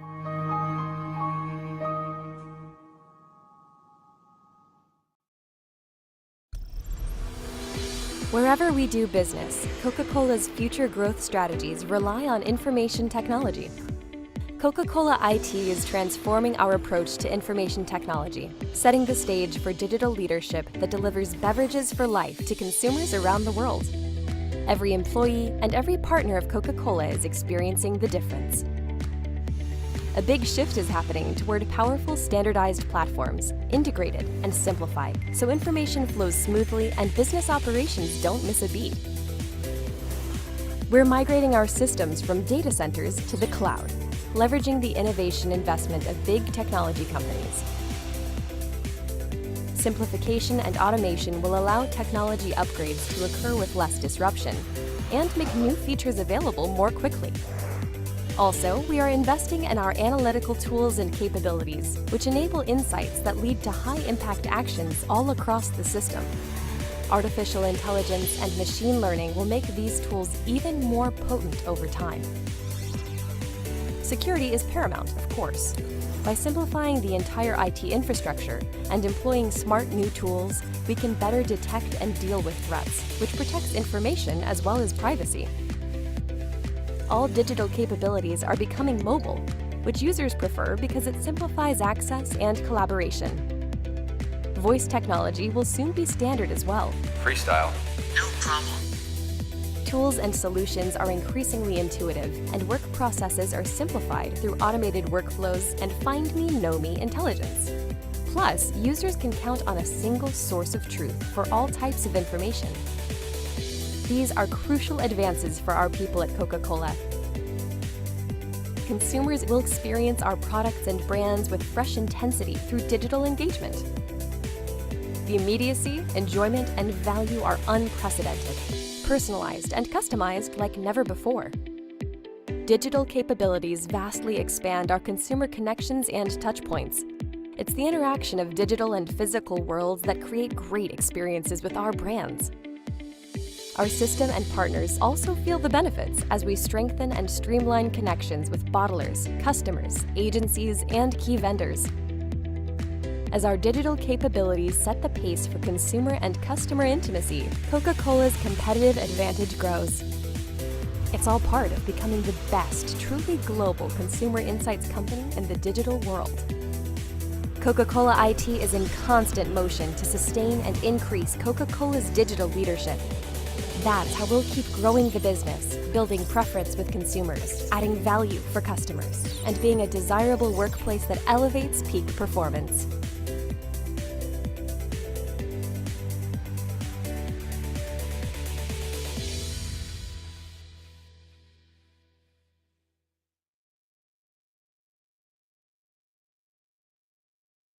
Imagine our world today.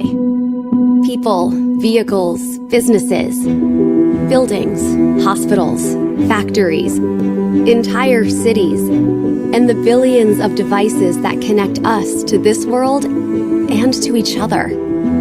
This is the physical world. But what if we can replicate that physical world into its digital twin? A digital twin that is bound to the physical world in real time, that we can experience in mixed reality, that we can collaborate with, that we can run simulations on and find what is important to us, that we can apply AI to learn, predict, and act, to save time and money, to reduce carbon, to preserve natural resources, to improve safety, to bring us all closer. This is already happening today. Across the world, organizations are taking advantage of this new wave of innovation that trends to an interconnectedness that enables the metaverse. Everything modeled in the metaverse mirrors the status of its physical twin, including the interactions and relations between everything else. By applying the power of the cloud, we eliminate boundaries of what this can do. The potential is limitless. We can now track and analyze data from connected environments to identify patterns, trends, and anomalies.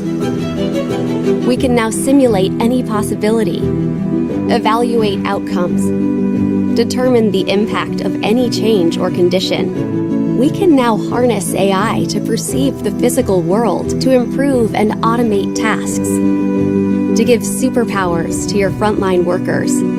We can now give everyone in your organization the power to build apps and workflows, to collaborate with each other in this virtual space, to share and receive expertise at the right time with the right context in front of you, to move through the physical world and get relevant information about its digital counterpart when and where you need, using mixed reality.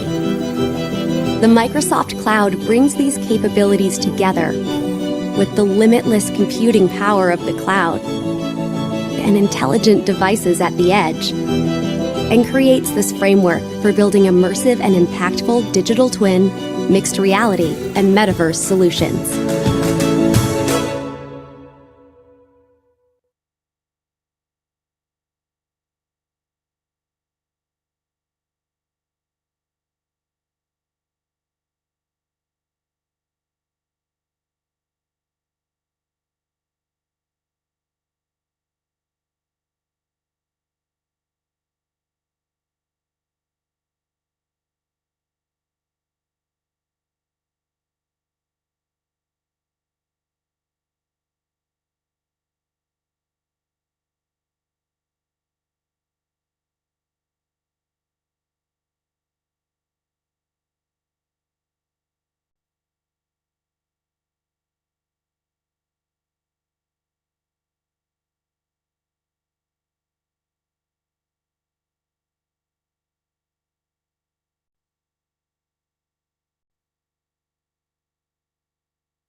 Hello, everyone, and welcome to my lecture.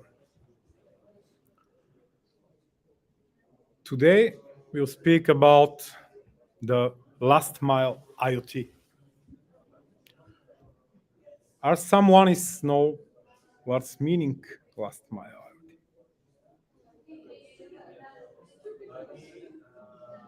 Do you know? Why? I'm not familiar with it. We'll speak today about some challenges, how classical Web to IoT business can join the disrupting new Web3 technologies. This means decentralized technologies. And what is the advantages of these decentralized technologies? What will bring to our IoT world? What problems can be resolved? At all, is this helpful or not? This is not a fashion trend. This some necessary thing who will be happened with us or without us. This is a normal life cycle of the world. The world is reborning with this kind of technologies. But the last mile, far away when I was in the ISP business, it means to deliver the service on the last mile. This means to the people who is isolated from the regular world. Is this true or not? But every time we're trying to deliver the service to the unserviceable regions, this means a lot. Why this means a lot, by the way? In this case, separately, this means my good sentence, who is not fast is a food. This is a Chinese sentence. This means we need to adapt faster to adopt this technology. Otherwise, our competitors we will be food for them. Obviously, this is more legit for the startup companies. Like my company. I'm speaking about my experience in this area. Who am I? I'm a Kalin Kamenov, engineer, technical geek, more than 20 plus years in the software industry and hardware industry, of course. Polyglot coder. I go over the whole platforms and languages and technologies during the years. I'm speaking on the events about the decentralized technologies, about the blockchain, about the DAO structures, about the DeFi, especially my project, my private company, Navigato, is involved in this area. We won a lot of awards during the years. This is a startup company which is involved for the charging infrastructures for electric vehicles. It's long, short history. Started from 2 mobile applications with the beacons on the charging stations, then transforms to software as a service. And I'm also nerdy DevOps, DevSecOps engineer and providing the paradigm of the NoOps philosophy in this area. It's also related with blockchain technologies. First, thanks to Michael to invite me to be a lecturer in this awesome conference. Thanks to our sponsors, Microsoft, Anthill, Bosch, Coca-Cola, Stripes, EPAM, and Sofia Tech Park. Let's start with our journey. This is a good sentence from one smart man in blockchain ecosystem. Downstream of these technology investments are the combinational benefits that come when you are not implementing them entirely separately, but as a part of larger strategy. This is how we upgrade to Web 3.0. What this means? This means a lot.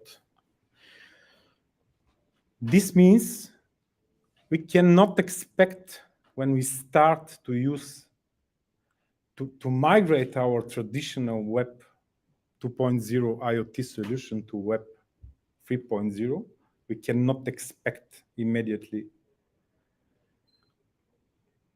faster return of our business, faster improvements. Every migration, every jump to the new technology have a lot of risks, a lot of underwater stones, and this means we should have a larger long-time strategy how to transform our model, decentralized ecosystem model ruled by DAO organization. Agenda will be short.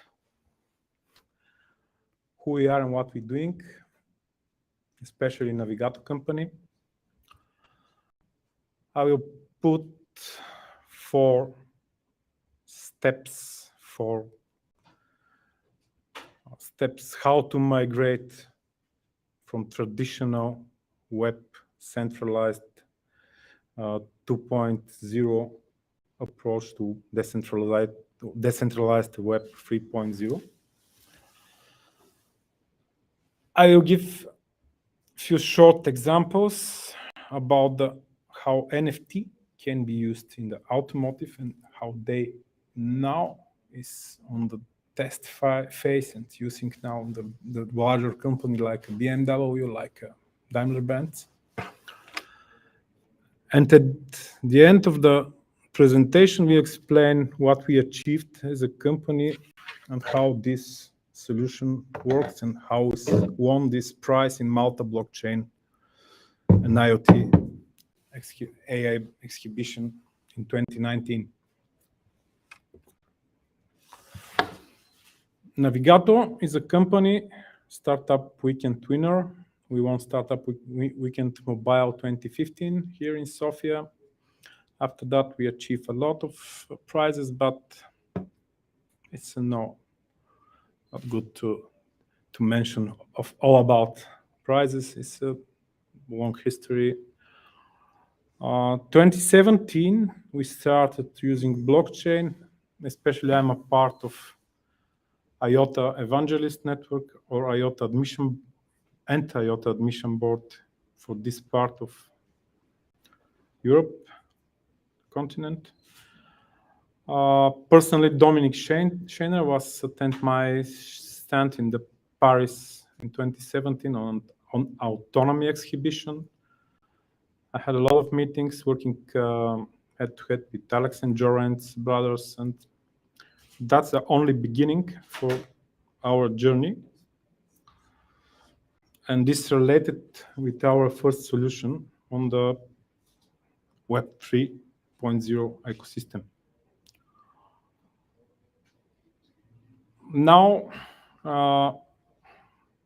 the platform is like a universal interface for distributed IoT services. We're offering this kind of solution. We're offering the white labeling. We're offering the software as a service. It depends from the client's requirement sheet.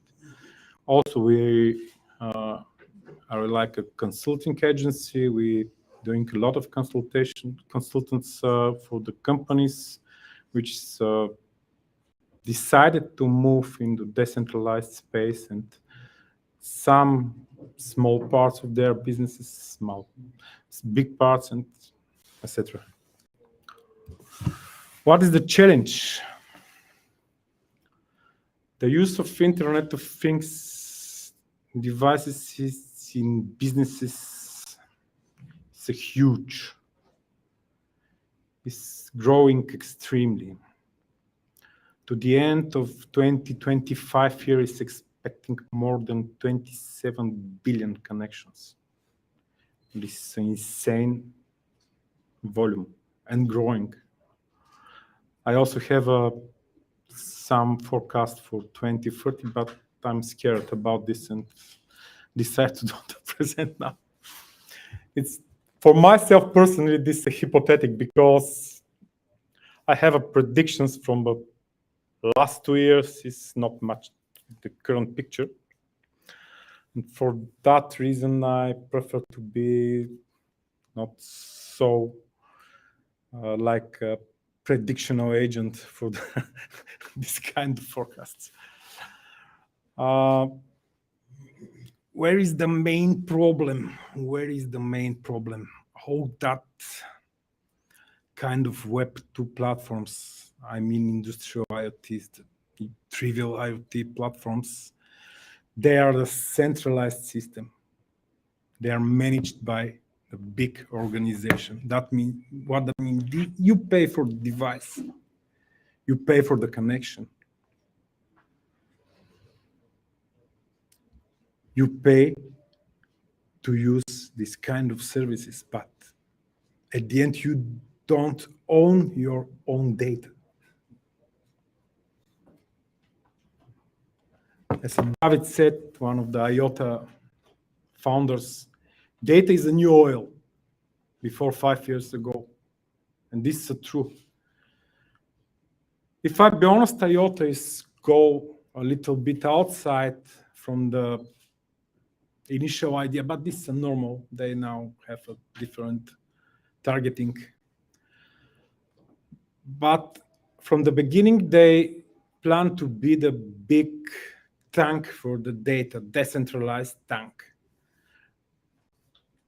And especially for me, we're still struggling in this area with one Dutch company. It's a Tanglehub company, Dennis. And soon we will announce their solution, but it still not work. A typical Web3 based application offer two major promises to the owners, to the data owners. Their private ownership of their data and decentralization. Definitely, I think everyone in this always know what is the blockchain and what the blockchain is offering. It's one big distributed database, decentralized database. By running application on this ecosystem, we need to keep in mind some key moments, and especially in this lecture, I will explain shortly how to decide are you need to go and should to go in this or avoid to make a general mistake and to burn a lot of money and time and maybe fail the company at the end. It's one of my favorite pictures on the internet. This is how looks the centralized power grid, and this for yesterday and tomorrow, how it will look the clean local power grid. Of course, please. But you should pay the penalty. Oh, how much? 1,000. Okay. Well, Turkish lira. No problem. Okay. Web3 is representing the next generation of the internet. Because we'll shift the power from the centralized giants to the individual users. That's the main idea. Maybe I will repeat this sentence a few times during the lecture, but this is so trivial, but so important for myself. I'm not only. The blockchain we know is born from the Bitcoin. This is trivial, but in essence, it's a shared database. The data information is stored It has combined characteristic decentralization, immutability, transparency, and security. This is the most key factor for the IoT. We know a lot of examples how painful maybe will be your solution when it's not very secure and you decide to go fast rollout to the market, and after that it's a very pain. Believe me, I played this game maybe 2 times in my life, but this personally I accept like a big lessons and trying to avoid to repeat. On the next slide, I will show a quick comparison between Web3 and IoT. I will try to not clarify some things. At the end, when I share the presentation, you can check and make this comparison in your mind and see. Of course, it's a trivial slide, but it's important to know where we are. And by the way, what is this comparison table. Let's start our journey. When you start to transform your traditional Web 2.0 IoT solution, you should understand the key characteristics of Web3-based IoT applications. As I mentioned earlier, conventional Web 2.0 is centralized but owned by big organization, small organization, to serve to specific business goals. That's the truth.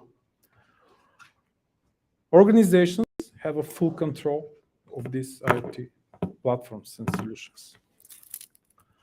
The data which is collected from these IoT devices is governed by the organization. Web3-based IoT solutions and applications is mainly characterized with the customer-owned IoT application and data. This means this project can be community-driven. This project may be token incentivized machine activities. Machine-to-machine economy is in decentralized world offers a lot of options for us to achieve the specific goals and to make a real, true DAO organization and self-governed ecosystem.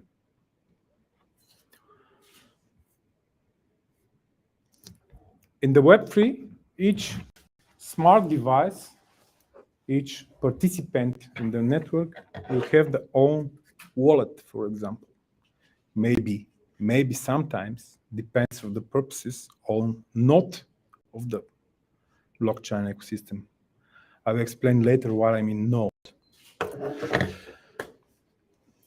Moreover, in the entire IoT infrastructure,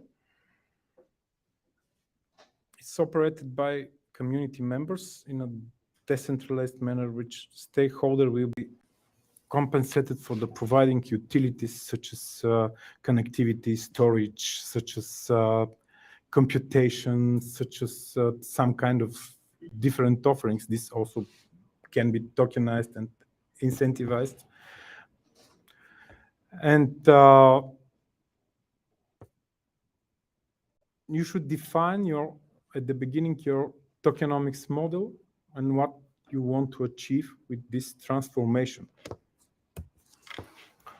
Second step, you should adapt to Web3-based IoT business models. What I mean, what kind of solution this will be.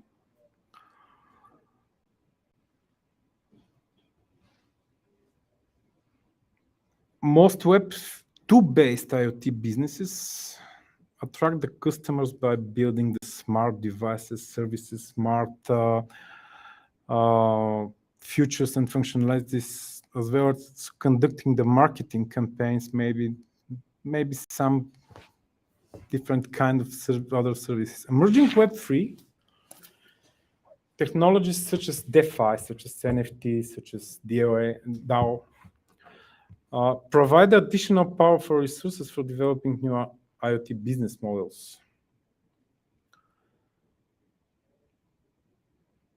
Depending on the nature of your previous Web 2 model, we should adapt maybe the NFT model, maybe this NFT will represent your IoT device and grant the specific rights of the part of the software. Maybe will be represent some uniqueness of this device, maybe represent some license for the such component, some patent of this. This can be NFTized and can be used and validated on this platform. This is one approach.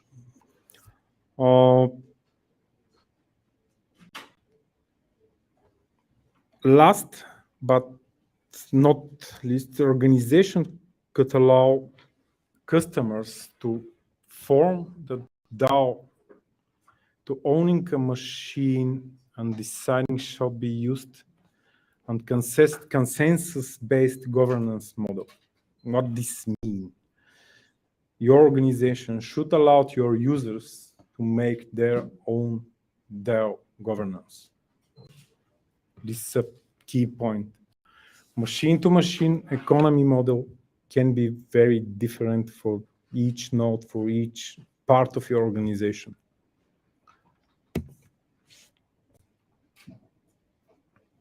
Trying out Web3-oriented digital transformation. At first, you should define the customer engagement approach. In the first phase, you should choose, as I mentioned, what kind of model you will adopt, what kind of solution you should build, what will be legit for you, what kind of governance, and all that business logic, how to be put it in the dApp, and this dApp can be deployed in the blockchain and iterating with your current solution. Second phase, you should start to conduct an initial hybrid integration between your current solution and your new solution.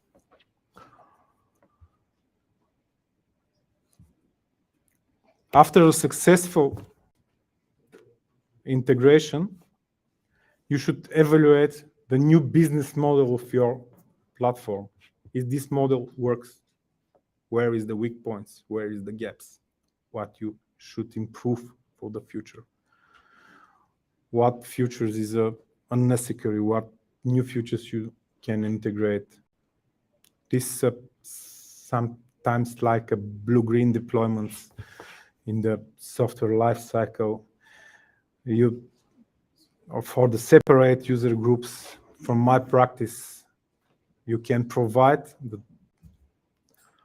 some kind of new Web 3.0 services to the separate users and receive their feedback and their remarks.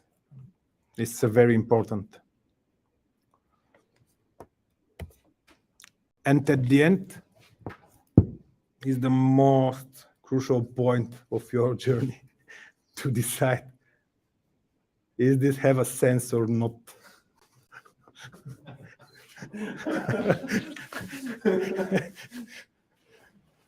Because maybe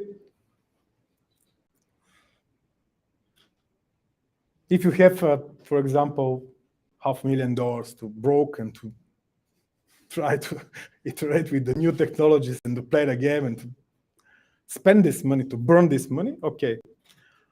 But if this transformation is not bring a value, for me personally, don't have a sense for this. Don't make it. I don't know the English phrase, maybe someone can help me from the... Ако го правите за спортна злоба, е окей.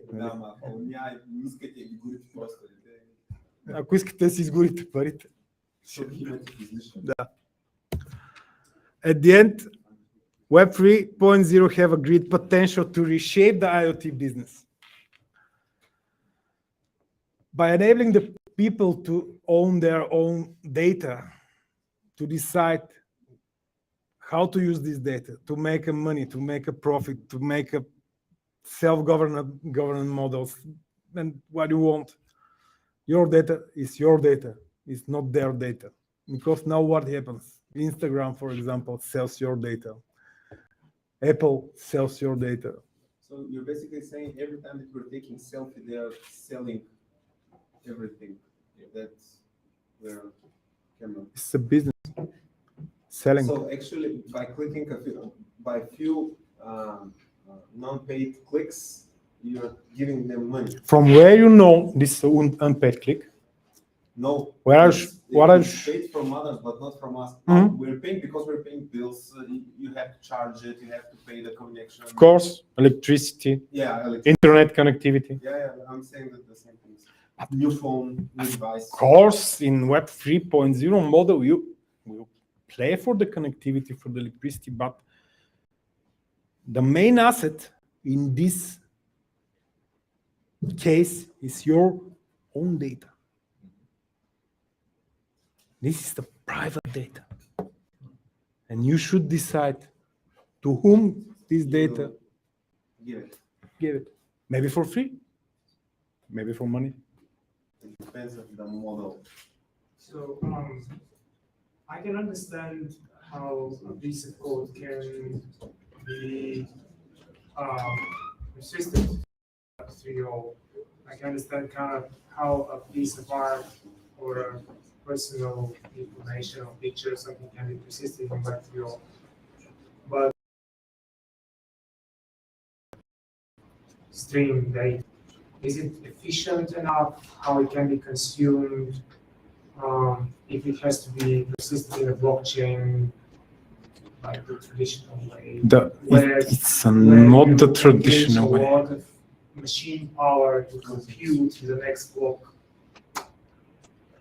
If you use the blockchain 2.0, like Ethereum, like this kind of networks.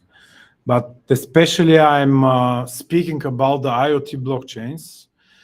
You know, are you familiar with IoT ideology? This is a blockchain 3.0 generation based on DAG, digital acyclic graphs. And what this means with the, correct me if I'm wrong, with the Monte Carlo algorithm, when you go to make a transaction, you should approve two randomly transactions from the Tangle network. This is not energy consuming. This especially is made for the IoT, for the low power devices. It's not depends from the energy. For that I'm speaking, because all of us is now how much power is needed to mine the block, to validate the transaction. I'm a technology evangelist from the next generation for the low power decentralized networks. Because the Tangle is the first of this kind of networks. Tangle is offered a lot of options, a lot of opportunities.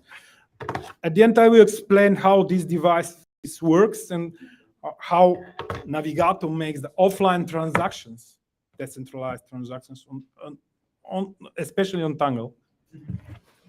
So I guess my question is Mm-hmm. to a little disclaimer, I'm not proficient. No. It's a very good question, but in this case, I mean, your data is on your device. Yeah. And you are the unique owner for this device. Yeah. You will decide to whom you can give your key to read, to decode this data. Right. My question is, in this business model, what will provide the incentive and how would be the data from devices stored? The data how it will be stored, where it will be stored. The data, especially in our solution, is stored in the Tangle. Tangle is like a big decentralized database. Decentralized in the sense that multiple nodes, multiple devices, yes. Use Yes. incentive for calculating the next head of the chain. So that As I explained, if you want, IOTA is the first network which offers the zero-fee transaction. You have a zero-fee transactions. You can make a transaction for free and store your data in the Tangle. So everybody knows there is nothing for free. So it's for free, but only the cost of electricity on the computer power. In Web 2, your data, you are the price. I mean, your data is the price for consuming the service. What will be the price in Web 3 for IoT data? Can be zero. That's not possible. It's possible. Can be zero. No reasonable business can be. Yes, no sense at the beginning, but this infant, this newborn child, it's a rural area. From my point of view, this is a greenfield. We are still struggling to define the perfect model, the perfect. What I mean, I think the perfect model will be not invented maybe next decade, next 5 years. The first steps, but now have a companies which integrate the Web3. It's big companies, but this only the good working POCs now. They are in touch. What I mean, car as a wallet. Jaguar Land Rover make their first prototype for car as a wallet. What this means, your car is like a wallet on the wheels.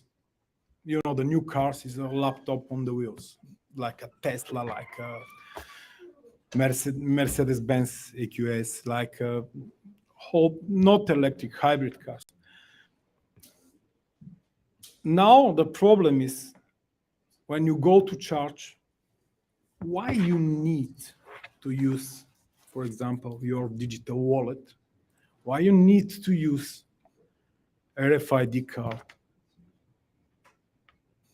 Who owns this RFID card?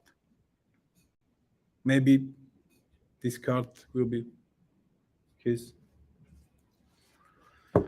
The car. It's just the token of identity. The car is a unique part here. Car is dealing in this machine-to-machine IoT economy with each separate unit for the certain price. At the end, the car data is owned by car. I know this car is paid here, but only the one owner. If I decide, it's no, my car is paid here. The car is automatically paying the parking, toll taxes, and also I have a POC in Turkey for the toll taxes with Erdem Holding in the past.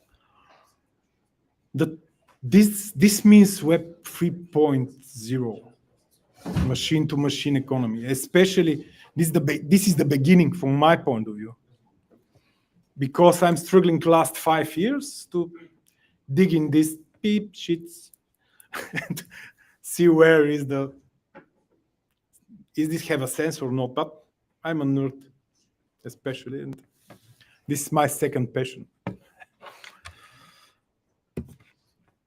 I will give you a few examples from the last months of the NFT in the automotive, because this is especially interesting for me. The first one is the future of the vehicle ownership. This means the paper documents will be in the history. This innovation concept now is in the process of adopting for the few big companies. They NFTing the VIN numbers of the cars and providing to the separate, especially I know from one POC for the European Union blockchain program, they now trying to move in this direction. Also, the recording vehicle data, what this means, the service of your vehicle, the ownership history, and something like this. This all data will be minted and NFTs in the future. I know 3 POCs of this, especially for these projects. If you're like a company like BMW or Mercedes, for example, and you're owning even the last square inch of paint on this car, how does this transformation will be possible to leave all this information to the owner of the car? So, for example, I'm buying the last S model Mercedes, and how this data will be mined? How will I hold it? Who will let me to hold it? This not really will be your data. This is the car data. The car is on the data. We're separating the life of the car as a separate living thing. But digital person. Digital. Not human digital. I don't think it's like a person, but it's like a collection of information that may have a price. So the owner or the commander of that. Yeah, the commander, because you're no longer owner of something. Of interesting things may change. The car is keeping the company. This will be the trusted data. So data. So maybe not the company won't be the Mercedes, but new company with this concept in the head of the controllers of this company will let these things going. These things will be useful for the whole companies, but we are speaking here for the trust and immutability.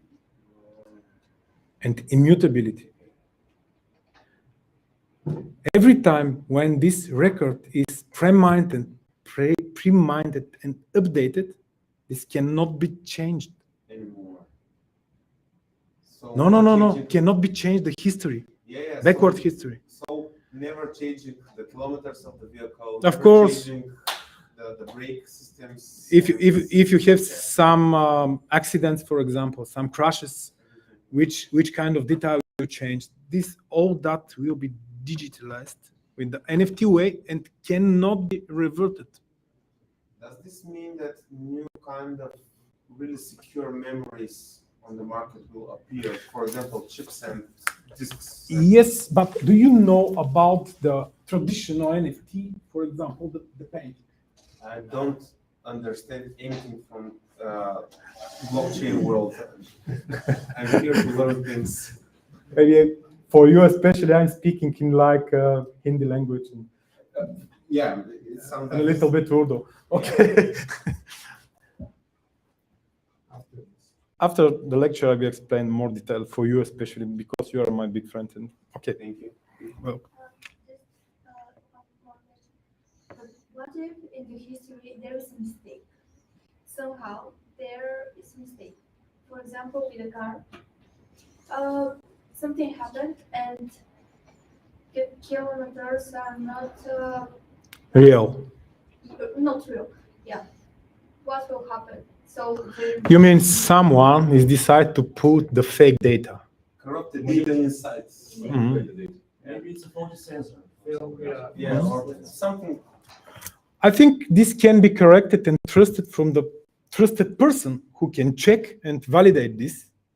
In the record, for example, he can correct and mint again and make a trustable data. That fails the whole system. Of course, you are right. Even moment somebody can be trusted. Even now, the trusted person is the For company which owns the services that have access to the data. Here we have a mistake in the mindset. Especially for Sony PlayStation, are made by interns. Well, the human is always the weak. So we're not hacking the ATM. Have a human, have a problem. Don't have a human, have a problem. But this immutability maybe will be broken from the humans in the future, but let's see. But now we're speaking about Humans are the problem. yeah, Always. есть человек, есть проблем, нет человек, нет проблем. This is the root of the phrase.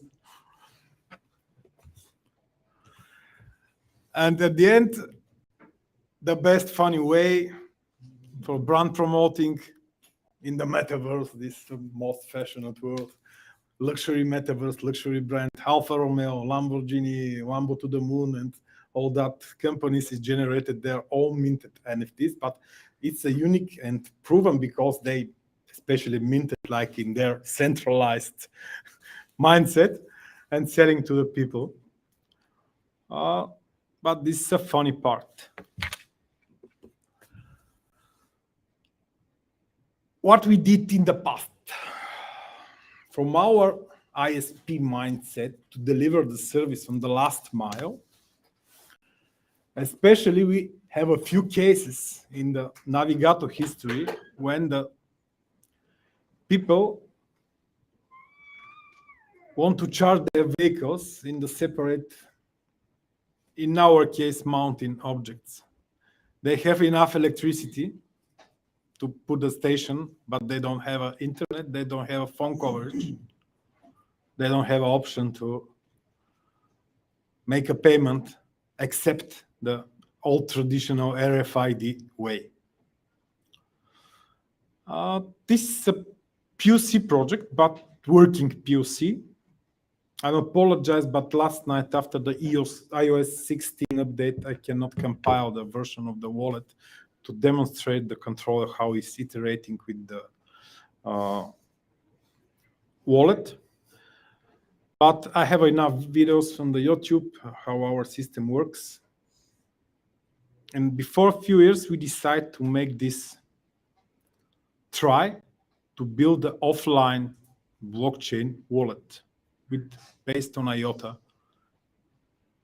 network. And it's happened. What's the IOTA network?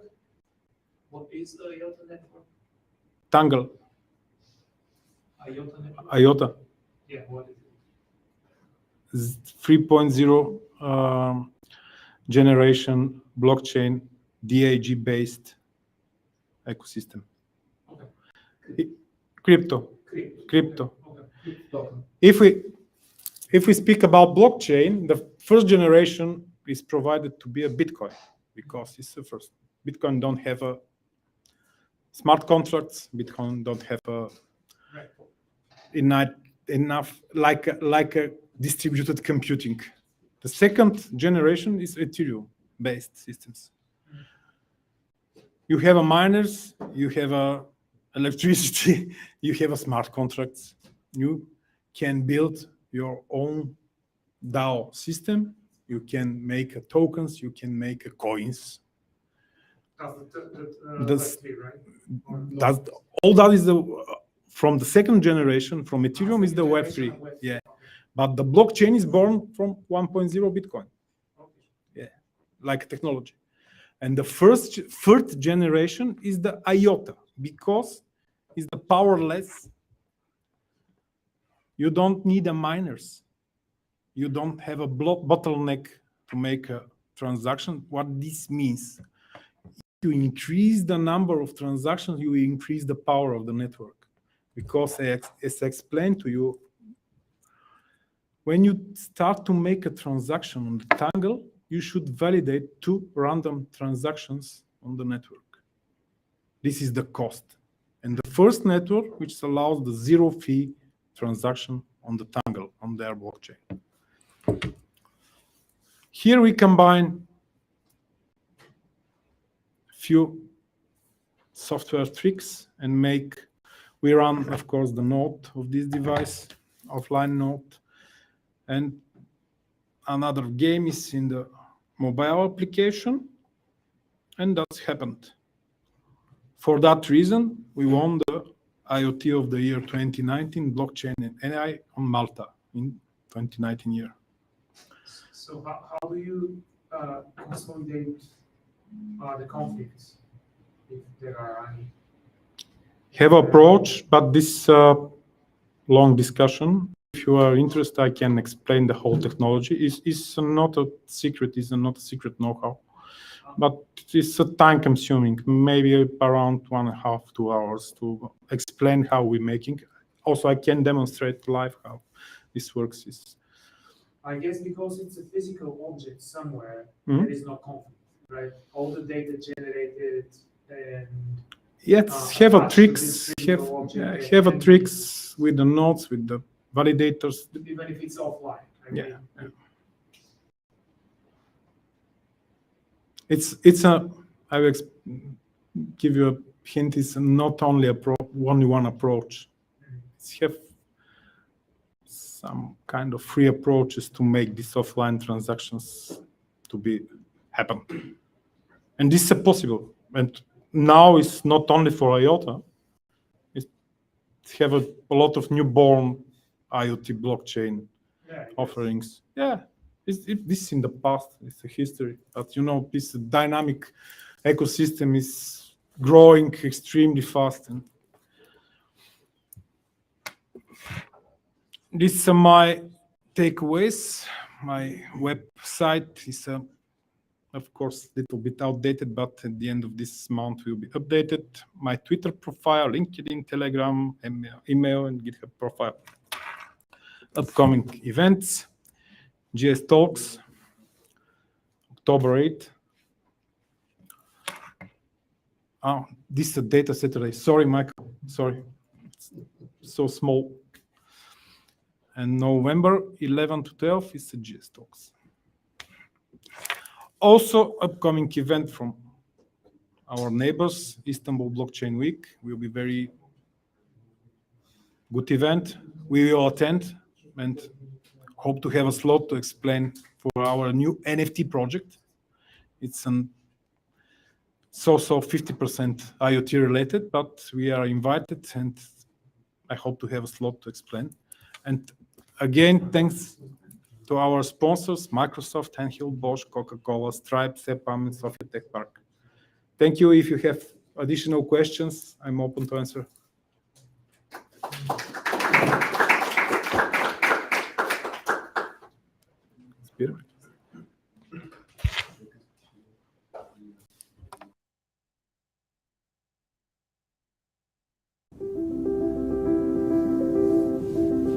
You know that the competition always catches up.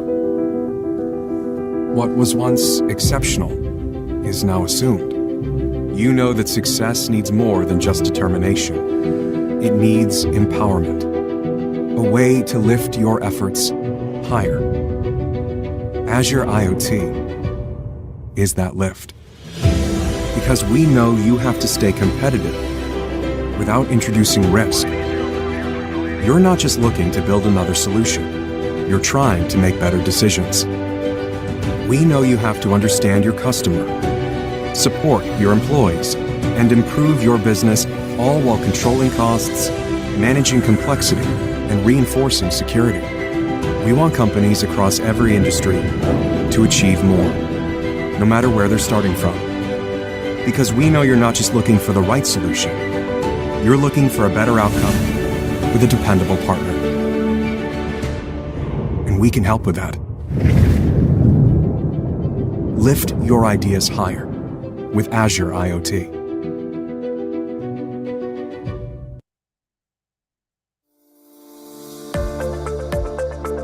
Bosch IO in Bulgaria is powered by more than 20 years of experience in the area of Internet of Things.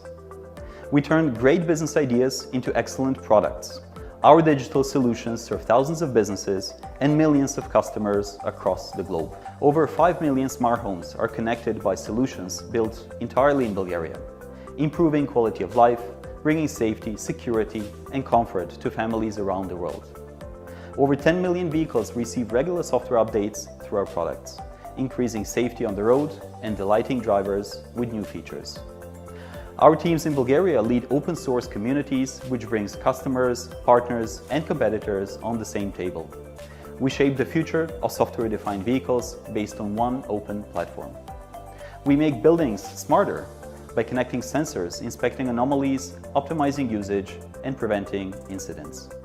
We deliver real-time manufacturing solutions for hundreds of factories, reducing breaks in the supply chain, optimizing logistics, and increasing production efficiency.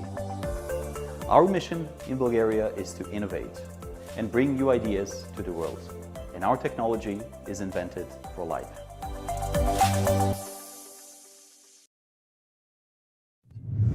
The Internet of Things gives businesses unprecedented insights into their assets. As connected solutions continue to evolve, companies are looking to create comprehensive digital models of their entire environments to gain insights that drive better products, optimization of operations, cost reduction, and breakthrough customer experiences. Examples include buildings, factories, farms, energy networks, railways, stadiums, even entire cities. Yet modeling and creating a digital representation of an environment can be difficult for even the most sophisticated enterprises. Azure Digital Twins makes this easy. It enables customers to model an environment and then bring this digital twin to life, scalable and secure. Businesses can connect assets such as IoT devices, as well as existing business systems to Azure Digital Twins. Azure Digital Twins helps break down silos that previously stood in the way of insights and provides a robust platform to build dynamic business logic on. Azure Digital Twins seamlessly integrates with Azure Data, Analytics, and AI services to make it easy to track the past and then predict the future, giving businesses the edge they need to meet the challenges they face today and tomorrow. Azure. Invent with purpose.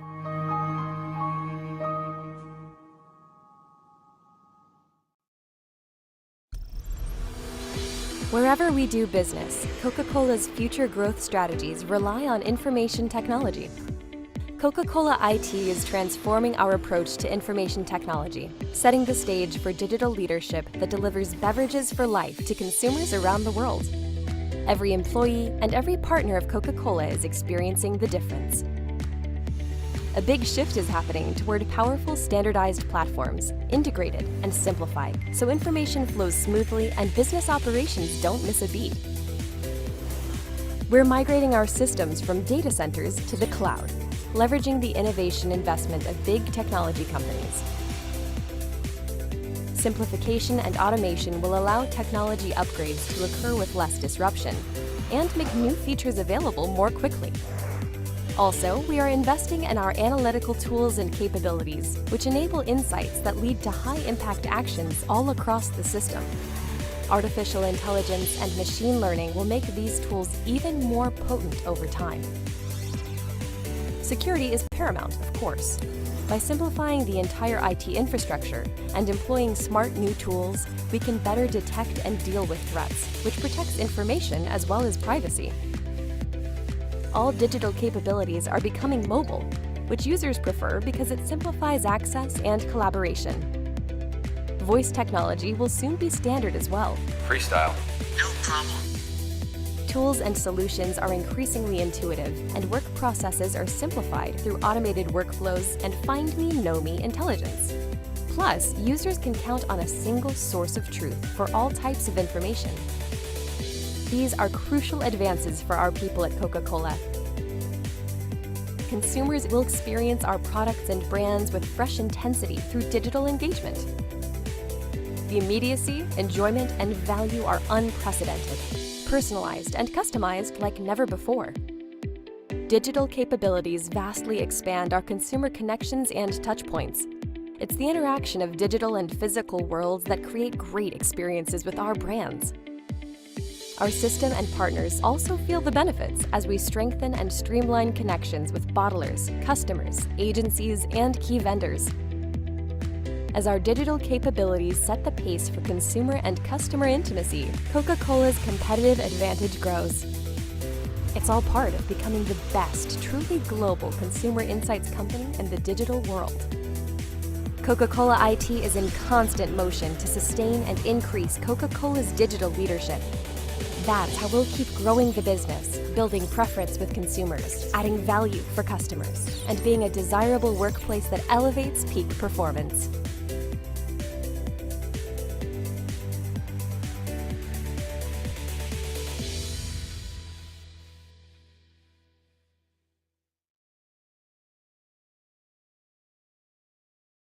Imagine our world today.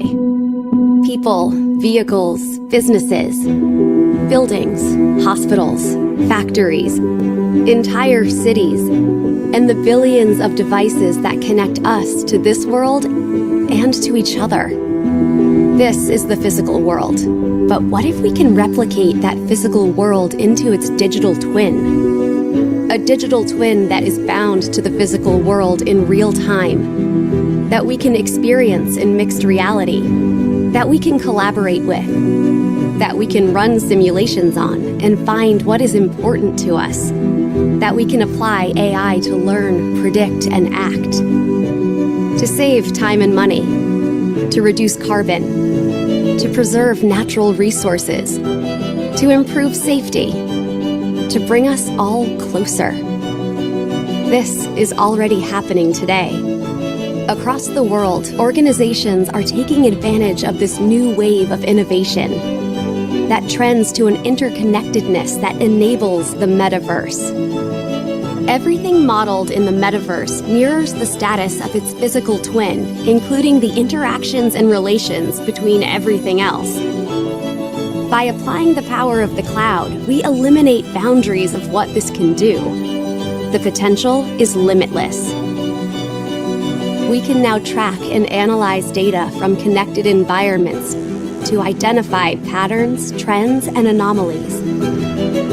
We can now simulate any possibility, evaluate outcomes, determine the impact of any change or condition. We can now harness AI to perceive the physical world, to improve and automate tasks, to give superpowers to your frontline workers. We can now give everyone in your organization the power to build apps and workflows, to collaborate with each other in this virtual space, to share and receive expertise at the right time with the right context in front of you, to move through the physical world and get relevant information about its digital counterpart when and where you need, using mixed reality.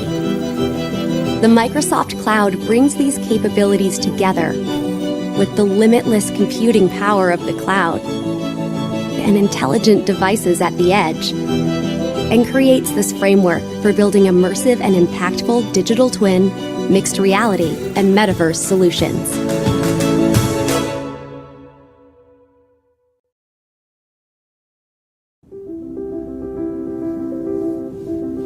You know that the competition always catches up.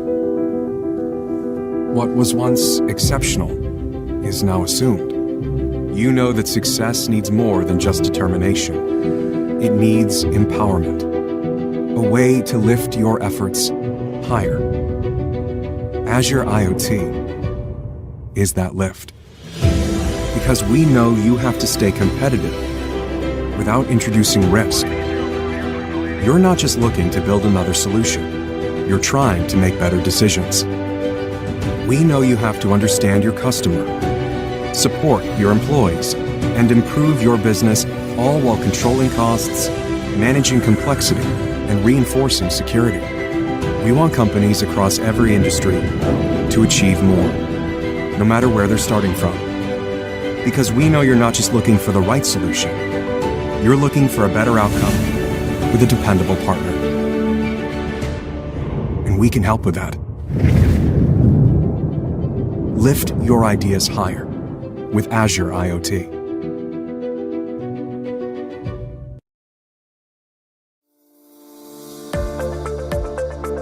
Bosch.io in Bulgaria is powered by more than 20 years of experience in the area of Internet of Things. We turn great business ideas into excellent products. Our digital solutions serve thousands of businesses and millions of customers across the globe. Over 5 million smart homes are connected by solutions built entirely in Bulgaria, improving quality of life, bringing safety, security, and comfort to families around the world. Over 10 million vehicles receive regular software updates through our products, increasing safety on the road and delighting drivers with new features. Our teams in Bulgaria lead open source communities, which brings customers, partners, and competitors on the same table. We shape the future of software-defined vehicles based on one open platform. We make buildings smarter. by connecting sensors, inspecting anomalies, optimizing usage, and preventing incidents. We deliver real-time manufacturing solutions for hundreds of factories, reducing breaks in the supply chain, optimizing logistics, and increasing production efficiency. Our mission in Bulgaria is to innovate and bring new ideas to the world, and our technology is invented for life.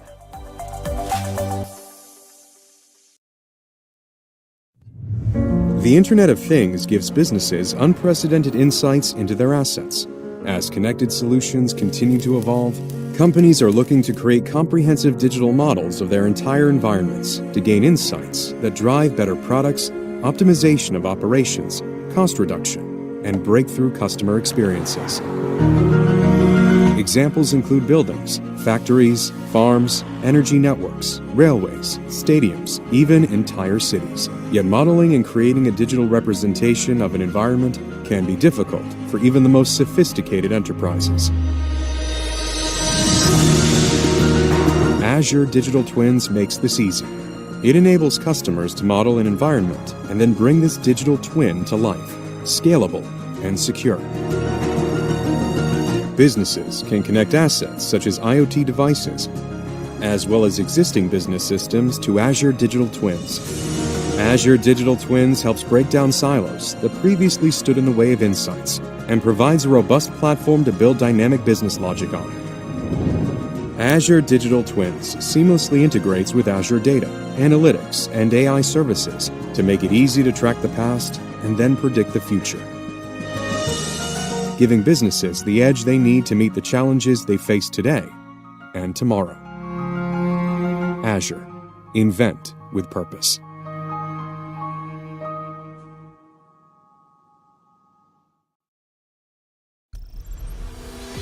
Wherever we do business, Coca-Cola's future growth strategies rely on information technology. Coca-Cola IT is transforming our approach to information technology, setting the stage for digital leadership that delivers beverages for life to consumers around the world. Every employee and every partner of Coca-Cola is experiencing the difference. A big shift is happening toward powerful standardized platforms, integrated and simplified, so information flows smoothly and business operations don't miss a beat. We're migrating our systems from data centers to the cloud, leveraging the innovation investment of big technology companies. Simplification and automation will allow technology upgrades to occur with less disruption and make new features available more quickly. Also, we are investing in our analytical tools and capabilities, which enable insights that lead to high-impact actions all across the system. Artificial intelligence and machine learning will make these tools even more potent over time. Security is paramount, of course. By simplifying the entire IT infrastructure and employing smart new tools, we can better detect and deal with threats, which protects information as well as privacy. All digital capabilities are becoming mobile, which users prefer because it simplifies access and collaboration. Voice technology will soon be standard as well. Freestyle. No problem. Tools and solutions are increasingly intuitive, and work processes are simplified through automated workflows and Find Me, Know Me intelligence. Plus, users can count on a single source of truth for all types of information. These are crucial advances for our people at Coca-Cola. Consumers will experience our products and brands with fresh intensity through digital engagement. The immediacy, enjoyment, and value are unprecedented, personalized and customized like never before. Digital capabilities vastly expand our consumer connections and touchpoints. It's the interaction of digital and physical worlds that create great experiences with our brands. Our system and partners also feel the benefits as we strengthen and streamline connections with bottlers, customers, agencies, and key vendors.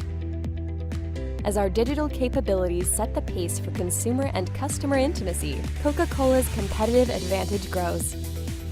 It's all part of becoming the best, truly global consumer insights company in the digital world.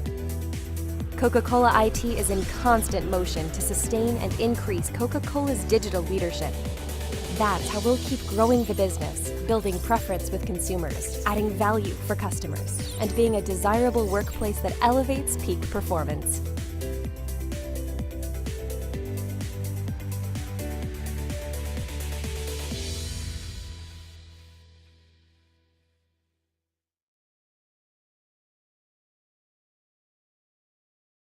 Imagine our world today.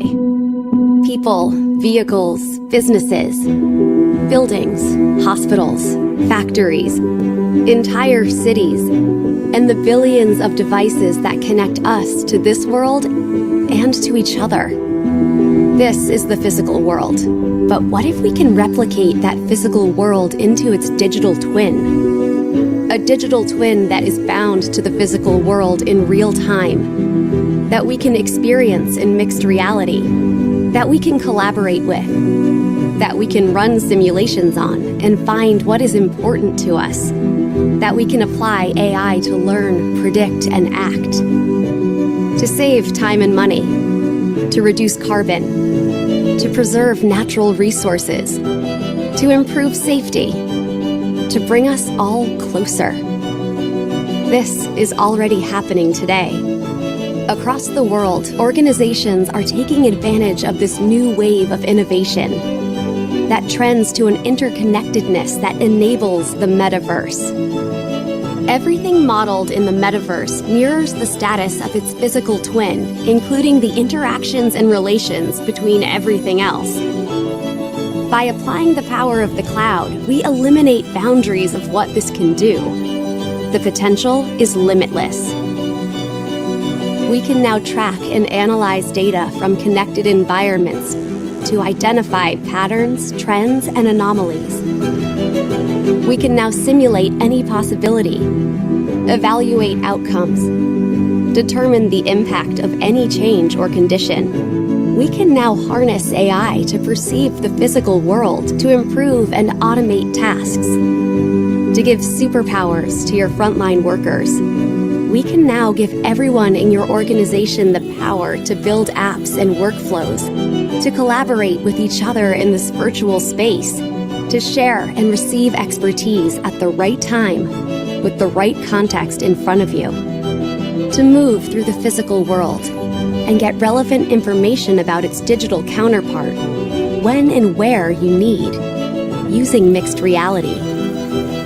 The Microsoft Cloud brings these capabilities together with the limitless computing power of the cloud and intelligent devices at the edge, and creates this framework for building immersive and impactful digital twin, mixed reality, and metaverse solutions.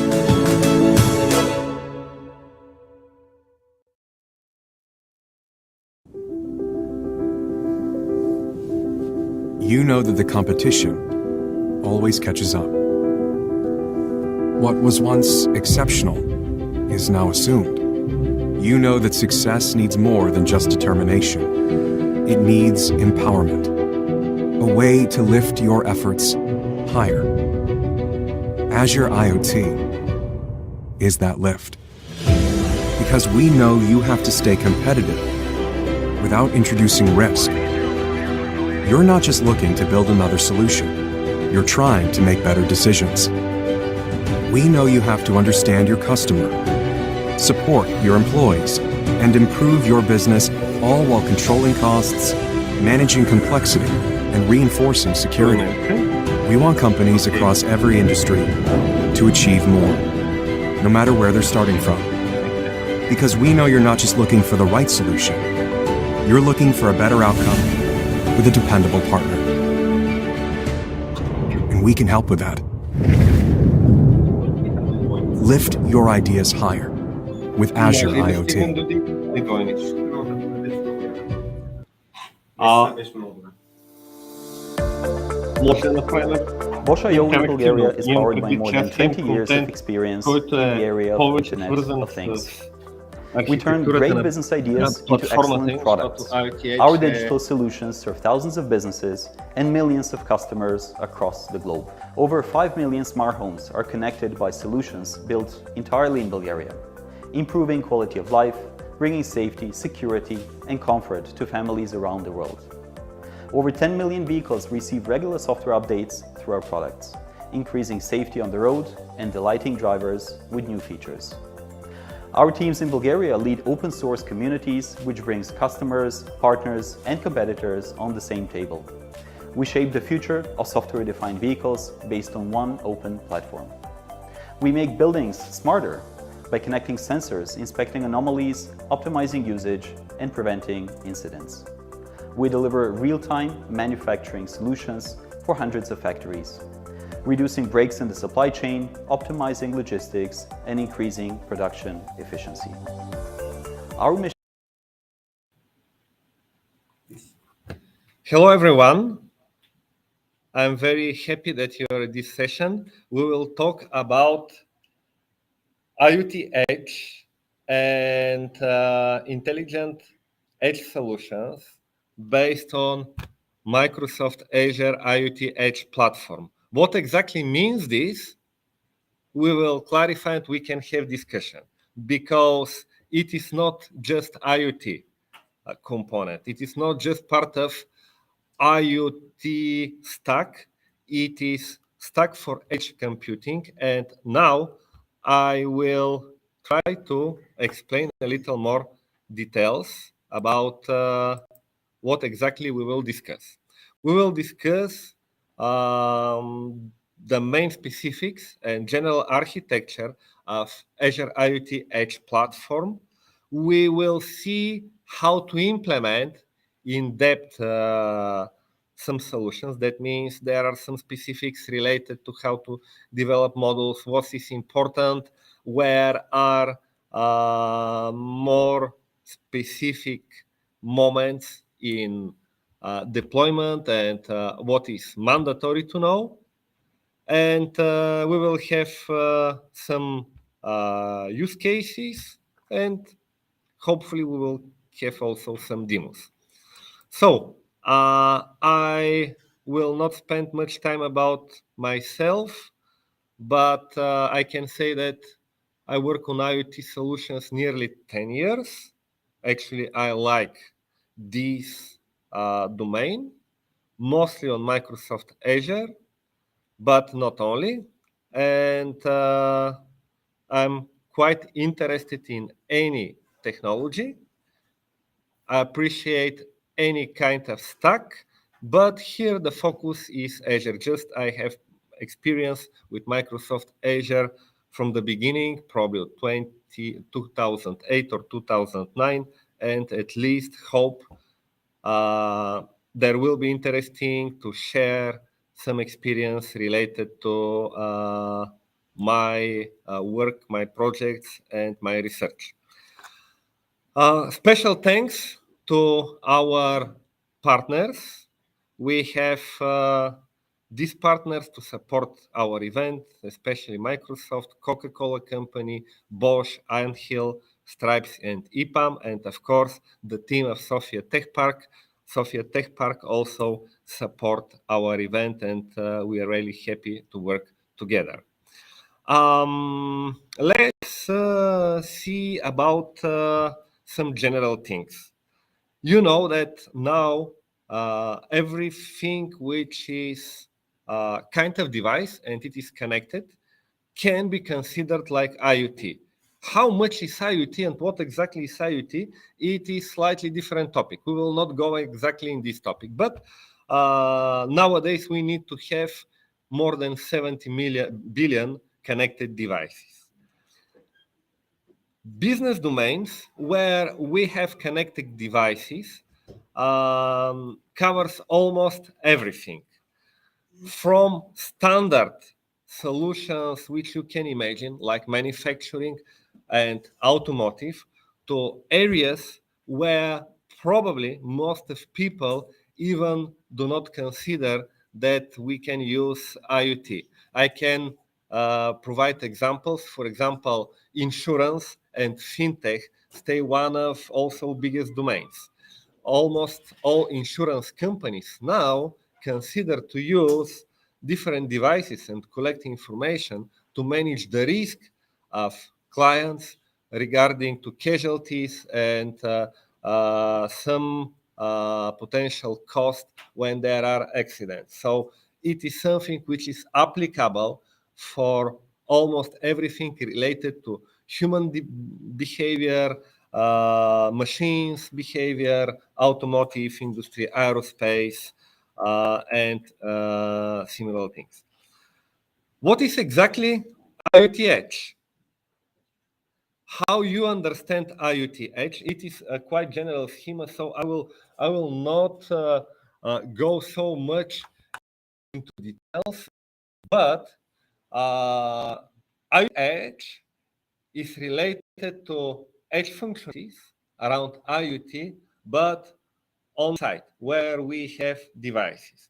We need to have processing, data processing, and other computing related functionalities, which are exactly on the edge. It is also something which is difficult to be specified. That's the reason usually to consider that first example for edge computing is CDN. Yes, probably you will have some notes here why CDN it delivers static content, but in general, it is kind of edge computing because you have network from different servers till you have the closest one to your location. And you are able, in such case, to deliver static content pretty fast with very good performance. It is probably far from the modern understanding what is edge, but just historically. We have several stages. You know that many years ago, I was young, probably some of you were small children. We had very popular peer-to-peer systems, different for entertainment, for communication, for different purposes. Peer-to-peer solutions are also related to edge computing, of course, because it is something which works in many places, but where we have end users. After that, world really dramatically changed when Amazon announced their first public cloud in 2006. Cloud computing is not new before this time, but cloud computing before this time was mostly not related to public cloud, accessible on reasonable price for everyone. What happens after that? Many applications move from edge side or from workstations to the cloud. And we had some kind of disbalanced solutions where most of computing processing is somewhere remotely in the cloud, in some data centers. Where exactly? Depends on specific context. This brings some good things, but also some disadvantages. Good things is that you can scale almost infinitely if it is in the cloud. But we cannot solve a lot of edge cases when we need to have security, when we need to have performance with immediate response, for example, for emergency systems and for some other reasons. Also, some specifics regarding to regulation, if you need to deal with personal data, private data, corporate data, such kind of things. Again, we are going to the specific area. After that,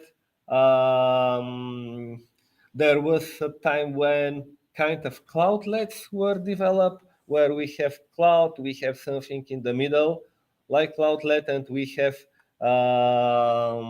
also some mobile devices or computers. So it was a kind of option to have more distributed computing. More developed version is fog computing. Fog computing probably is well known for those of you who work on the embedded part, because it is possible to have also several layers of devices also on site. And fog computing is when you have multi-levels or multi-tiers of computing nodes. It could be not relevant only to the edge or to the backend. It could be in different contexts, but it is something which comes more to the modern edge concept. Nowadays, we have quite balanced solutions between edge and backend and cloud. And intelligent edge solutions actually do something which is trade-off.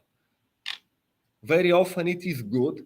Sometimes we need to have deeper knowledge to control it. Intelligent distribution of the load between edge and backend, because intelligent solutions, not only Azure IoT Edge, can do this. It depends on how you can design your solution and what kind of settings you can do. So, what is important? Privacy, yes, it is with small letters here. Latency, reliability. Why reliability? Probably you for people in the room, because I know that most of these people actually have good experience with IoT and similar solutions. Reliability is related to the case where your solution should continue work. If for some reasons you have some kind of connection issues, interruption, some problems, or bandwidth is not enough, for example, reliability is something which can be actually ensured if you have edge computing here. Also, you can significantly reduce the cost for some parts, for example, related to traffic of data. There is another thing which probably never is detailed discussed.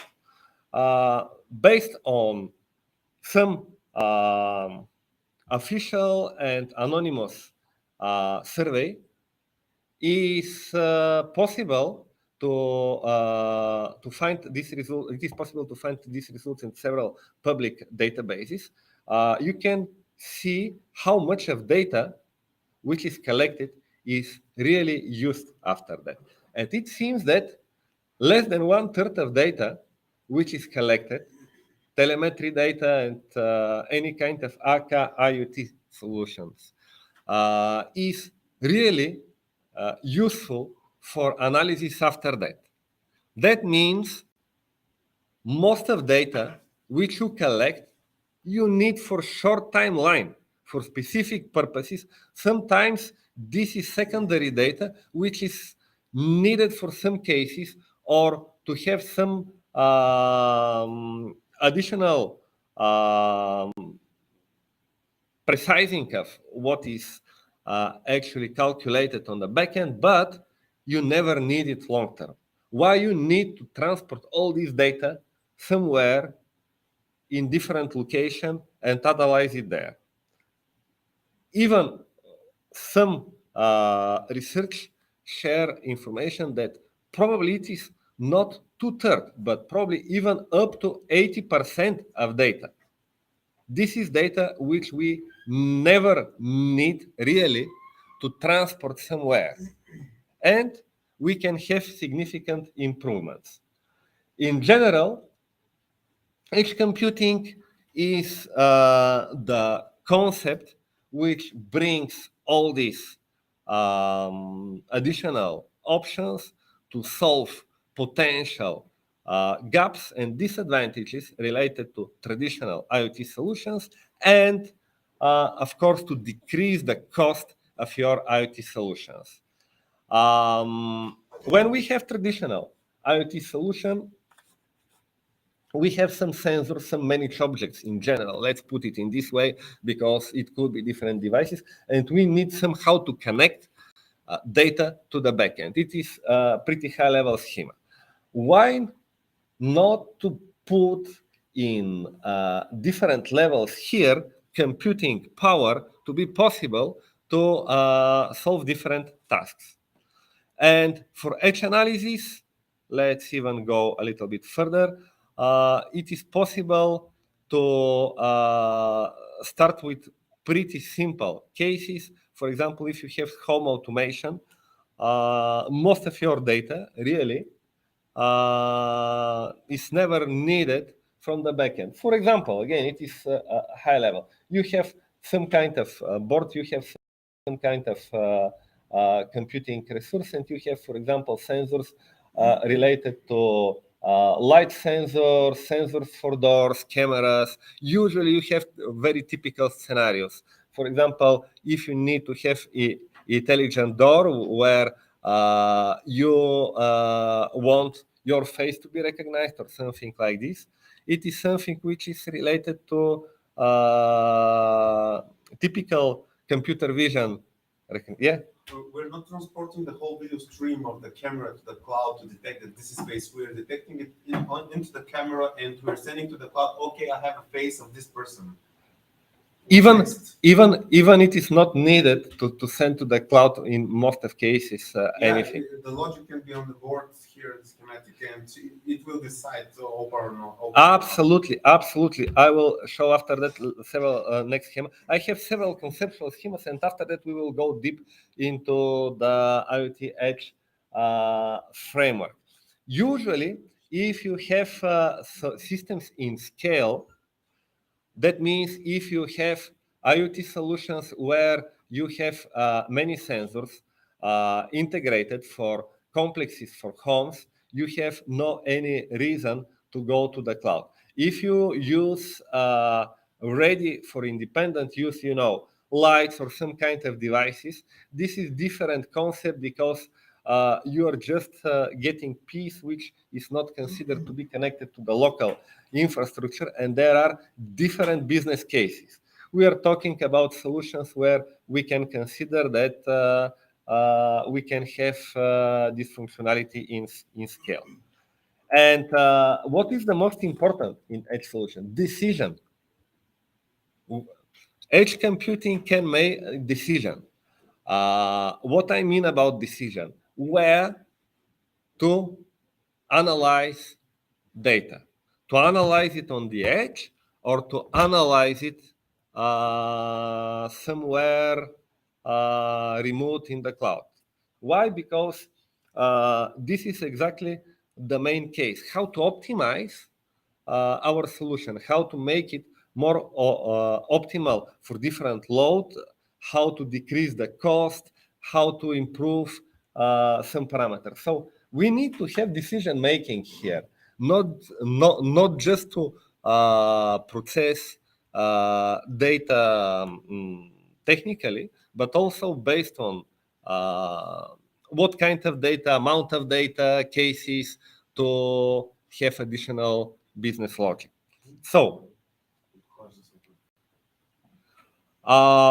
what exactly is IoT Edge? IoT Edge is everything which we discuss in the context of IoT. We are talking about edge computing, but in the context of IoT. I will go a little bit ahead to consider just few things. Machine learning, complex event processing, offline support, and applications are the most important. What is the modern concept of IoT Edge? Everyone has mobile phone.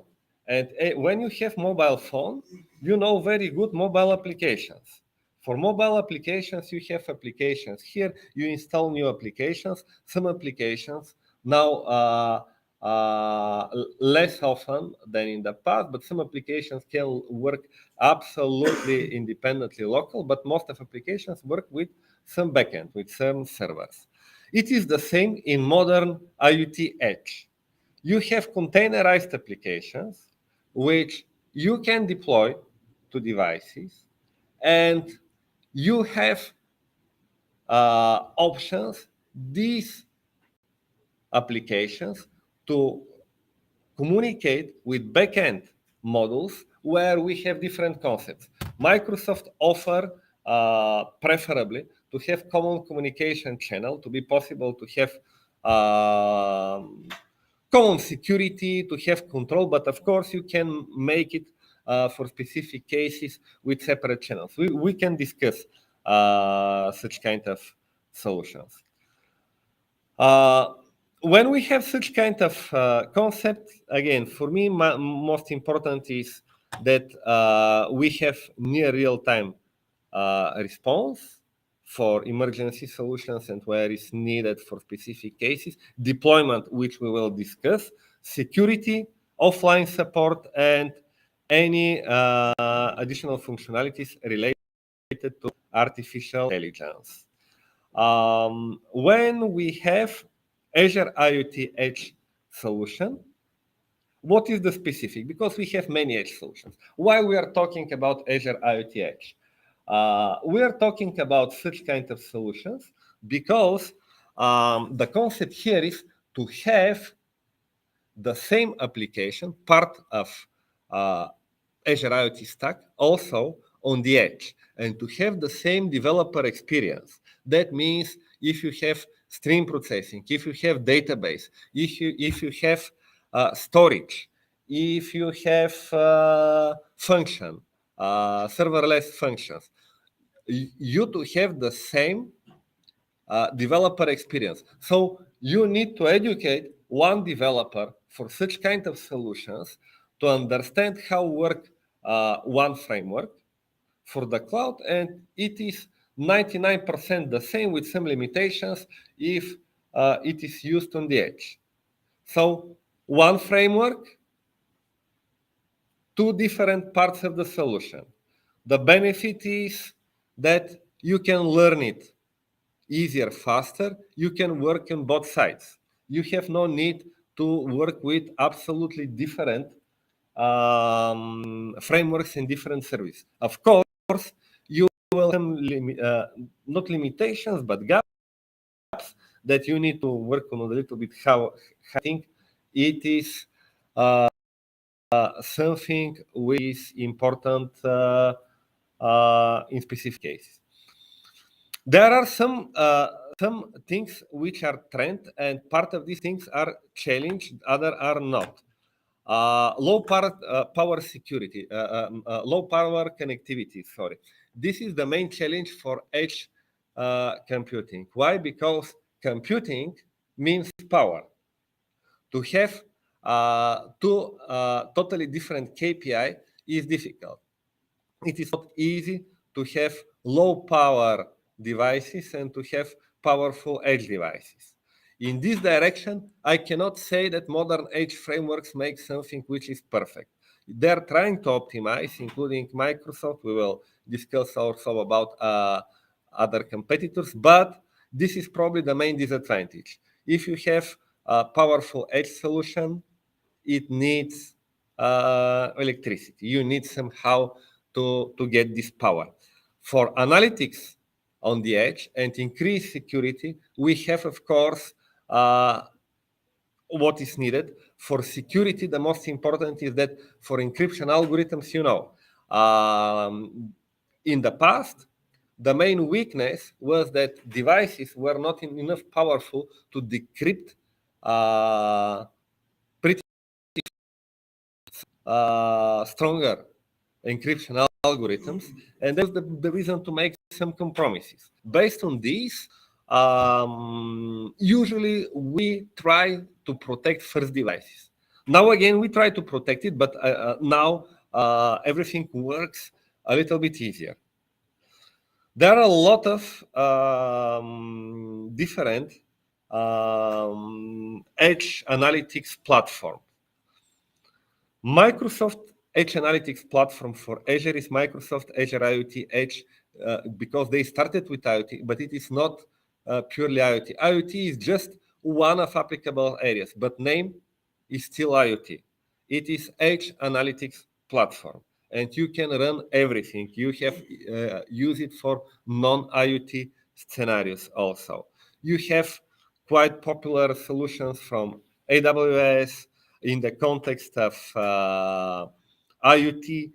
PTC have quite good solution many years ago when I didn't have good experience. Some of the first things which I tried to learn were from PTC, IBM, And now almost everyone is trying to do edge analytics. We have almost all main vendors here. You can use it in really very interesting areas, excluding what I explained. Healthcare and in-hospital medicine is one of the new, not new, but domain from the last 10 years. Cloud gaming, retail advertisement, and now in retail chains, we have a lot of simpler solutions. I will not spend time. We can discuss about use cases after the presentation. Now let's go a little bit more into Azure IoT Edge, and the main goal is to understand where using this platform you can get advantages and why to use it. That's the point. This presentation is through my experience. It is not marketing session, so I will share everything with good and moderate expectations which I had from this platform. We have several important things. We have edge models. Almost everything is implemented like containerized model. We have runtime. Runtime is actually something which you need to have for sure. It is based on framework from libraries plus several important models. And we have cloud interface. That means in Microsoft Azure, you can make management and monitoring, which is pretty easy. Everyone can do it. And the idea is, yes, we have edge solution, especially if we are using Azure and Azure IoT. We have the same models for edge with almost the same experience. Let's go to see what we have for models. We have lightweight version of Docker, which is used for edge models. And usually we have everything on top of main framework. Exactly as I explained, using standard Docker repository, you can download models and you can update these models in a pretty typical way for everyone who knows containerized applications. I will try to consider only several things here. What is easier, what is better in such kind of solution. If you have your solution fully implemented with Azure IoT Edge, you are able all layers of devices, even live devices, to be managed from cloud interface. We will see such kind of things. So you have no need to have additional logic, to implement additional logic to manage some devices which in general should be not visible if you have no general framework from the cloud. And this cloud interface works with IoT Hub, and there is specific model which is named Edge Hub on these devices. This Edge Hub actually is one of the models which are not mandatory, but it is part of the Edge framework. That means if you install IoT Edge to your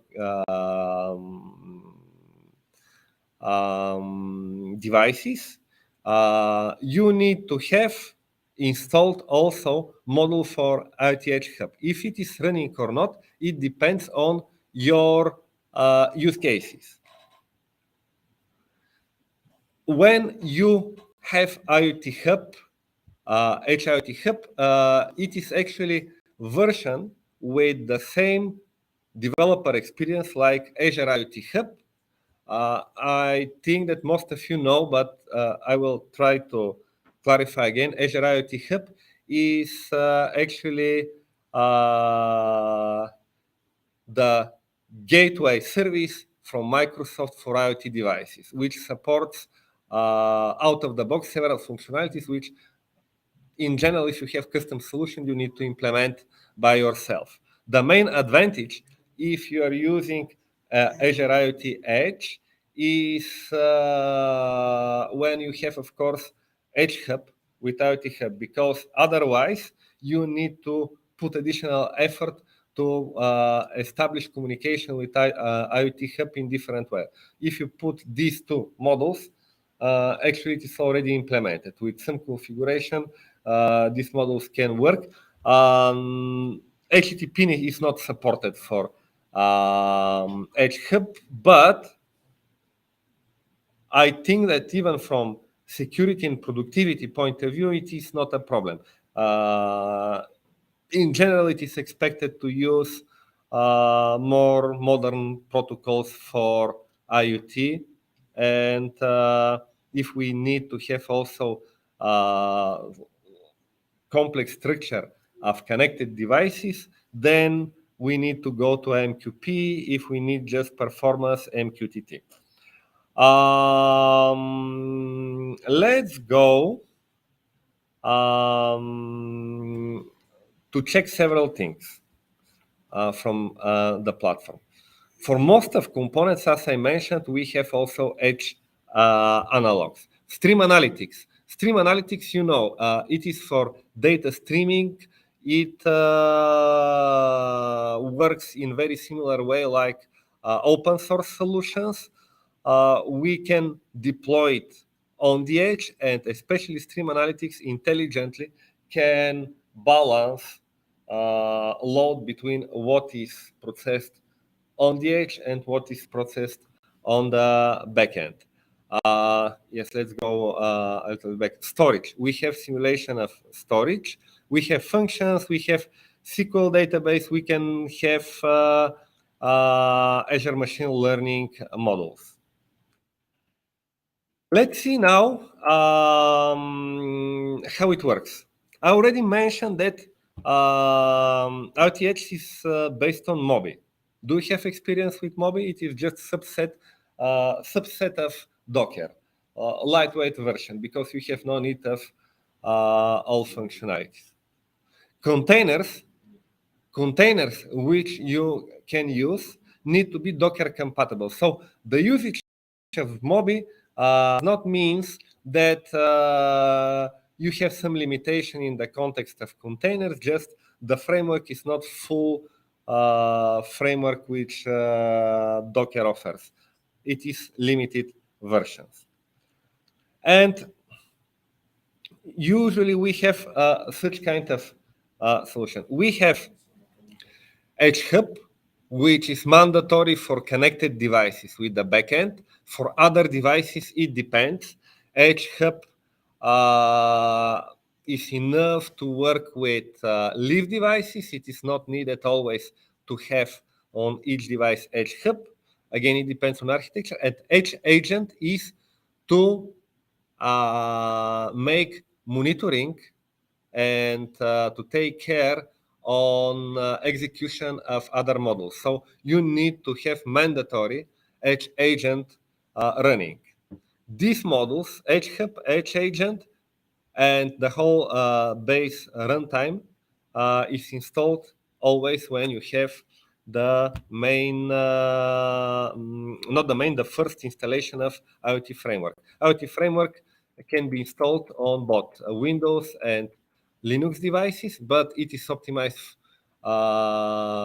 probably a little more for Linux because 99% of modern solutions from the edge are Linux based. There are possible scenarios where you can connect devices with different protocols to Microsoft Edge platform. Do you have idea of that? You have all smart meters or something like that, some kind of protocols. Can you suggest some options how we will connect this of MQP, MQTT, and HTTPS.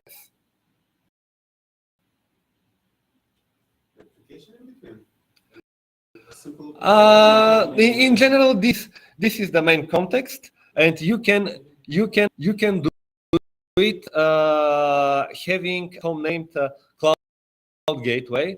Soft IoT Hub offers even framework. You can make integrated service with this gateway service. Where translation you have different protocol, but it is done like some kind of template, because you can have any kind of case, any kind of protocol, to have no complex situation where vendor need to support out of the box some kind of connectors for different protocols which are not transparent. There is some kind of template. That means you have some kind of framework with base functionalities. You can extend it, implement it, specific logic for translation of protocols for any protocol, and you can use it. So basically, the gateway is transparent device between the device and the cloud. Yes, it can be done in this way. It is done to increase productivity and to have better developer experience. One interesting thing, which is actually general architectural pattern, not only for IoT Edge, and probably you know it very good, is when we have different models, these models never should communicate directly. They need to have some kind of general communication protocol approach, not protocol only. And via Edge framework, it is possible. Each of models actually call specific API where send some data and information which model need to receive this, and another model depends on the logic can receive notification or to be done in different ways. So you have actually such kind of distributed architecture on the edge, which is implemented with the help of this Edge framework. Again, it is general good practice. I cannot say that it is surprising. Probably each new framework should support such kind of approach. So you need to take care that your Edge agent runs. I will show it is possible to be done with the cloud interface. Of course, usually for each cloud-based solutions in Microsoft Azure, you have several options. You can use directly cloud interface. You can use the REST API. You can use SDK, which actually wraps SDK, and you can use Bash or PowerShell, but they again wraps API. So these are the options to work, and you can choose the most convenient for you depending on what you want. Additionally, you can install IoT Edge, of course, like lightweight framework in any kind of devices, even devices which provide how to put it, some kind of monitoring from the cloud part. I mean that this framework has server-side part regarding to monitoring, to get from IoT Hub, for example, information for messages from specific device, or to check something related to specific device. And there are some parameters you can specify with parameters if you have need of something additional for edge devices, or you consider devices which do not use such kind of framework. Here, to clarify, for edge device, we consider not just device which are edge because they have processing power, but devices having edge framework, IoT edge framework. So this is probably the most important. How Module architecture now is implemented at least in several companies where I did some projects in the context of recommendations. Usually, if you have different devices with specific restrictions and models for different regions, for example, even for data, even for your smartwatch, you can collect part of information in Europe and another part in US. These devices is not allowed usually everywhere in the world to collect exactly the same limitation information, because you have some limitations in some regions regarding So usually what is simpler when you have deployment based on modular architecture, because you have models. You can put here logic where models can understand where are they deployed and to execute additional business logic inside, but it stay complex. Complex solutions usually are less reliable. Doesn't matter how smart and intelligent engineers really implemented these solutions, because when complexity increase, doesn't matter how much knowledge we have, how much effort we put, how intelligent we are, there are more options for mistakes. And based on this, it is much easier just to have ready for deployment models for different regions. We did this for one big German automotive vendor. After the presentation, I can mention the name, where for different regions, they exactly wanted different logic for their models on their vans, because not everything can work on all markets. Every country. Yeah. So I already shared most of benefits. Again, here for the cost, reduced cost, we consider reduced cost also in the context of implementation, because you can do the things much easier, and your developers need to have one profile. You have no need to have different profiles for embedded and for backend. So the push here is as much as is possible. Of course, some of you will complain that it is not perfect, but as much as possible, back-end developers to make to be possible to do more on the edge part. Because yes, with devices we have different experience, we need to have different deep level knowledge. Here we often wrap on the high level some specifics. Also for protocols, if you need to do something custom, you need to learn more, but otherwise you have no need to do it.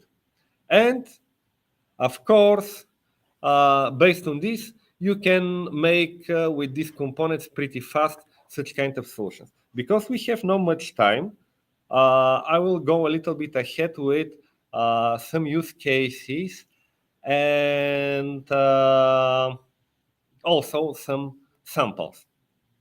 So usually when we have edge devices, using such kind of framework, we have two different types of models. Models which make something pretty custom, and they are especially developed for these functionalities. But also, if we need to extend something, for example, like here I gave one example with cognitive services, what you can do. Quite often, you can have a proxy model which is on the edge, and you can actually extend your logic on the edge also with additional functionalities on the cloud. Understand what I mean? That means, yes, you have something which works with analytics and processing on the edge. But if we want, we can make the things to extend only from the edge part logic these models to call something from the cloud, and it could be done transparently because Edge Hub and Azure IoT Hub actually can work transparently. Of course, we can discuss a little bit later about this. How is possible to deploy this? We deploy this in a pretty simple way. When we encapsulate such kind of device, we need to add additional configuration. There are already prepared such kind of things which you can use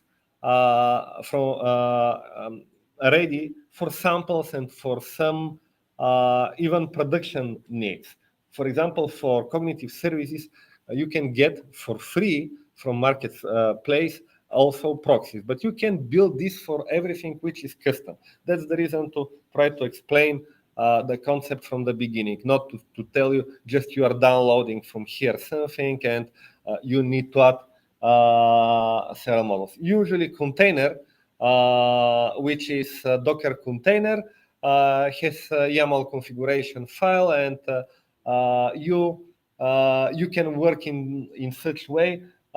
These models can receive configuration from these settings, and you can control it from cloud interface. Cloud interface means just Azure Management Portal, the management portal of Microsoft Azure. And here we can deal also with favorite for some of us, digital twins. Why?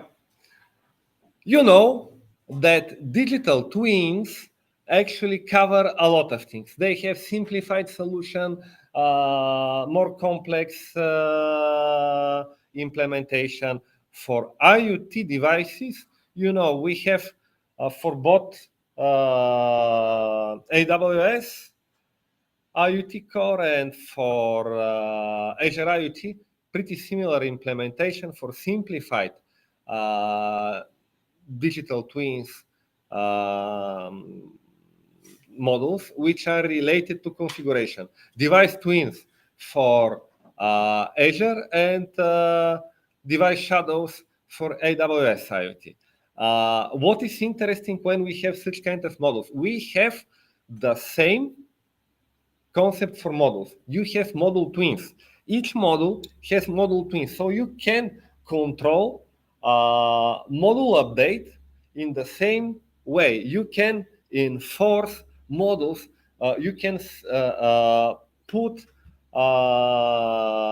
target configuration or desired configuration, and models can work to achieve this configuration, to start to download and update what is needed. It could be fully dependent on the logic in the container. It could be in different way, but approach with digital twins is in this way. Frankly, I'm not sure about models for other platforms if they are doing in the same way.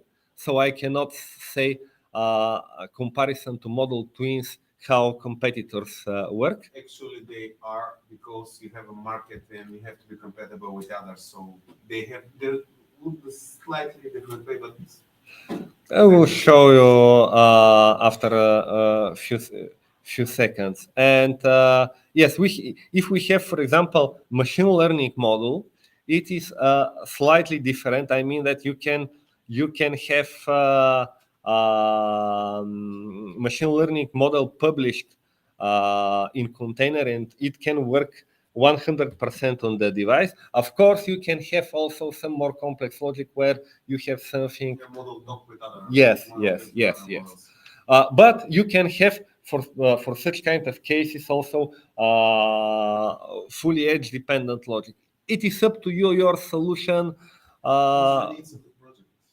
Yeah, absolutely. Regarding to security, here how we work with keys and provisioning is something we covered from this session. If we have time, unfortunately, I think we have not much time. I will just mention several things because When we talk about devices and how we work with secrets, device storage, everything related to provisioning mechanism. This is whole process which usually I present in separate session. Just we have many details here. I will not talk about this. When we talk about models, actually we need to have also already provision device to provision models, but for models we have pretty similar thing. We can provision models automatic, and we can have from the backend based on tags, we can have grouping, we can have kind of pooling or fleet management, I can say, for device and to manage it on big groups. And when we need to work, for example, using some scripts or command line interface, usually the difference for most of operation is that when you create device, for example, you need to add parameter that it is edge enabled when you register. For example, if you need to have some things regarding to models, again, when we need to have devices in device provisioning service, again, we need to add that edge computing is enabled. And now, for some of people in the room, because I know that they're interested in this, we can talk also about phased deployment, because we have two different options for deployment. We have layered deployment with benefits and disadvantages. What do you think about this? Is there any standardized hardware to deploying and recommendations, or every vendor will handle it Well, following some steps? This is again absolutely different area. What I mean, there is a huge list I can show you of certified device. That means for this device, for sure, everything should work. That doesn't mean that with other will not work, but if you are a vendor, you can go through a process of certification of these devices. This process is related to different steps with Microsoft, and they need to test these devices. You need to be able to your devices to support not only frameworks, different models, different scenarios. Again, for these devices, it is accepted that everything related to platform should work. For others, you cannot pretend that it is something which is bug or some missing. But again, you can have deployment even if you have models which is, again, layered. You have base models, for example, and other depends, calls and functionalities. Or you can have phased. For example, you prefer to be not dependent. That means you have heavier deployment. You have no dependencies from other models and vendors. You support the whole vertical, the whole stack for your model. You are probably more flexible for you that everything will work, but it is not optimized. Both have pluses and deltas. Layered approach in general, if we talk more abstract, is preferable, but it brings a lot of potential risk because of dependencies. You understand what we are talking. And here are some specifics about this. We will not discuss about this.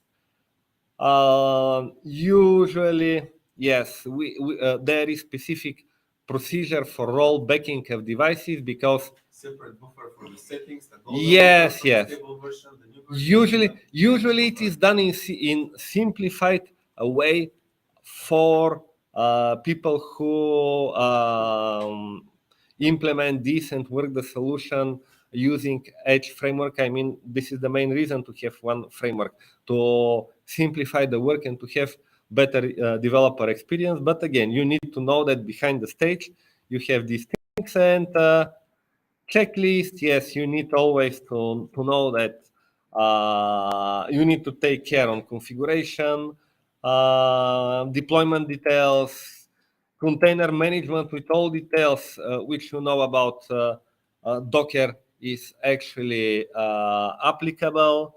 All networking details, it is separate story. How we can communicate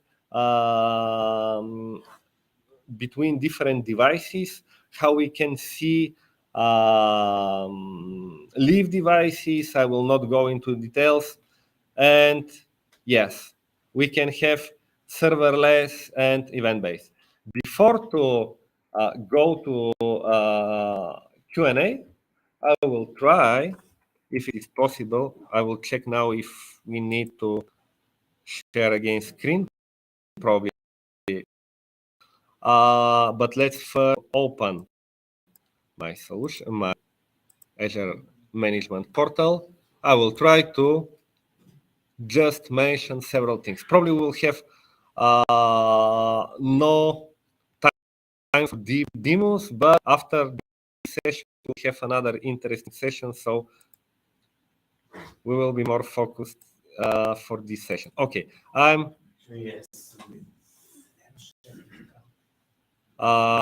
yes, I'm sharing now this screen. I will try also. I will try to copy my screens.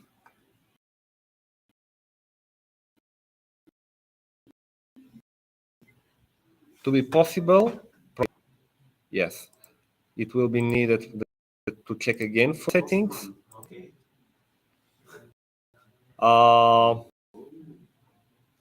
Yes, we still have the screen available. I will share it again because, yes. So let's go to Azure Management Portal. I will scale a little bit. What is interesting when we need to consider about edge computing? First, we have so-named cloud interface. We have two types of devices. Devices which can be edge in general understanding, but they have no edge framework, and you will see these devices under devices. And edge devices where you need to have separate edge device. We have many options for adding of devices, using certificates, using generated in the cloud symmetric key, just for test and development. You can initially test, of course, some functionalities. Pretty simple creating devices in the edge part. It will be the same when you create one device. Of course, not in this way, sorry. You need to have unique device ID. Again,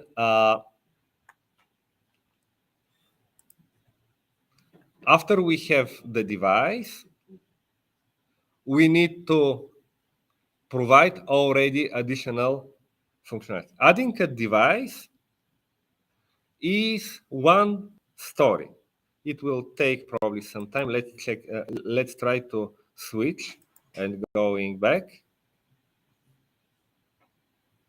Okay, so usually when we have such kind of devices depends on what kind of methods we have. We can just get connection string, or it could be done in more complex way. If we need certificate, we need to have also private certificate on the device and public part deployed here in your IoT hub. When we have edge device,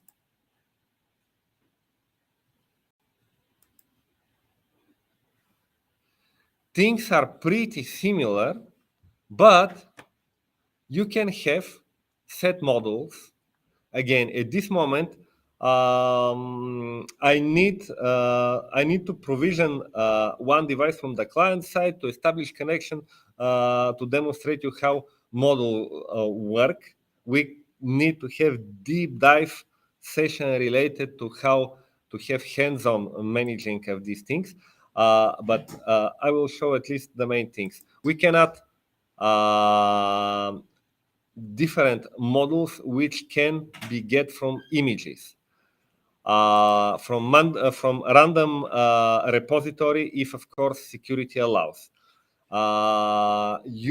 You can see here usually models which need to run. If you have provision device, your models need to be with status that actually these models run. It is pretty similar and to what you have also with other platforms, I suppose. When we add models here, you can get from marketplace, and Azure Stream Analytics is more specific, and that's the reason to be here. From Edge model, you can have any kind of custom model. You can have additionally routing after that, and I will go back to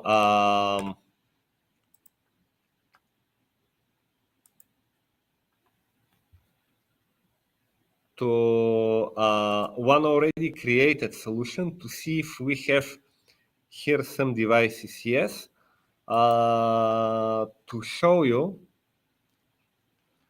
Well, you can see here one already provisioned device. I have virtual machine, like simplified, yes, very light virtual machine with IoT Edge deployed with Linux.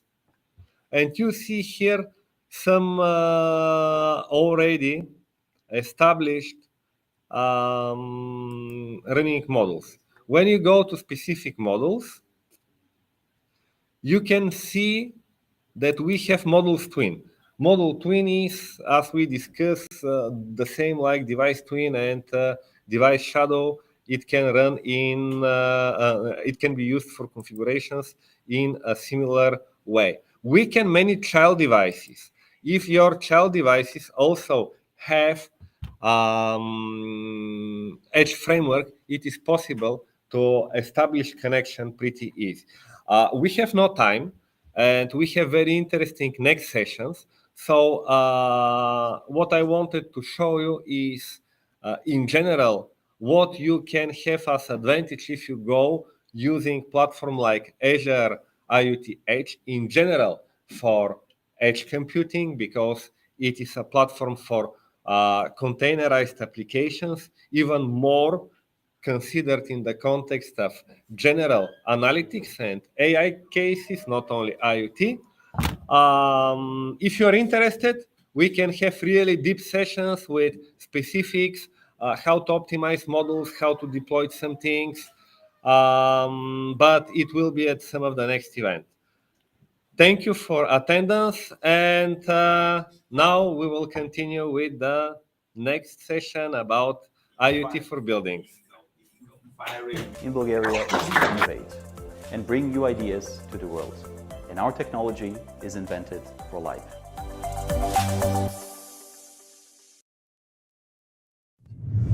The Internet of Things gives businesses unprecedented insights into their assets.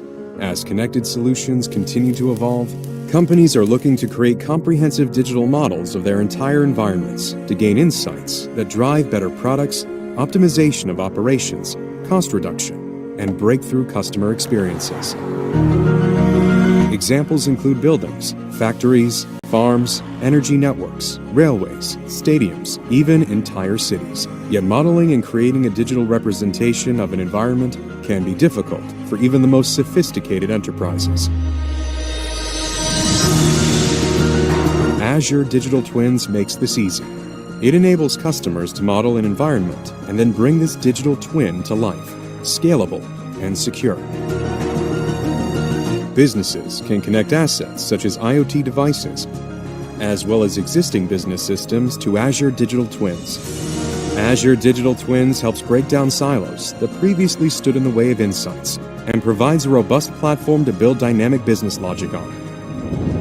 Azure Digital Twins seamlessly integrates with Azure Data, Analytics, and AI services to make it easy to track the past and then predict the future, giving businesses the edge they need to meet the challenges they face today and tomorrow.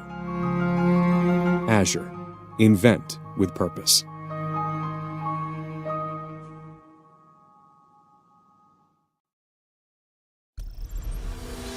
Wherever we do business, Coca-Cola's future growth strategies rely on information technology. Coca-Cola IT is transforming our approach to information technology, setting the stage for digital leadership that delivers beverages for life to consumers around the world. Every employee and every partner of Coca-Cola is experiencing the difference. A big shift is happening toward powerful standardized platforms, integrated and simplified, so information flows smoothly and business operations don't miss a beat. We're migrating our systems from data centers to the cloud, leveraging the innovation investment of big technology companies. Simplification and automation will allow technology upgrades to occur with less disruption and make new features available more quickly. Also, we are investing in our analytical tools and capabilities, which enable insights that lead to high-impact actions all across the system. Artificial intelligence and machine learning will make these tools even more potent over time. Security is paramount, of course. By simplifying the entire IT infrastructure and employing smart new tools, we can better detect and deal with threats, which protects information as well as privacy. All digital capabilities are becoming mobile, which users prefer because it simplifies access and collaboration. Voice technology will soon be standard as well. Freestyle. No problem. Tools and solutions are increasingly intuitive, and work processes are simplified through automated workflows and Find Me, Know Me intelligence. Plus, users can count on a single source of truth for all types of information. These are crucial advances for our people at Coca-Cola. Consumers will experience our products and brands with fresh intensity through digital engagement. The immediacy, enjoyment, and value are unprecedented, personalized and customized like never before. Digital capabilities vastly expand our consumer connections and touchpoints. It's the interaction of digital and physical worlds that create great experiences with our brands. Our system and partners also feel the benefits as we strengthen and streamline connections with bottlers, customers, agencies, and key vendors. As our digital capabilities set the pace for consumer and customer intimacy, Coca-Cola's competitive advantage grows. It's all part of becoming the best, truly global consumer insights company in the digital world. Coca-Cola IT is in constant motion to sustain and increase Coca-Cola's digital leadership. That's how we'll keep growing the business, building preference with consumers, adding value for customers, and being a desirable workplace that elevates peak performance.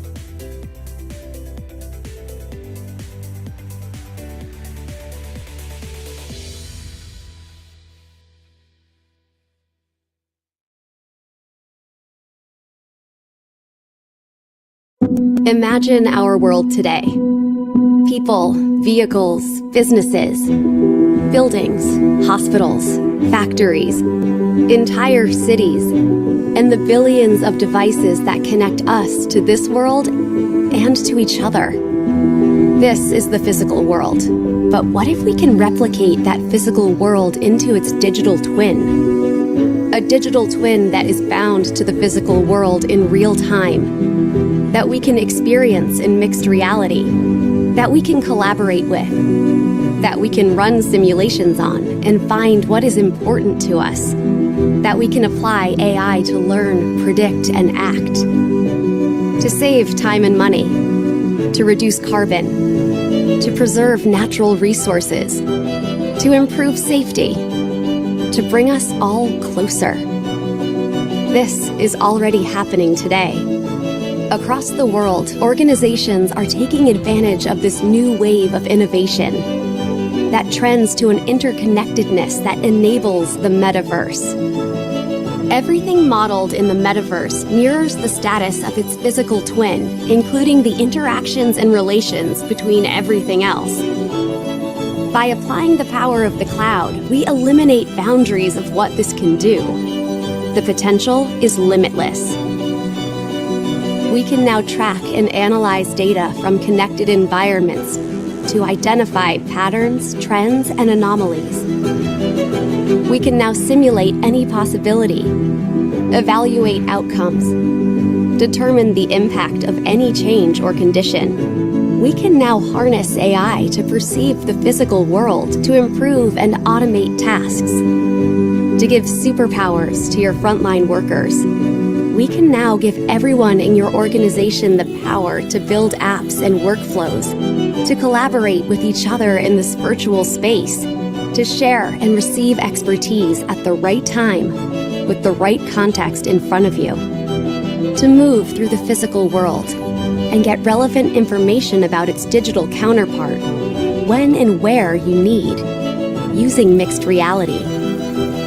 The Microsoft Cloud brings these capabilities together with the limitless computing power of the cloud and intelligent devices at the edge, and creates this framework for building immersive and impactful digital twin, mixed reality, and metaverse solutions.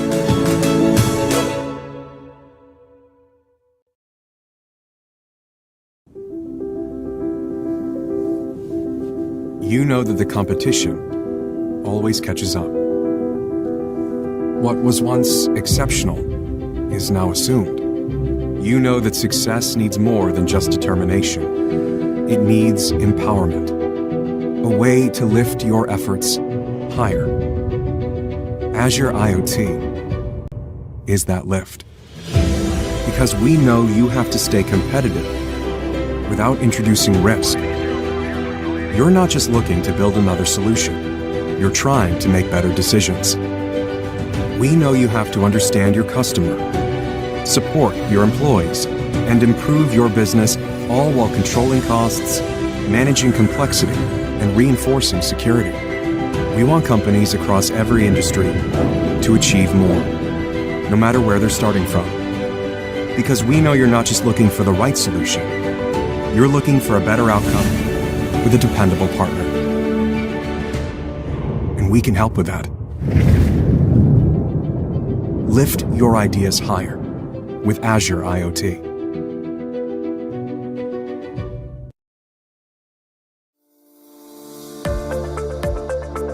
Bosch IO in Bulgaria is powered by more than 20 years of experience in the area of Internet of Things. We turn great business ideas into excellent products. Our digital solutions serve thousands of businesses and millions of customers across the globe. Over 5 million smart homes are connected by solutions built entirely in Bulgaria, improving quality of life, bringing safety, security, and comfort to families around the world. Over 10 million vehicles receive regular software updates through our products, increasing safety on the road and delighting drivers with new features. Our teams in Bulgaria lead open source communities, which brings customers, partners, and competitors on the same table. We shape the future of software-defined vehicles based on one open platform. We make buildings smarter by connecting sensors, inspecting anomalies, optimizing usage, and preventing incidents. We deliver real-time manufacturing solutions for hundreds of factories, reducing breaks in the supply chain, optimizing logistics, and increasing production efficiency. Our mission in Bulgaria is to innovate and bring new ideas to the world, and our technology is invented for life.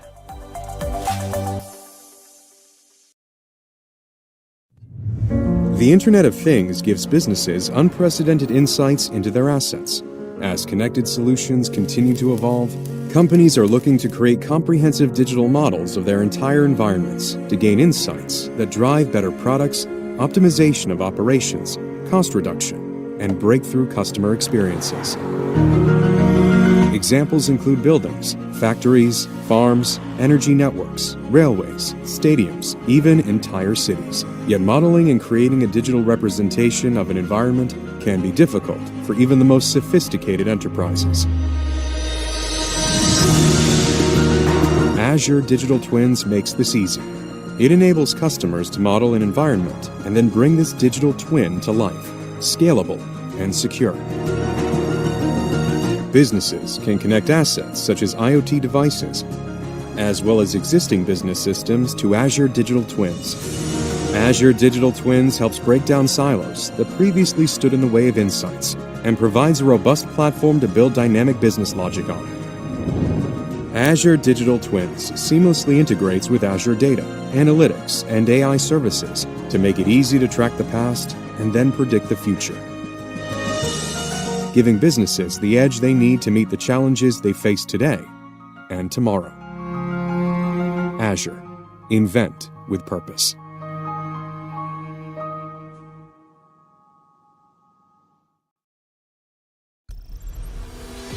Wherever we do business, Coca-Cola's future growth strategies rely on information technology.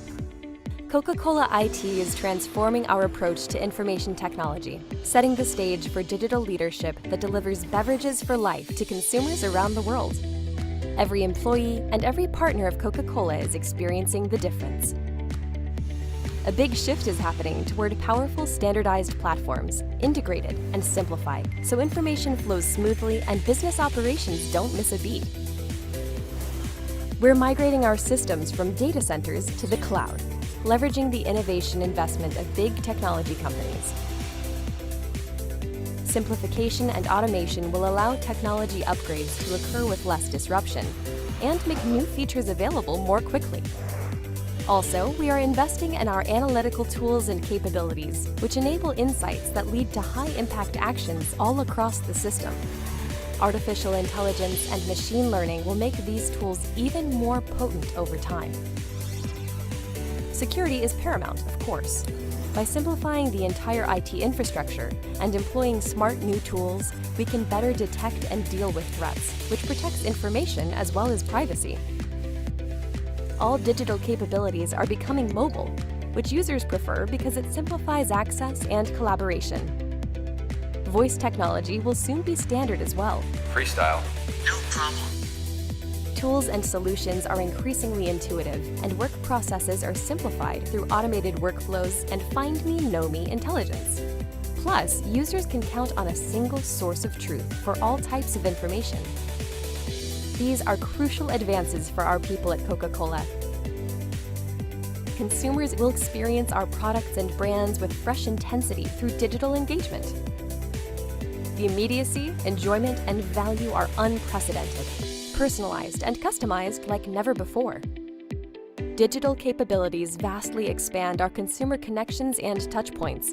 It's the interaction of digital and physical worlds that create great experiences with our brands.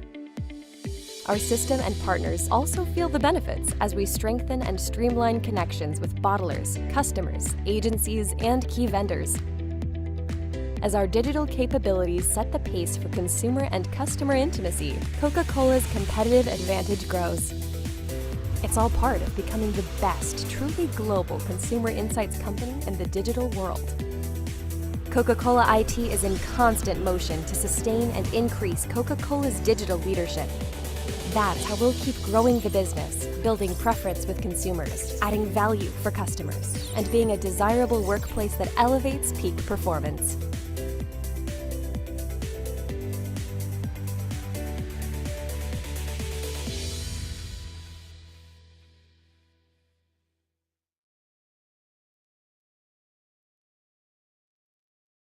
Imagine our world today. People, vehicles, businesses, buildings, hospitals, factories, entire cities, and the billions of devices that connect us to this world and to each other. This is the physical world. But what if we can replicate that physical world into its digital twin? A digital twin that is bound to the physical world in real time, that we can experience in mixed reality, that we can collaborate with, that we can run simulations on and find what is important to us, that we can apply AI to learn, predict, and act, to save time and money, to reduce carbon, to preserve natural resources, to improve safety, to bring us all closer. This is already happening today. Across the world, organizations are taking advantage of this new wave of innovation that trends to an interconnectedness that enables the metaverse. Everything modeled in the metaverse mirrors the status of its physical twin, including the interactions and relations between everything else. By applying the power of the cloud, we eliminate boundaries of what this can do.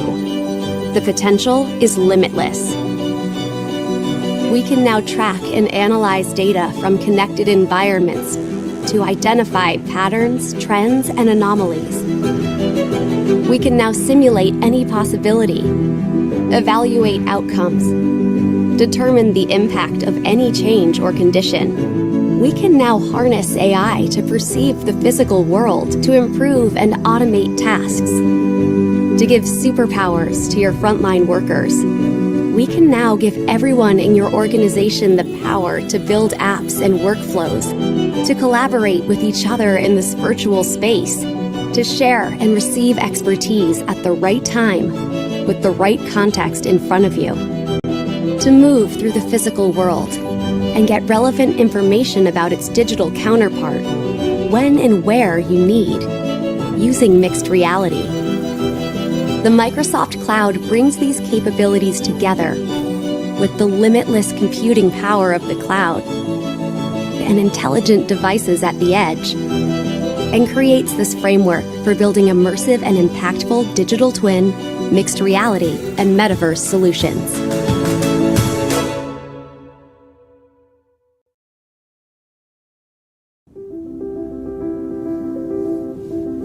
You know that the competition always catches up. What was once exceptional is now assumed. You know that success needs more than just determination. It needs empowerment, a way to lift your efforts higher. Azure IoT is that lift. Because we know you have to stay competitive without introducing risk. You're not just looking to build another solution. You're trying to make better decisions. We know you have to understand your customer, support your employees, and improve your business, all while controlling costs, managing complexity, and reinforcing security. We want companies across every industry to achieve more, no matter where they're starting from. Because we know you're not just looking for the right solution, you're looking for a better outcome.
Ало. Сега се чува така.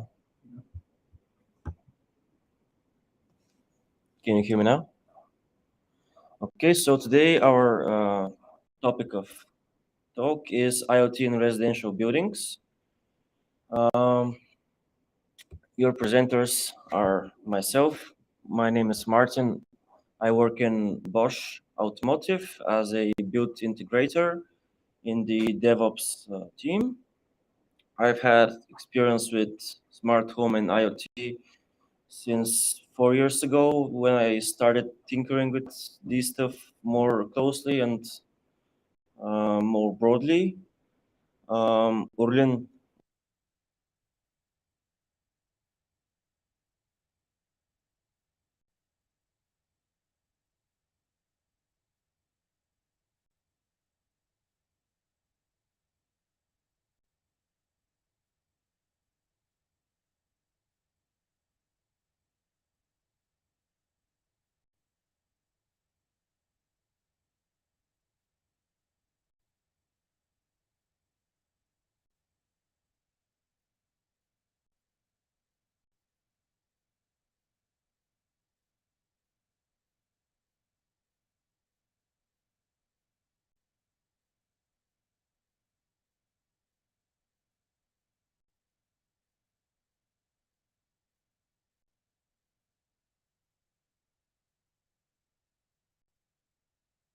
how a smart home compares to vehicles and how the industry has changed, the systems that are broadly used, many of the devices that influence the industry, the firmware that also has influence on the industry and the devices, the community.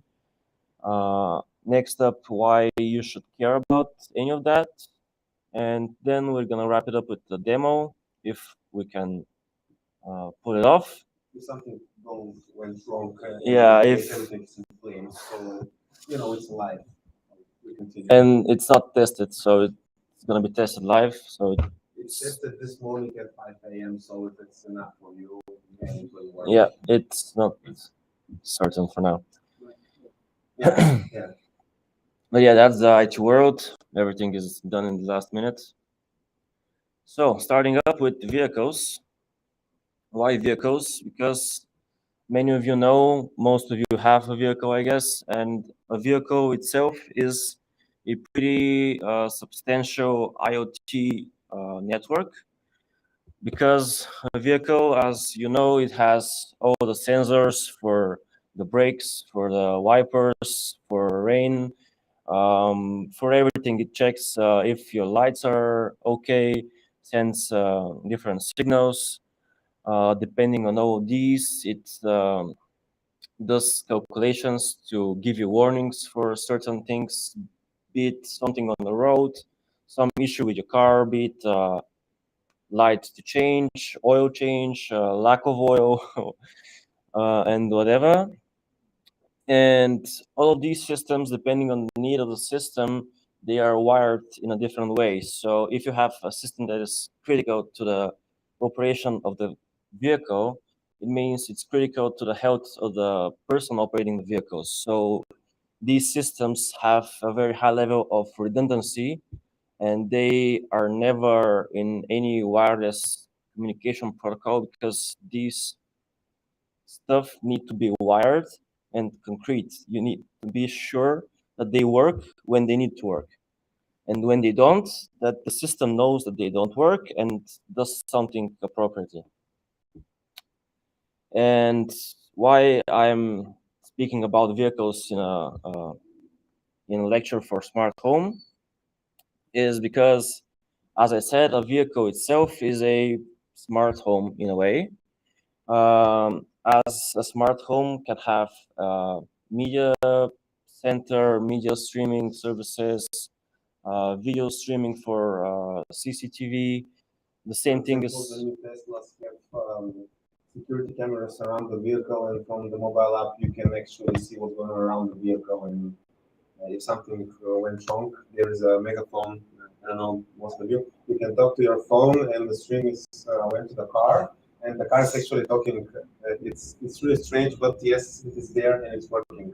Yeah, it's basically you have a car which in itself is a security vehicle. You can watch over from your phone and talk to people around it. And going to smart home, you can see the same picture basically. with different level of complexity. You have all the sensors in a typical home of the future, let's say, or the present. You have sensors for temperature, for humidity, for fires, for floods. You can have sensors for energy consumption that can also help you don't lose your house because of fire or something like that. You can have a lot of security sensors, be it movement sensors, LiDAR detectors, cameras with artificial intelligence. Doors and windows, of course, because many of us know that if you let your door or window open, so the insurance went up and no insurance. Yeah, and you might have a great door, a very secure door that's pretty thick and so on. But if you leave your window open, that doesn't matter because the person that wants to go inside your house, he can just use the other holes in your security. So having had cars for more than 30 years, and most of the time they've had different types of electrical systems, sensors, and basically they haven't changed their complexity that much. They have in recent years, but past years they've all had sensors for tires, for oil, for all the necessary things for a car to run. And one interesting thing is that the cars are really later thing that came up in our days because we all have apartments and flats and houses and so on and so on. But the automation in the cars evolving and living a faster life than this inside the building. So basically, the past 10 years, the buildings get smarter and smarter, but the cars are already smart. Yeah, yeah. And you can even go further to factories and other buildings like that that also have deep automations similar to the car, and they've been around for a long time, a long time. But smart home has been growing in popularity for the recent, you could say, 10 years or so. And one of the reasons for that is that the communities for all of these smartphone platforms, yeah, that you can use for the case are growing as rapidly or more. And as you can see, we've had plenty of choices for open source systems to use for smart home automation. And they all have pretty wide support for products, services, different types of connectivity methods, and so on. You can see we have first of them, the ones I've mentioned here, OpenHub. Some of you may have heard of it. It's been around since the past 12 years, and it already has almost 2,000 add-ons, which each add-on you can see as an integration for a specific device, a service, or something of that sort. And we have the same for similar for other systems like domotics, which is also pretty widely used. It's integrated in a lot of routers for home use. You can pretty easily just plug them into the system if you have it already. Many people recent years have moved to Home Assistant, which is also open source. And the most popular system nowadays. it is, yeah. It's really, really good product.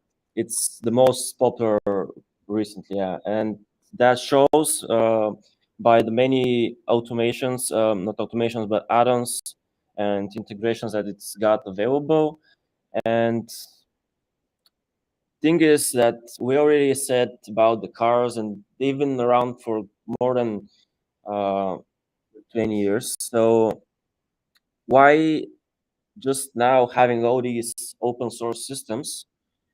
Well, in one opinion is that that's highly influenced by the hardware that's widely available now.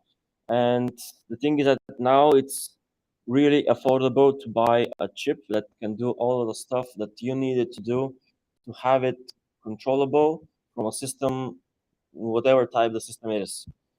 I'm talking about the expressive ESP8266 chip that has been introduced in 2013.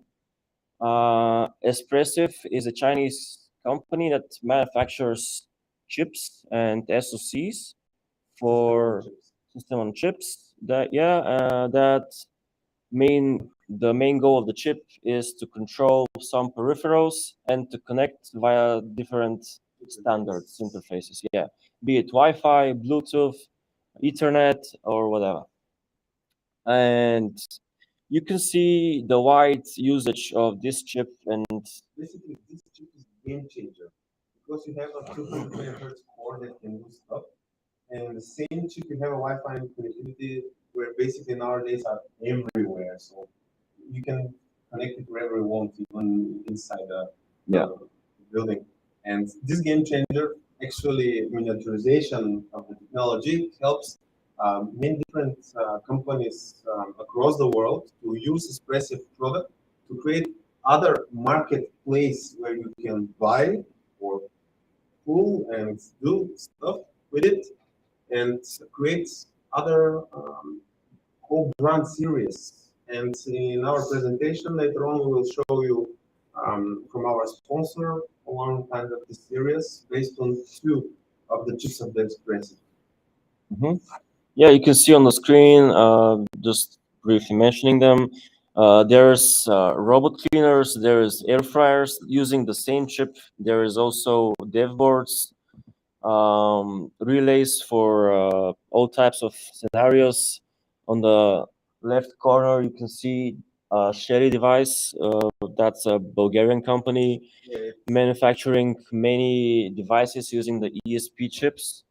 And also, you can see in the middle, below the heading, that's a Son of Basic, which is one of the first products to First commercial products. Yeah. To do stuff like this because one of the important things is when you follow sites like Hackaday that when they present this chip, they say, "Oh, it's got new integration."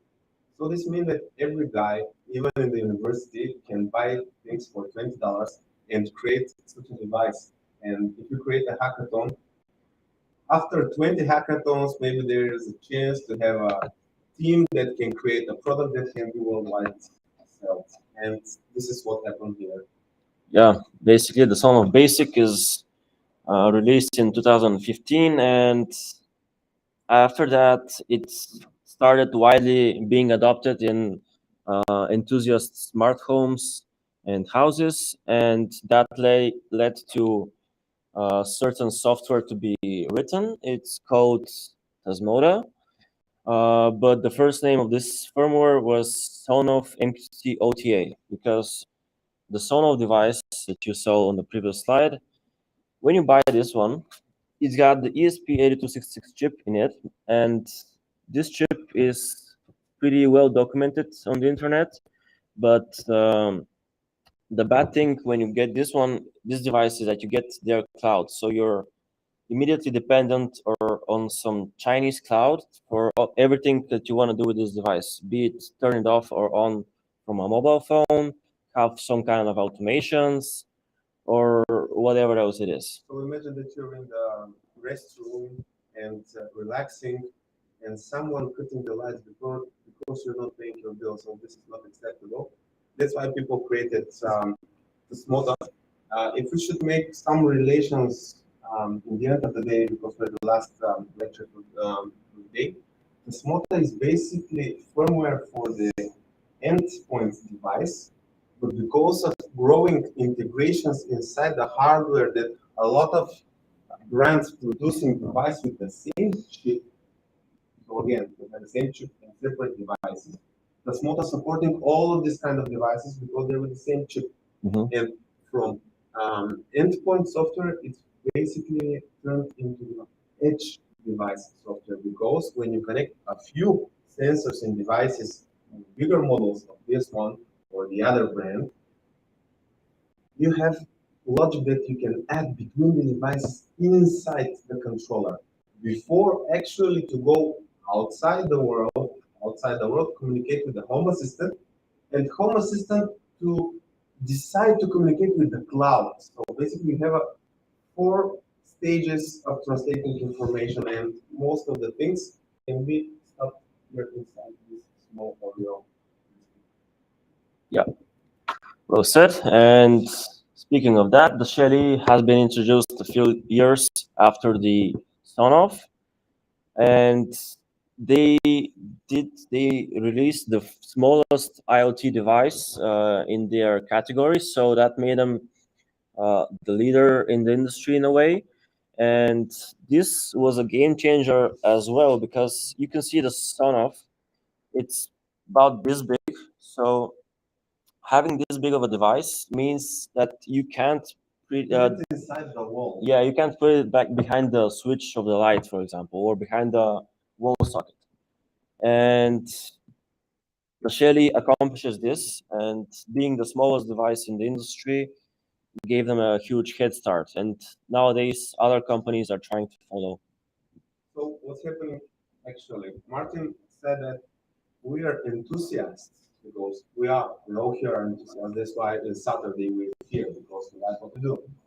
And we find out one day that we have old socket that it's really nice socket, but it's old, and I would like to click it with my phone or make scenes with it and some automations. And then what actually they promote in their product that you can have it and put it behind the socket,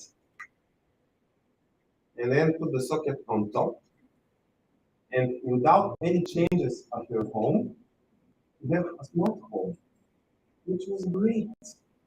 And because they're following the best software practices, because we all know that the good software is good software, they have enough functionalities to integrate it with Home Assistant, domotics, or whatever you want. In my case, the first automation that I made was with Node.js server with Node-RED, because I would like to test how awful is Node.js, and it's not awful. It works well. After a few years, they release different versions that will later on show that can measure separate things with the software getting better and better. Yeah. And having all these devices means they all need to communicate in some way, because after all, you have many devices, but you have one centralized control hub, being your smart home automation system. And it can communicate to devices in a lot of ways. That's one of the key benefits of having a system like that, like Home Assistant or OpenHub, because they're open source, they're community driven, and this means that they have support for most of the community used standards, not only open source and free standards, but also some proprietary ones as well. You've got also, as everyone knows, Wi-Fi models, as Orin showed you just now. These devices use Wi-Fi to connect to your home network, and then via Wi-Fi, they can communicate to the Home Assistant. But also, you can use other communication methods, such as Z-Wave, Zigbee, Bluetooth, and etc. Each one depends on the device and the use case for the device. For example, if you have a home CCTV for your home security, you want to have some cameras. You want to have, for example, also a security system with person detectors, with movement sensors, and so on. You shouldn't have, no one in their right mind should have these things connected wirelessly, be it with a Wi-Fi or something else. Because me, myself, if I want to be the bad person in the picture and I want to rob your house, for example, if I want to disarm your security, so-called, which runs on wireless protocols, I can just use a device that is gonna, it's called a jammer. Yeah, I can easily jam all your signals, and this way you're gonna lose not only video but also the sensors for the security system. This is one of the reasons why mobile vehicles like cars don't use any wireless technology because this is really unsecure way. We all know that most of these protocols, these hardware protocols, we call these specifications, they have a way to secure it. But if I jam your traffic, I jam it. That's all. You can't do anything. Like, for example, if I'm speaking with this loudness of my voice, and you all start talking in front of me, you will jam me, and no one will hear what I'm saying. And if I'm saying, okay, it's fine, we can fine, no one won't, because you're jamming the traffic. And this is what's happening when you're using wireless protocols. Yeah, you can also continue talking about the other ones.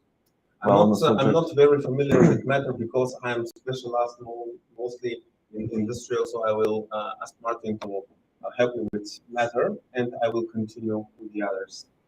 Basically, Matter is another standard protocol that has been released in the past years. It's created by the Zigbee Alliance, and the Zigbee Alliance is a big alliance of a lot of big companies that have influence in the IoT world and the smart home world. Most notably Amazon, having Alexa, Apple having their smart home platform, Google with Google Home, Nest, which is also part of Google, and most of the brands that you can think about when thinking about consumer grade smart home products and systems, they are on this alliance, and they have been working for the past 6 years, I think, on these standards to provide a way for devices to communicate with different systems in a single language, let's say. And this means that the Matter protocol can be used with Zigbee communication. It can be used also with Wi-Fi devices. It's actually data organization of how you're transmitting events, states, services, or wherever you want. So it is hardware transfer. It can go through all these hardware specifications for wireless transmitting, plus wire specifications like Ethernet. Yeah. And the great thing about this is for developers mainly is that it uses the IP protocol and most of the IP terminology, so you can address devices by an IP address.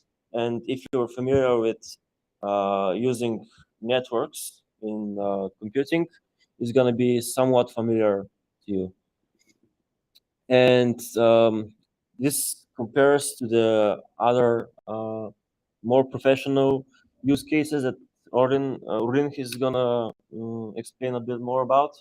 Okay, so co-op is well known for the last few years. We all know that the HTTP exists, Hypertext Transport Protocol, and we're transferring text forward and backward, and everything is great, roses and flowers. But actually, the IP addresses in the world are moving. They're like timestamp. It's moving soon. And what we should do, we will create IPv6. After the IPv6, things are a little bit changed. Most of the networks are migrating, and now maybe more than 70% of the world are now migrating to IPv6. So the HTTP follow the same steps. And the best thing of this co-op protocol is that it can be transferred from sub-gigahertz networks like 6LoWPAN. It's a slight version of LoRa. They're using the same modulation, but through the packet they have an IP organization which is based on IPv6. And inside the IP package there is an HTTP communication. So if you're trying to open it with a browser, it won't open because it's slightly different protocol, but it's open and can be widely used from the separate vendors that are providing the devices. Philips are one of these companies that are using co-op. Their air purifiers are using this protocol. That's why when you try to communicate with air purifier, you need special integration that support IPv6. Your internal network with IPv6 supported too. If transfer information from the device to the cloud or from the device to your mobile phone. The next protocol is KNX. The most interesting thing on KNX is that this is a protocol that have a long good life. It is mixture between old European Union protocols for building automation and also United States. As you may know, in the separate continents, we have a separate standards even for electrical wall plugs. So that's why KNX have been born. It can organize a group of devices. It can organize scenes. For example, I would like to say all the shutters close, and I send a separate package. The devices know that this package are for them, and they're saying, okay, we're closing, and the shutters are closed. And the same way, you can create a scene, and all devices in the network can receive this package and say, okay, I'm closing the blinds, dimming the lights, and turning on the projector, for example. Most of the things can be can be seen softwarely accelerated inside the home assistant in all its scenes. Looking devices have a signal that activates the scene. But if you want to do something more professional way, because about reliability, you use KNX. One of the good things in KNX is that it is widely supported for the different vendors nowadays, and it is open standard. So you can implement it in a different way. There is a specification and Bible that's saying if you're this kind of device, you should support these addresses, these objects, and these objects have these properties. I'm talking about objects and properties. It's like canvas inside the automotive. So again, we have a connection between our mobile homes where we want to have separate automations for our comfort and security. And here in the building is the same problem. And the problem is the same because we have people that are using this object. So we're basically solving the same problems.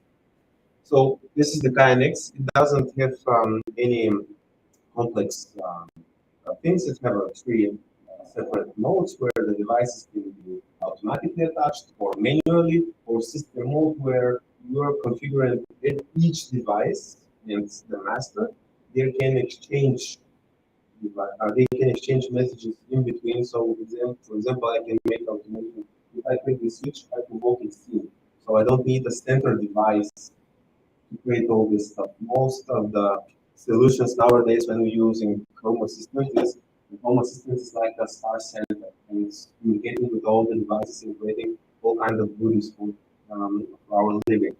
KNX is providing this by design. The other good protocol, which was originally owned by Schneider Electric, is called Modbus. This is one of my favorite protocols. It's basically a serial protocol that can operate with arrays of numbers. Nothing special. Nothing special. You have this kind of arrays that can hold coils. The coils are termed for a relay, or you can hold an inputs. You can also input things. You can ask for analog inputs where you can call information from, for example, temperature sensors. Of course, the data organization inside the register, they are 16-bit, right? Is your drama, and you're deciding by your own each bit for which purpose will be used. This protocol can be used in different medias like RS485, and because of that, it have a really strong checksum behind of the packet, 16-bit wide. Of course, you can put it through Wi-Fi or Ethernet, where it can be IP-based, where no longer need to say who is the receiver, because you already have IP address, which means that you're already organizing data transmission and receiving. This is a good protocol for communicating with industrial devices. It's mostly used in the machines, in a different manufacturing process. But if I must be honest, last year had the same chance to be lecturer. I spoke about smart building that we are developing here in Veliki Tvrnovo. Business center Veliki Tvrnovo. Inside the building, we have more than 81 that are transferring campus information. All sorts of things. You can't imagine what kind of things can do with this protocol. It's perfect for field bus control. Of course, you can transfer files, but this is not necessary when you're here and in a hub duplex mode. Other good protocol, which is specialized for lighting, is DALI digital protocol that have a hardware specification. So again, it is twisted here, but it's really high voltage twisted pair. When you have a high voltage in a twisted pair, you can create a greater length of the line. So this means that you don't have ability to have as many devices as the bus can physically be attached because the line is long. But this means that with the same number of devices, you can cover a greater areas.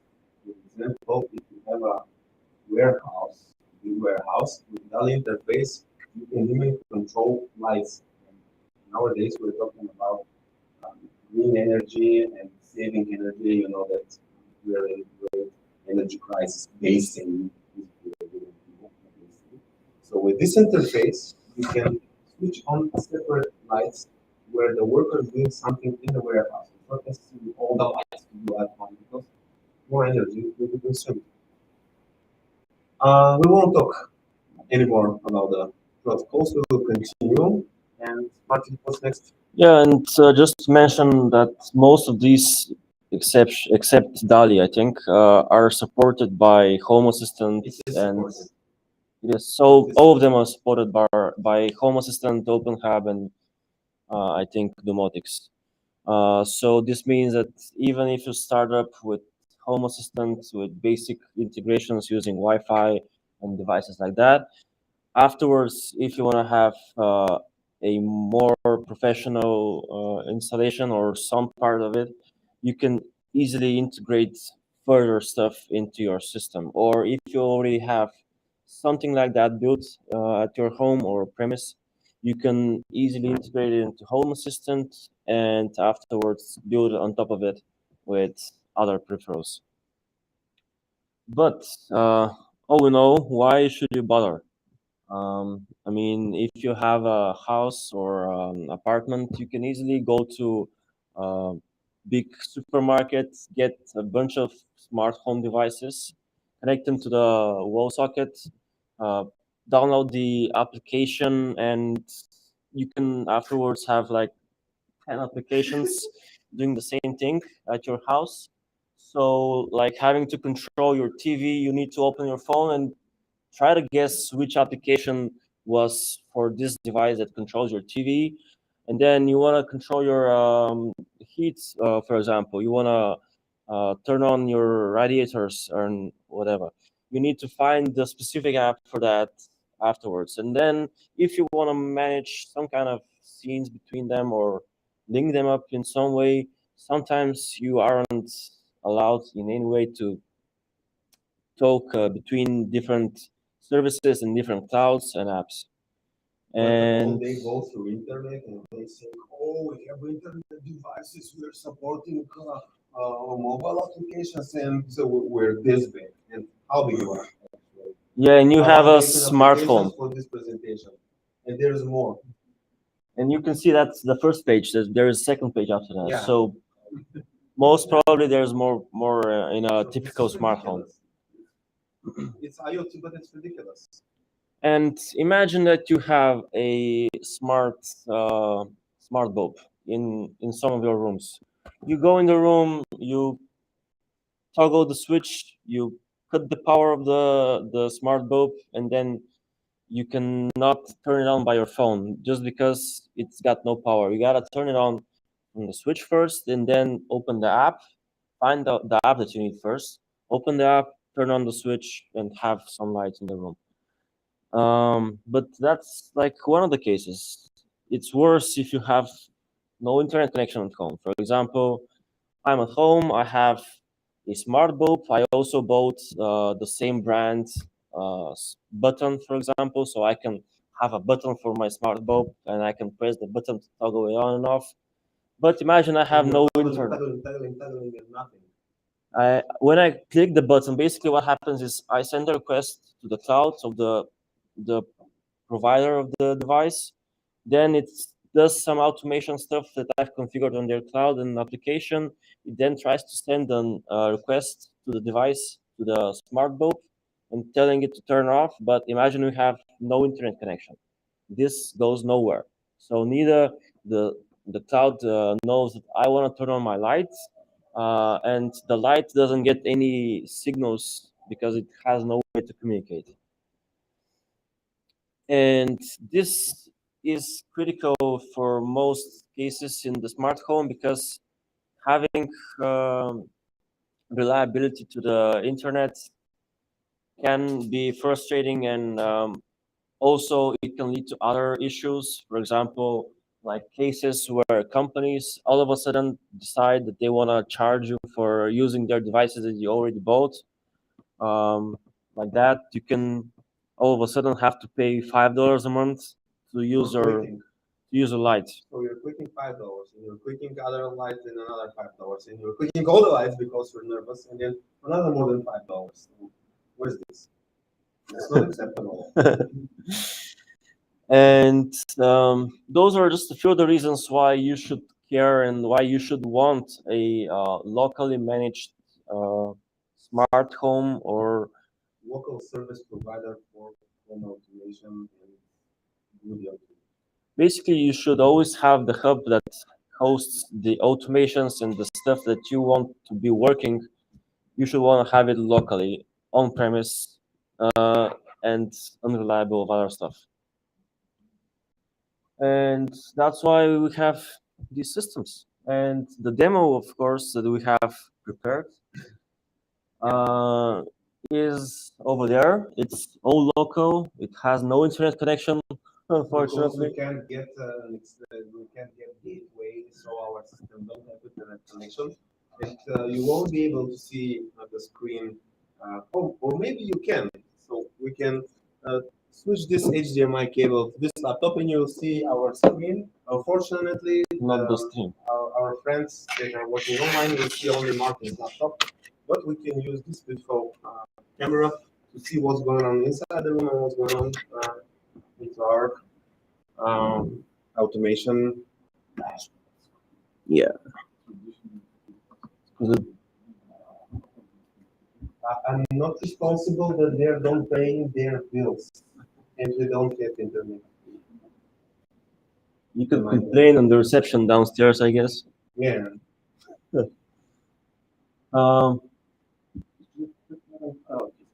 So we can't move everything because it's powered on. So we will try to be. I feel. Yeah, please be careful. Even if you're on the stream or not, don't step on cables that are under current or that they're powered on because it can go under your feet.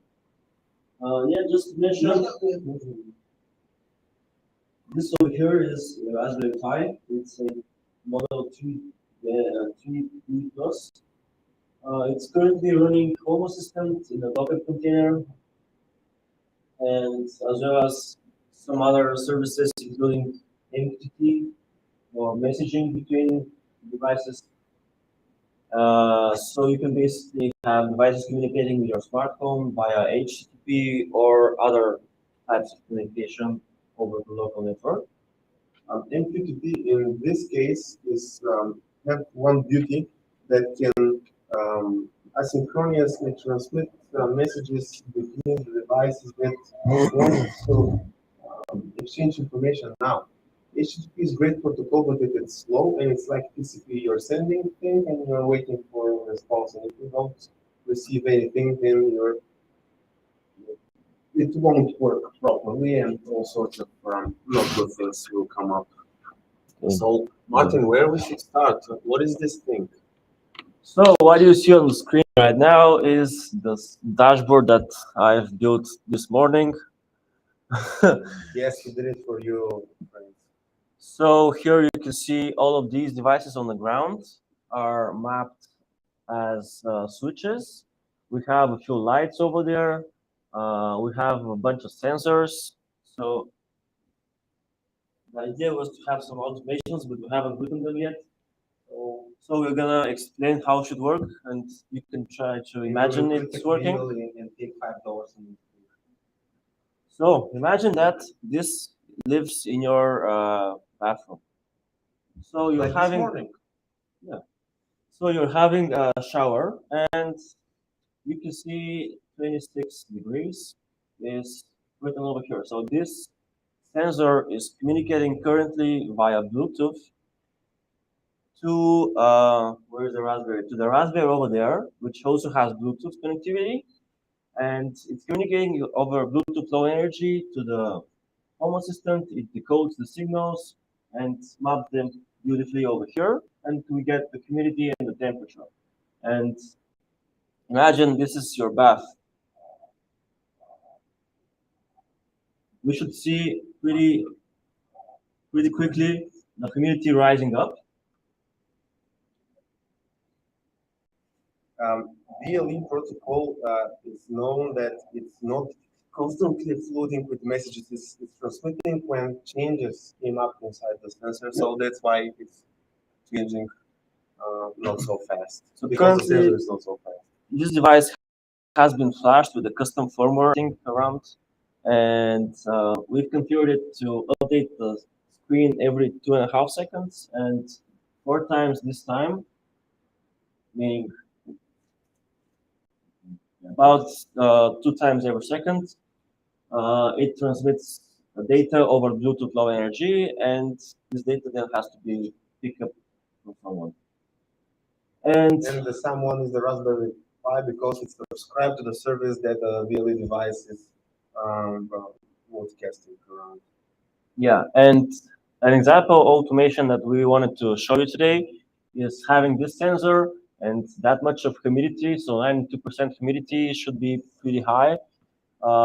This You know which switches for the fan. no, I have So a you can master switch all of them. All of so them. prepare for light show. Three, Yeah. 2, 1, and after your sensor detects high humidity, your bathroom fan should turn on. That has no effect. So now, for example, your bathroom fan is blowing to the sensor, and it should clear up a little bit of the humidity in a little bit of time. But we have homework. Yeah, and I'm hoping some light. Yeah, it's no lights. We live in darkness. Things are good.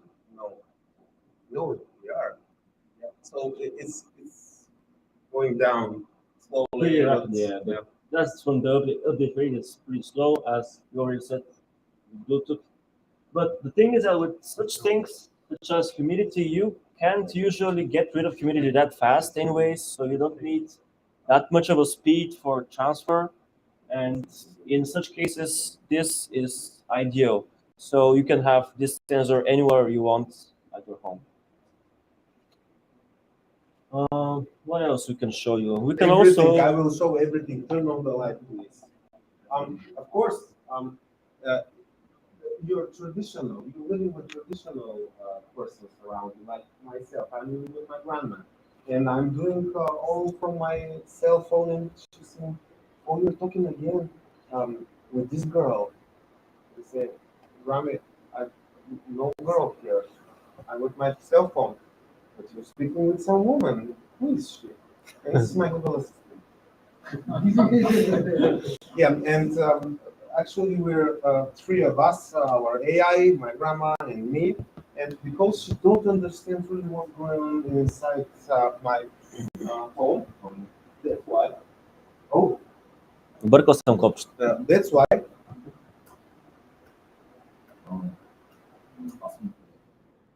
That's why. That's why I left a lot of switches for her, that she can switch on and off everything manually. But at the same time, using MQTT and HTTP, I can monitor what's going on. And if I detect that she left the room after she watched her evening show, and she didn't turn off the lights when the TV switched off for a certain amount of time, and it's nighttime. We're turning off the lights, and this is how we manage to deal with the energy saving our life. Basically, the idea of a smart home is not to make your life harder, because, for example, having a light bulb and having to try to use it from your smartphone and not turning off the switch in order for it to have some kind of power, that's not easy life, that's hard life. But having a light like that, Because all night long we're struggling for today to make you this fan to turn, and you're saying we're not doing our homework. We did our homework. yeah. So you have a switch over there you can push instead of just relying on some kind of a software connection. So of course there's all sorts of devices. We also have all sorts of problems that we like to solve. One of the things is gaming. So imagine you have a nice dinner with someone you want to make a small sexy, and you need the lights because you can. You have the power to do it because nowadays devices can use to do this. And you have a light strip that can allow you to create a colored room, which is better for you should turn off this. Right up. Yeah. So now the rooms should all lighten red. And of course, because most of the time with Martin, we live um, alone. This means someone should do the dishes, someone should do the close down of the whole house and manage to clean the clothes.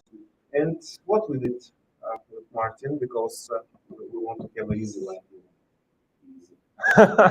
We load up our washing machine, and we're waiting because we don't want to use the energy because it's obviously expensive in the night shift. And when the night shift energy came in, we said to our automation to turn on and activate the washing machine. After everything's finished, because we're getting into bed really late, we have push notifications via our LED strips into the roof, and we see basically that something is going on. And because we know what color, each color, what does it mean, we have a color palette, we know that this color means that you should go and take your clothes out and do it outside. You can Try it also go further if you wanna be a real. If you wanna count the coins, let's say, you can also get a notification telling you how much this laundry has costed you, because you can also track power consumption, and this way you know the first of all from the power consumption there is no power usage. Then the laundry has been already done. And also, you know how much in total it has consumed, so you can just do a simple calculation and calculate the total price for the electricity.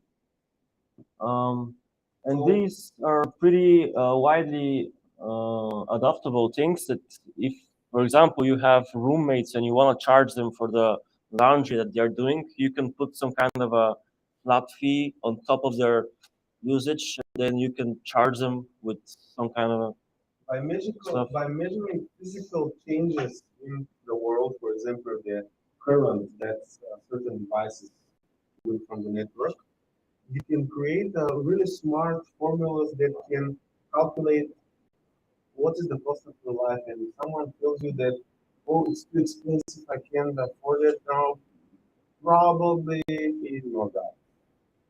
And you can do all sorts of things, like, for example, if you let me, we're measuring the energy that is stored inside the ground under the building and know how much electricity we will spend because this energy we already have it under the ground. So the amount of energy that we'll use additionally to pull it out is basically for the pumps.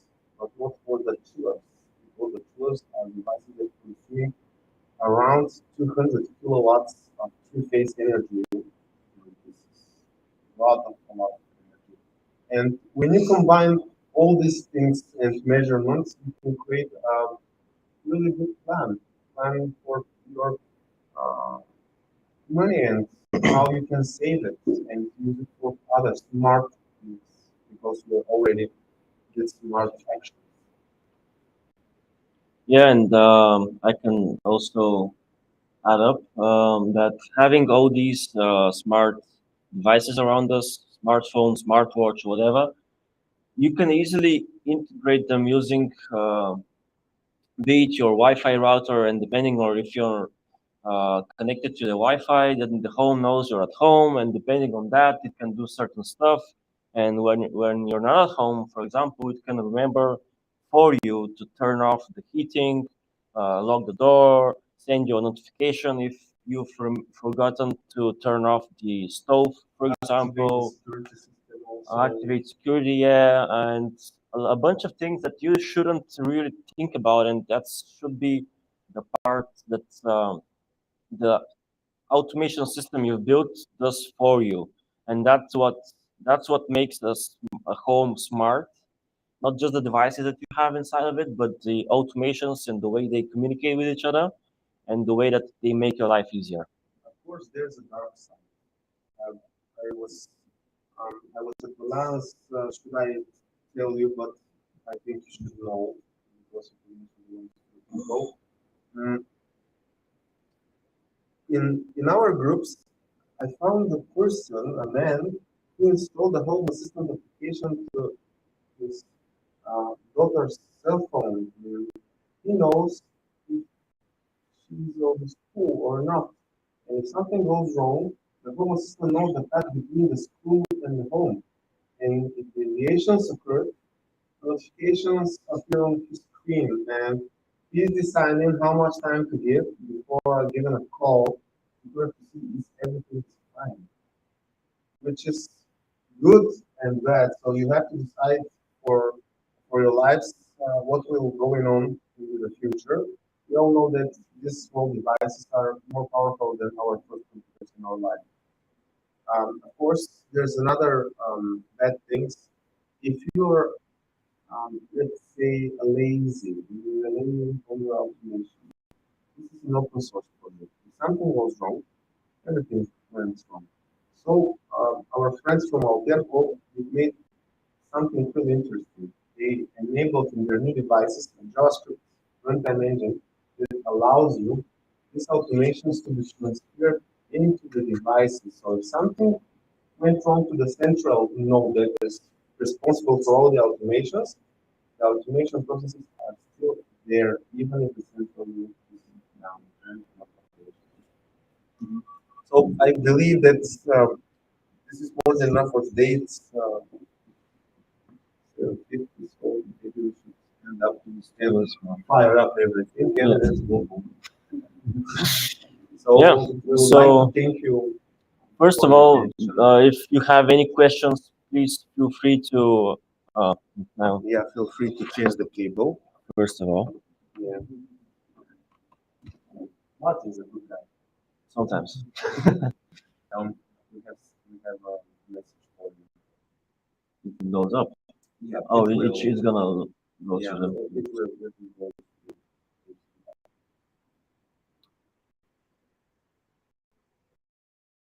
Yeah. Pretty. So if you have any questions, please feel free to ask them out, and we're gonna try to answer them. Yeah. Don't be shy. No, be shy. I want to go home.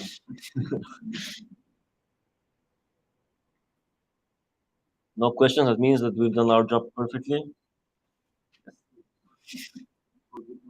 Yeah, that's the other way. Thank you for your time and Thank you see very later much. on the party. Hope you enjoyed it.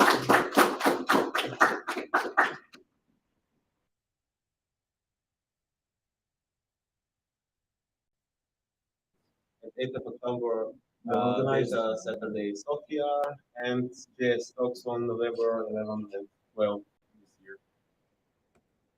And to our sponsors that are doing this. Thank you. Microsoft, Bosch, Coca-Cola, Coupang, Strides, and Until. And to you, thank you for coming.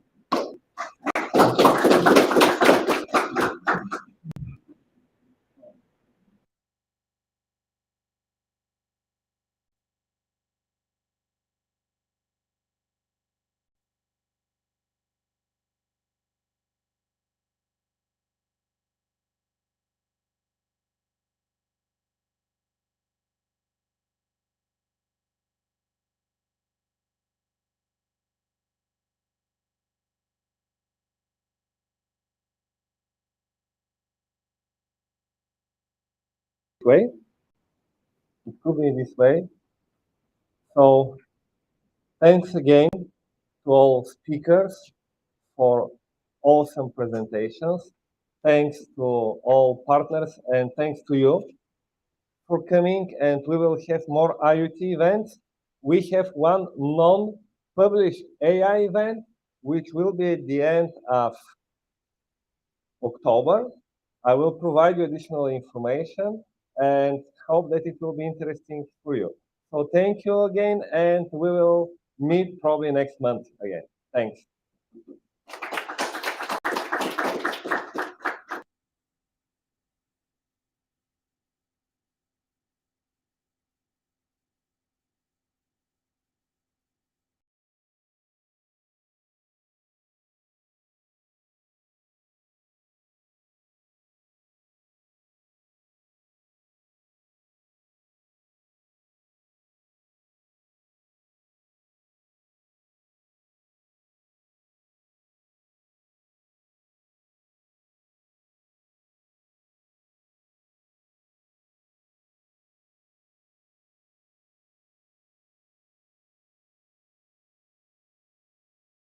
With a dependable partner. And we can help with that. Lift your ideas higher with Azure IoT.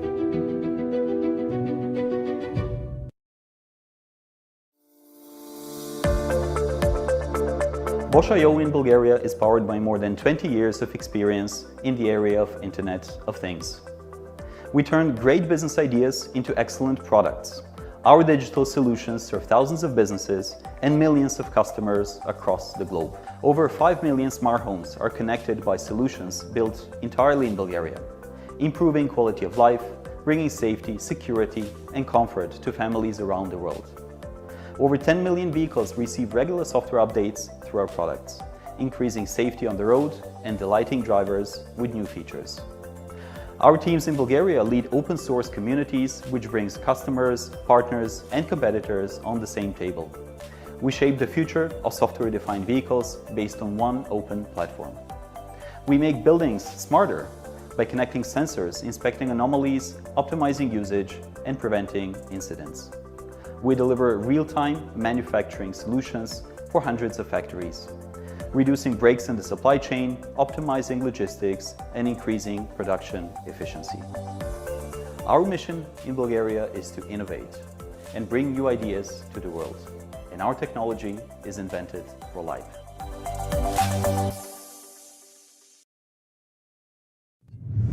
The Internet of Things gives businesses unprecedented insights into their assets.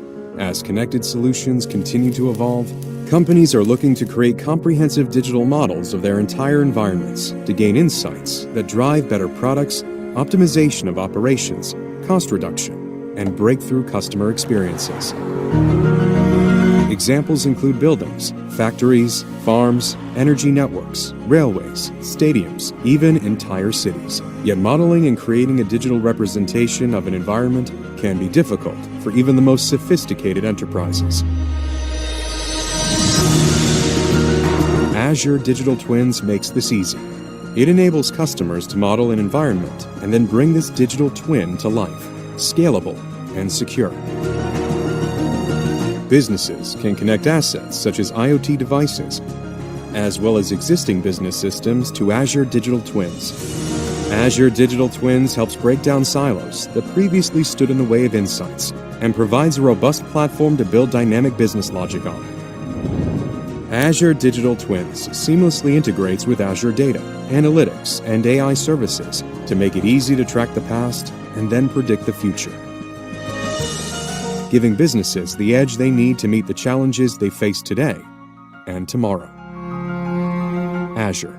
Invent with purpose.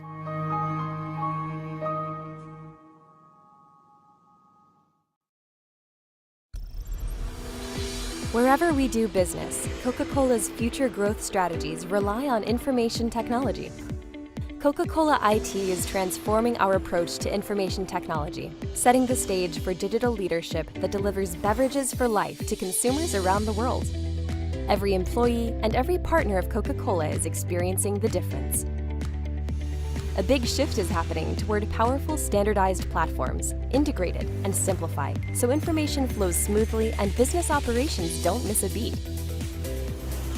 We're migrating our systems from data centers to the cloud, leveraging the innovation investment of big technology companies.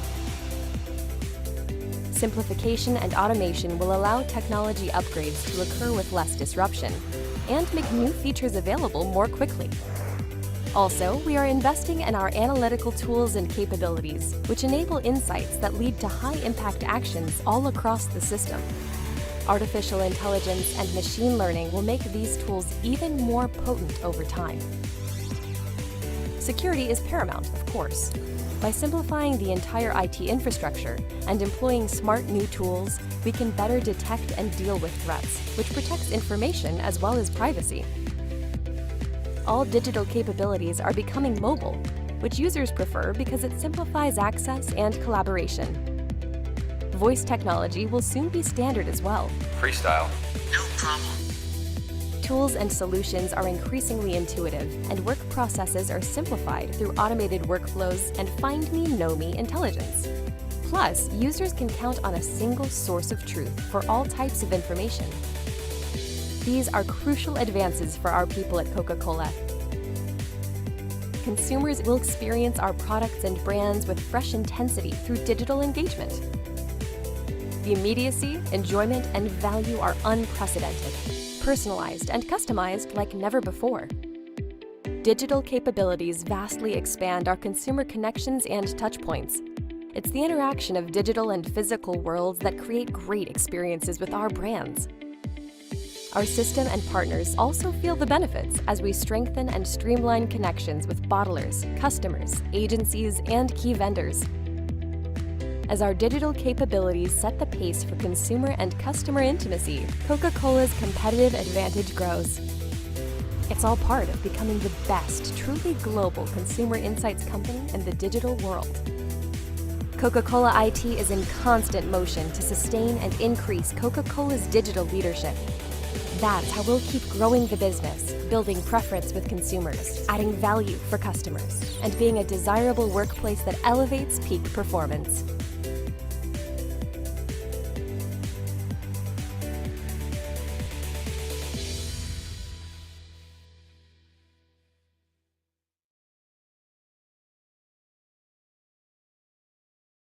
Imagine our world today. People, vehicles, businesses, buildings, hospitals, factories, entire cities, and the billions of devices that connect us to this world and to each other. This is the physical world. But what if we can replicate that physical world into its digital twin? A digital twin that is bound to the physical world in real time, that we can experience in mixed reality, that we can collaborate with, that we can run simulations on and find what is important to us, that we can apply AI to learn, predict, and act, to save time and money, to reduce carbon, to preserve natural resources, to improve safety, to bring us all closer. This is already happening today. Across the world, organizations are taking advantage of this new wave of innovation that trends to an interconnectedness that enables the metaverse. Everything modeled in the metaverse mirrors the status of its physical twin, including the interactions and relations between everything else. By applying the power of the cloud, we eliminate boundaries of what this can do. The potential is limitless. We can now track and analyze data from connected environments to identify patterns, trends, and anomalies. We can now simulate any possibility, evaluate outcomes, determine the impact of any